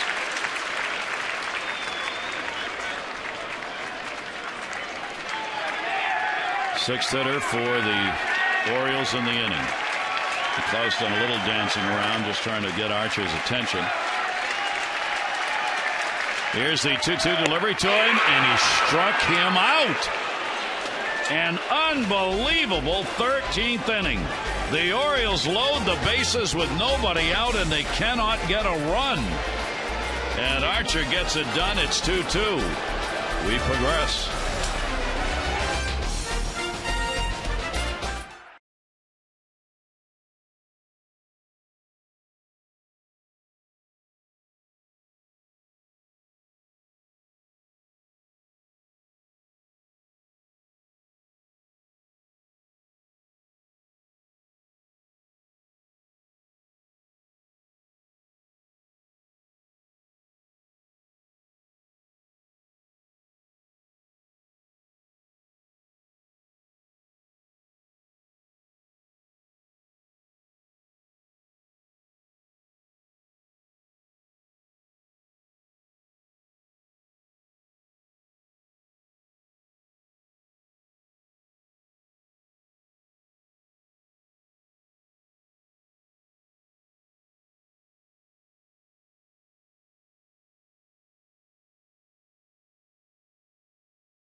More amazing as Matt Wieters ends the inning striking out after the Orioles had loaded him up with nobody out. 5-man infield for a couple of plays, and Wieters will stay in the ballgame and do the catching as Tommy Hunter will stay on and pitch his 2nd inning as we go to the 14th. Yeah, very interesting last inning for the Orioles. Obviously loading the bases with nobody out, and then Joe Maddon working his magic defensively, pulling 5 infielders in. Will make a play on Robert Andino, and then, boy, Archer really bowed his neck and got out of that huge jam, striking out Wieters and then McLouth. So Hunter works. Here is Reed Brignac. This will be his first at bat.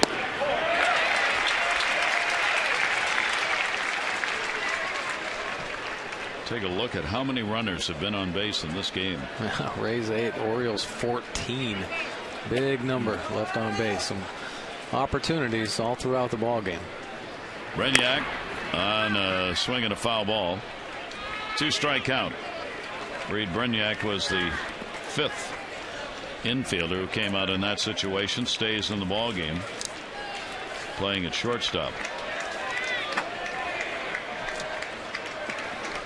Keppinger waiting on deck.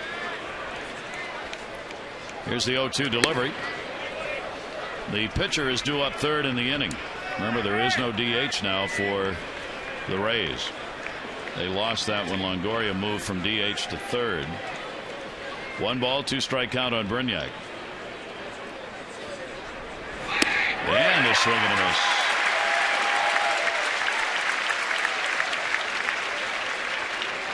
Hunter gets his 2nd strikeout. Shadows might still be in play here as they stretch across the field. A hanging slider right there that can't get to. Swing and a miss. If you count the double play that ended the 10th inning, that's 12 in a row retired here in extra innings by the Oriole relievers. Here is Keppinger. He's gone the distance.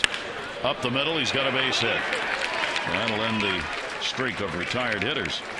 A 1-out single here in the 14th inning. Keppinger with 2 hits.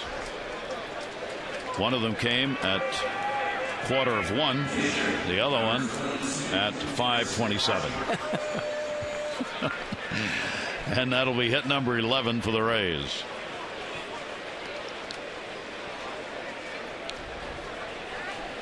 Chris Archer is going to hit. So the pitcher will stay on. He is a starter, and obviously Madden wants to keep him in the ball game. He's used 8 relievers. You got to believe Archer might try and lay one down here. Yeah. Pull the bat back, and we'll take a strike. Good opportunity here for the Orioles. Try to get that lead out at second base. Machado able to play really in tight on the grass there. Reynolds going to get a good jump as well. Archer assumed the at bat of Roberts, who came out after he fouled the ball off his foot. Tried to bunt that and fouls it off.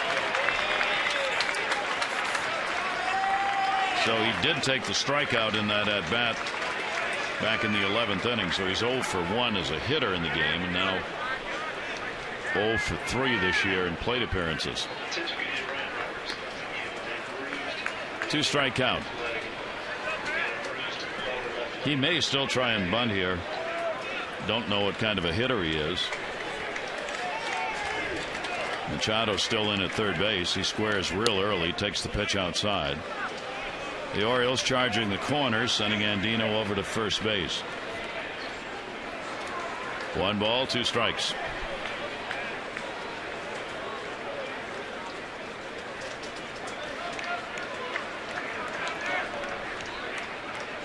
Again squaring, 1-2 delivery, and he's out. So Hunter will get the strikeout. That'll be his 3rd. Failure to get down the bunt with 2 strikes. Well, he gave it an effort, 3 tries, but just unable to keep that bat head out in front of the plate. Fouls it off. Of course, you foul a ball off after 2 strikes, and you're done. That'll bring up Molina. We were talking about this before the game a long time ago, but that's one of the things that's going to have to change next year for pitchers. With interleague games being played every day somewhere, you really are going to have to be ready as a pitcher to go to the plate and probably bunt. Hunter inside to Molina. Yeah, it's going to have to be part of their routine. You know, I mean, every day they come to the field and they do the running, get their throwing in and stuff. Well, now, since there's going to be so many regular interleague games, it's just going to be part of maybe once or twice a week. You know, take batting practice, get some bunting practice down, if not every day. 1-0, runner goes, and Molina fouls it off. So Keppinger was running. That's a hope and a prayer. It's not that I mean, if he steals it, fine, but really Joe Madden's hoping that Molina might actually get a base hit with a runner going, and you might get a run off. Yeah. Because Molina struggled at the plate. He's hitting only 200. You're just trying to make something happen right there. Molina struck out, the only at bat he's had in the ball game. Tommy Hunter, 1 ball, 1 strike count on him. And Molina down the line, and that's a foul. And a break for the Orioles, because if that's fair, that's a run. Boy, that was close. Molina kind of wishing it fair, but not enough. Just fades enough at the end, a couple feet off the right field line.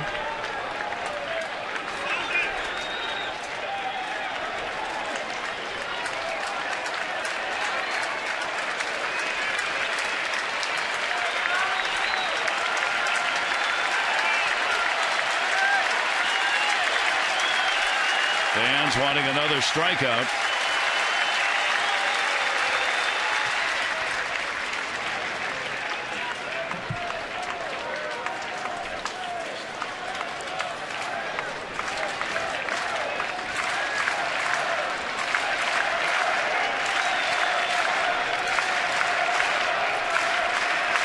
One and two. Molina waiting on it. Runner stays, and he does get the base hit up the middle. Jones will get it back in. So Tampa Bay with a couple of hits here in the 14th inning, and have runners on at first and second base with 2 down. And Joyce coming to the plate. Showalter coming to the mound, and that will be it for Hunter. And Wolf, the left-hander, will come on to face Joyce. So Tampa Bay creates an opportunity for themselves here in the 14th. Not a bad job done by Tommy Hunter, though, in relief. Wolf coming on 2-2.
Hunter, nice job for the Orioles. Randy Wolf now in. He's been in a couple games. Bucks used him in some long relief appearances. But here he's up in the lefty matchup situation to face Joyce. Another veteran left-hander to come out of the bullpen. Lefty's hitting 200, righty's 250 off him. Wolf coming over to work out of the pen after making 24 starts before the deal brought him over to the Orioles, and now his 3rd appearance for the O's. Runners on at first and second base. Matt Joyce will face Wolf, and vice versa for the first time. Inning and 2/3 for Tommy Hunter. 3 strikeouts, couple of base hits here in the 14th inning. And Joyce up. He has struck out and drawn an intentional pass. This will be his 3rd plate appearance. Runners off first and second, and the breaking ball is in there for a strike.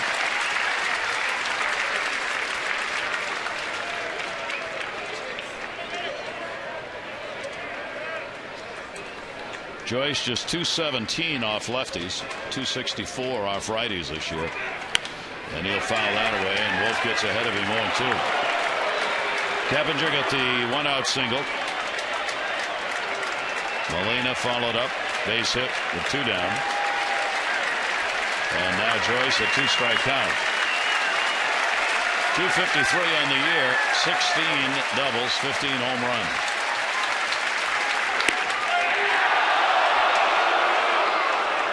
One ball, 2-strike count. Borderline pitch right there. Almost gets Joyce to bite on it.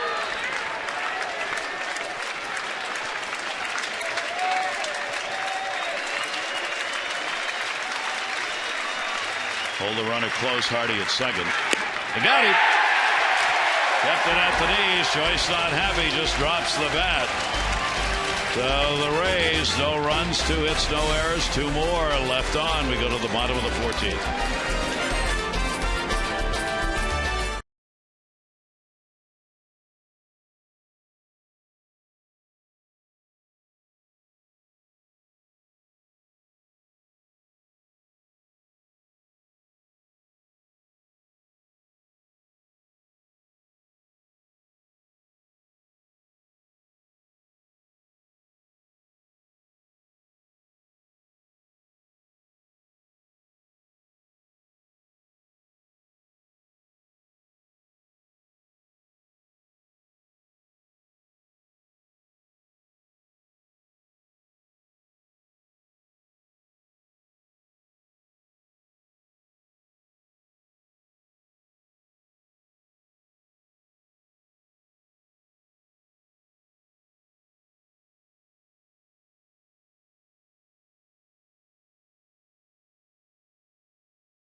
It's an unbelievable ball game to try and wrap up this 3-game set.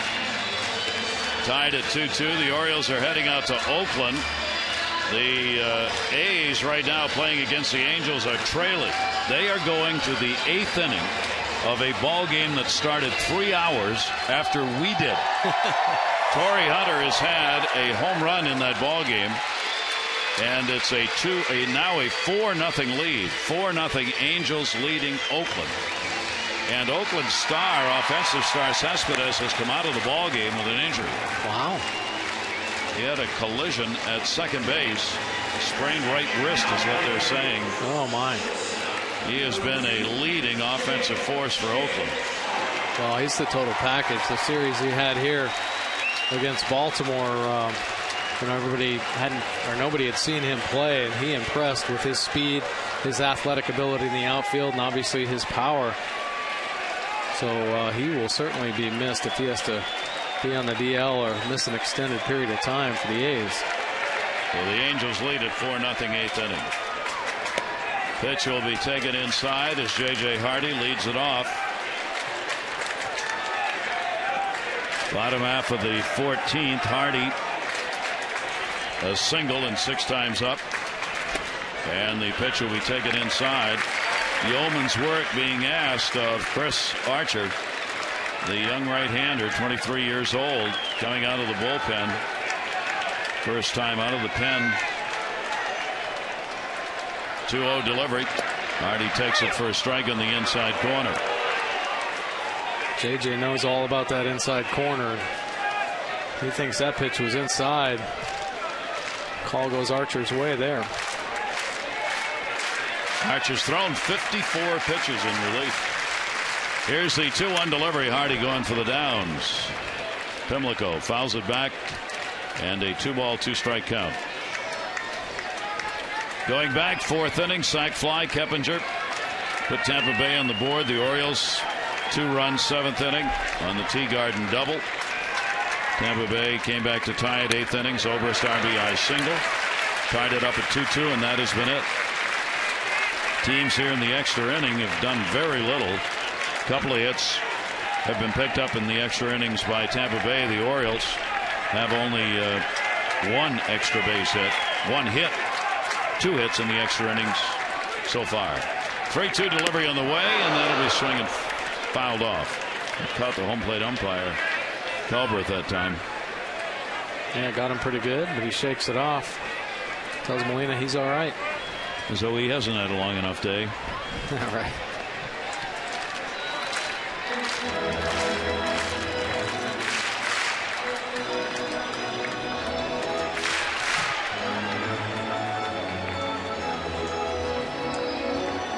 The only thing Field and Culbreth knows about tonight is he's not buying dinner. 3-ball, 2-strike count on Hardy. Up in the air, shortstop. Gignac in foul territory will put it away, and Hardy's retired.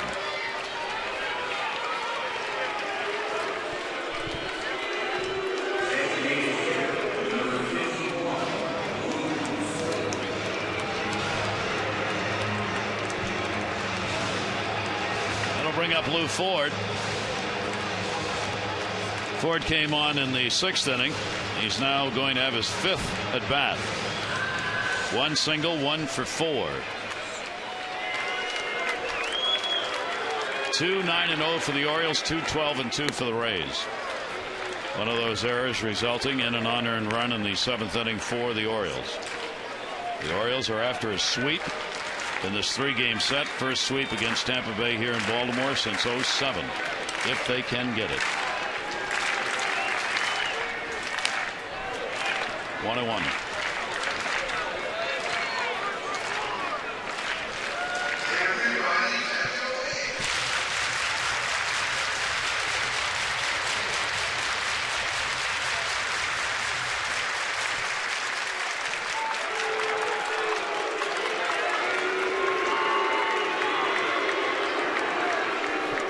Here's the 1-1 delivery to Ford.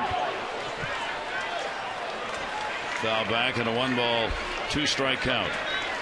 The Orioles are trying to win their 13th consecutive extra inning ball game after losing the first 2 this year. They have won the next 12. The way we're going, the Yankee game may be done. No, they don't start till 7:30. 7 o'clock. Ford will punch that one foul again. Count stays at a ball and 2 strikes.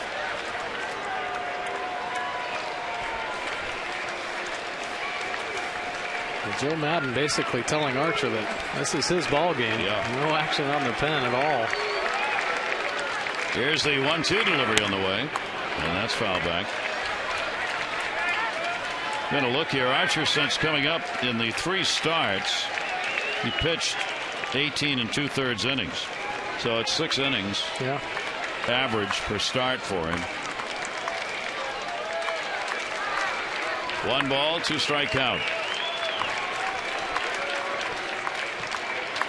Ford will take the pitch outside.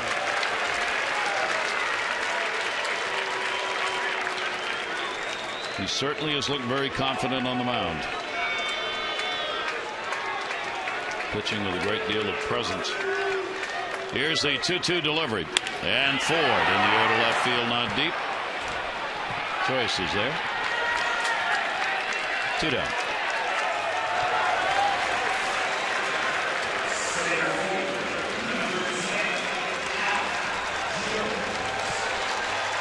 Adam Jones in the cleanup hole today. 0 for 5 and a walk. A couple of strikeouts included. So he gets another chance to extend his 10-game hit streak. More importantly here with 2 down, what he'd like to do is go after that game winner.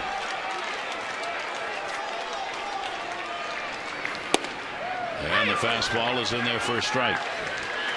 94-mile-an-hour heaters. Well, he's shown a lot. He's been very impressive, even in the tough jams that he was in. You know, he makes that error. Could have potentially been a very costly error, but able to regroup and keep his composure. Well, here he is pitching in the 14th.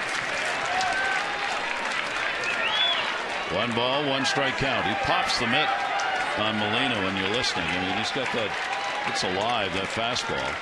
1-1 delivered to Jones. That'll be down low in the dirt. 2-1.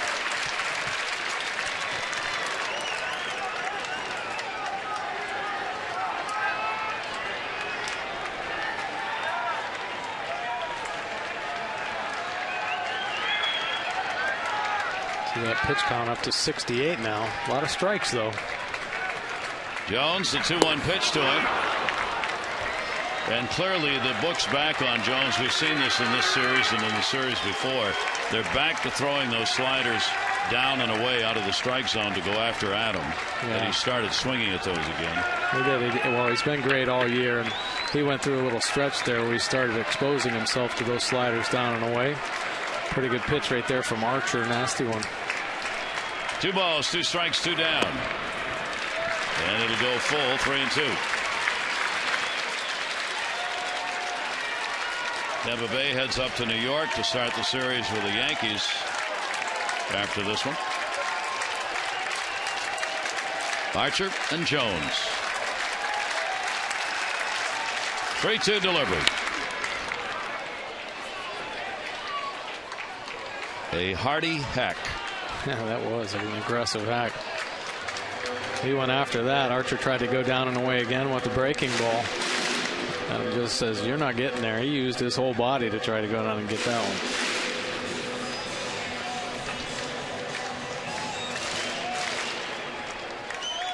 one. Bird's still alive.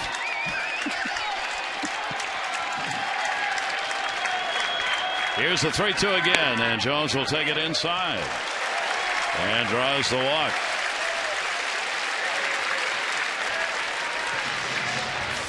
Archer, 3 walks and 3 strikeouts. That's coming out of the bullpen. This walk comes with 2 down. Andy Chavez had a single back in the 10th inning. Drew a walk in the 13th. The Orioles in the 13th inning loaded the bases with nobody out. And Tampa Bay got Andino to hit into a fielder's choice at the plate. Waiters would strike out in the inning, and they got out of it.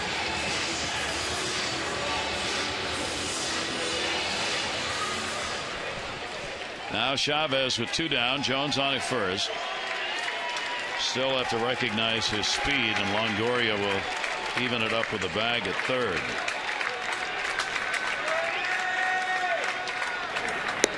And Chavez on the off-speed pitch for a ball.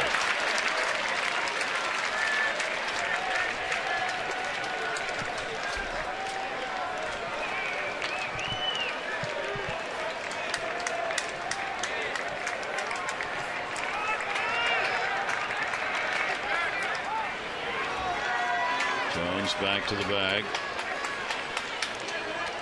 Adam, as much as anything, just wants to distract Archer here to maybe cough up a fat pitch to Chavez.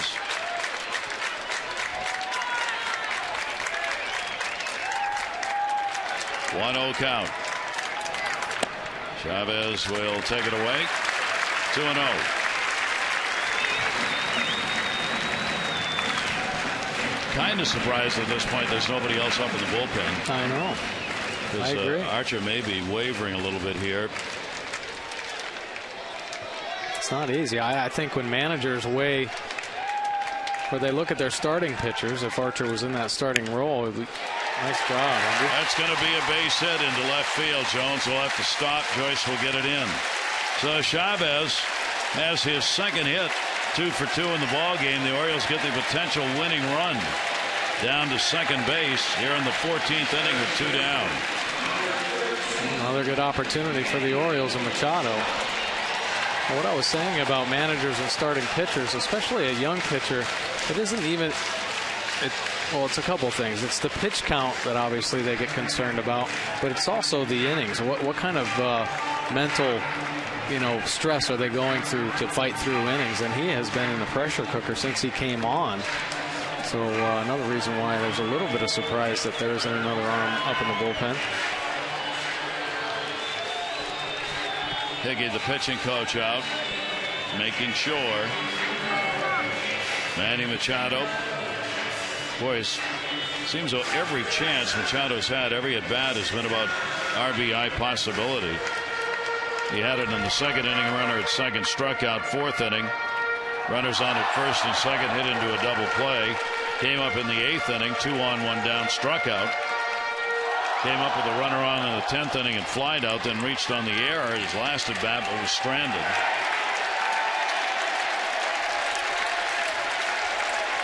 Rally hats are on. Machado takes the pitch inside. Now Jones is getting a tremendous lead, and seeing that, the Rays bench moves Johnson, the second baseman, over. Because Adam Jones was way off.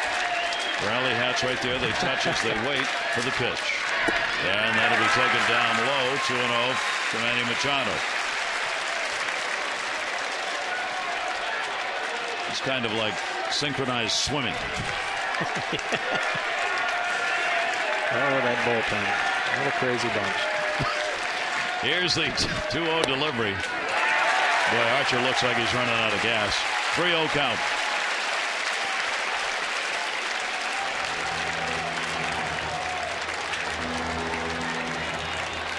Jones, the potential winner at second base. 2 for 13 today with runners in scoring position for the O's. 3-0 delivery, green lighted him. That ball in the air, left field, that could fall in. It's in! The Orioles win it! A sinking line drive single by Manny Machado. Jones scores. Orioles 3, Rays 2 in 14.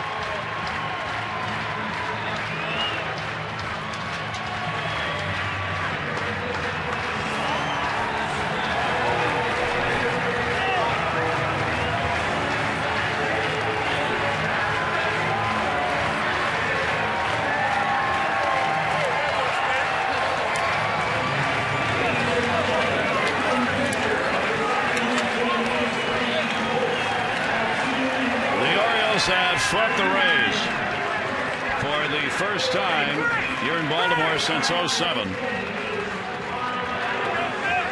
The 13th straight extra inning win extends the franchise record. They continue to build on the best one-run win percentage in the history of the majors. They are 27-7 in one-run ball games. And Manny Machado just kind of soaking it all in. Oh, yeah. All right, tell me about that ball game. How good was that? Great, long, but we came out with a great win, and we battled hard to the end. Did you know anything about Chris Archer before that at bat? Well, yeah, I heard about him when he was pitching for Durham, and a couple of our guys faced him a bunch of times, so we had a little scouting report about him. What were you looking for? I was looking for fastball all the way, the whole at bat. This team has continued to find ways to get things done, Manny. Uh-oh.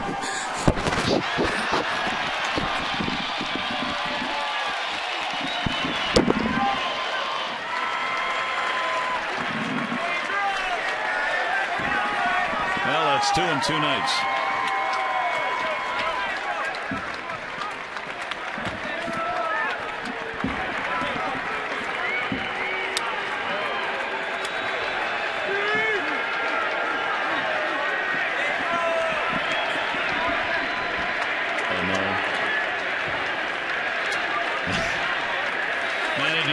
I'll tell you what if we all chip in and buy whipped cream? Will that be better? I don't think so. Well, you're 2 for 2. I guess you can't get tired of it. It means you've done something really good if you get it. Well, it's great. It's a great feeling to get a pat in the face, and it's even better to come out with the win. This ball club with an outstanding homestand. I was going to ask you about finding the ways to win. Is there just a confidence level right now, Manny, that no matter what happens in a ball game, there's a feeling you can come back and get it? Well, yeah, definitely. This team, we're going to fight to the end, and we're never going to stop battling. And hopefully we just keep winning and just keep playing hard. Well, you did it today. Manny, congratulations for the game winner. Manny Machado. So the Orioles come away with a win. They guarantee themselves the first 500 season in 15 years, but it's way beyond that. Now they will get on a plane and head to the West Coast. It's Oakland next. Joe Saunders, Tommy Malone will be the starters. Our coverage will begin at 9:30 on Masson 2 HD with those extra tomorrow night, presented by Jeep. Our game action will follow at 10. For Mike Bordick and all of our crew here at Camden Yards, I'm Gary Thorne. Thanks, everybody. The Orioles win it final. Orioles 3 and the Rays 2. The Orioles in one-run ball games now are 27-7, and they are 13-2 in extra inning games. And on the season now, they've got a 9-6 edge on Tampa Bay. Jim and Rick are standing by. O's Extra is going to be coming up with a lot to look back at. From Camden Yards, here it is. Adieu.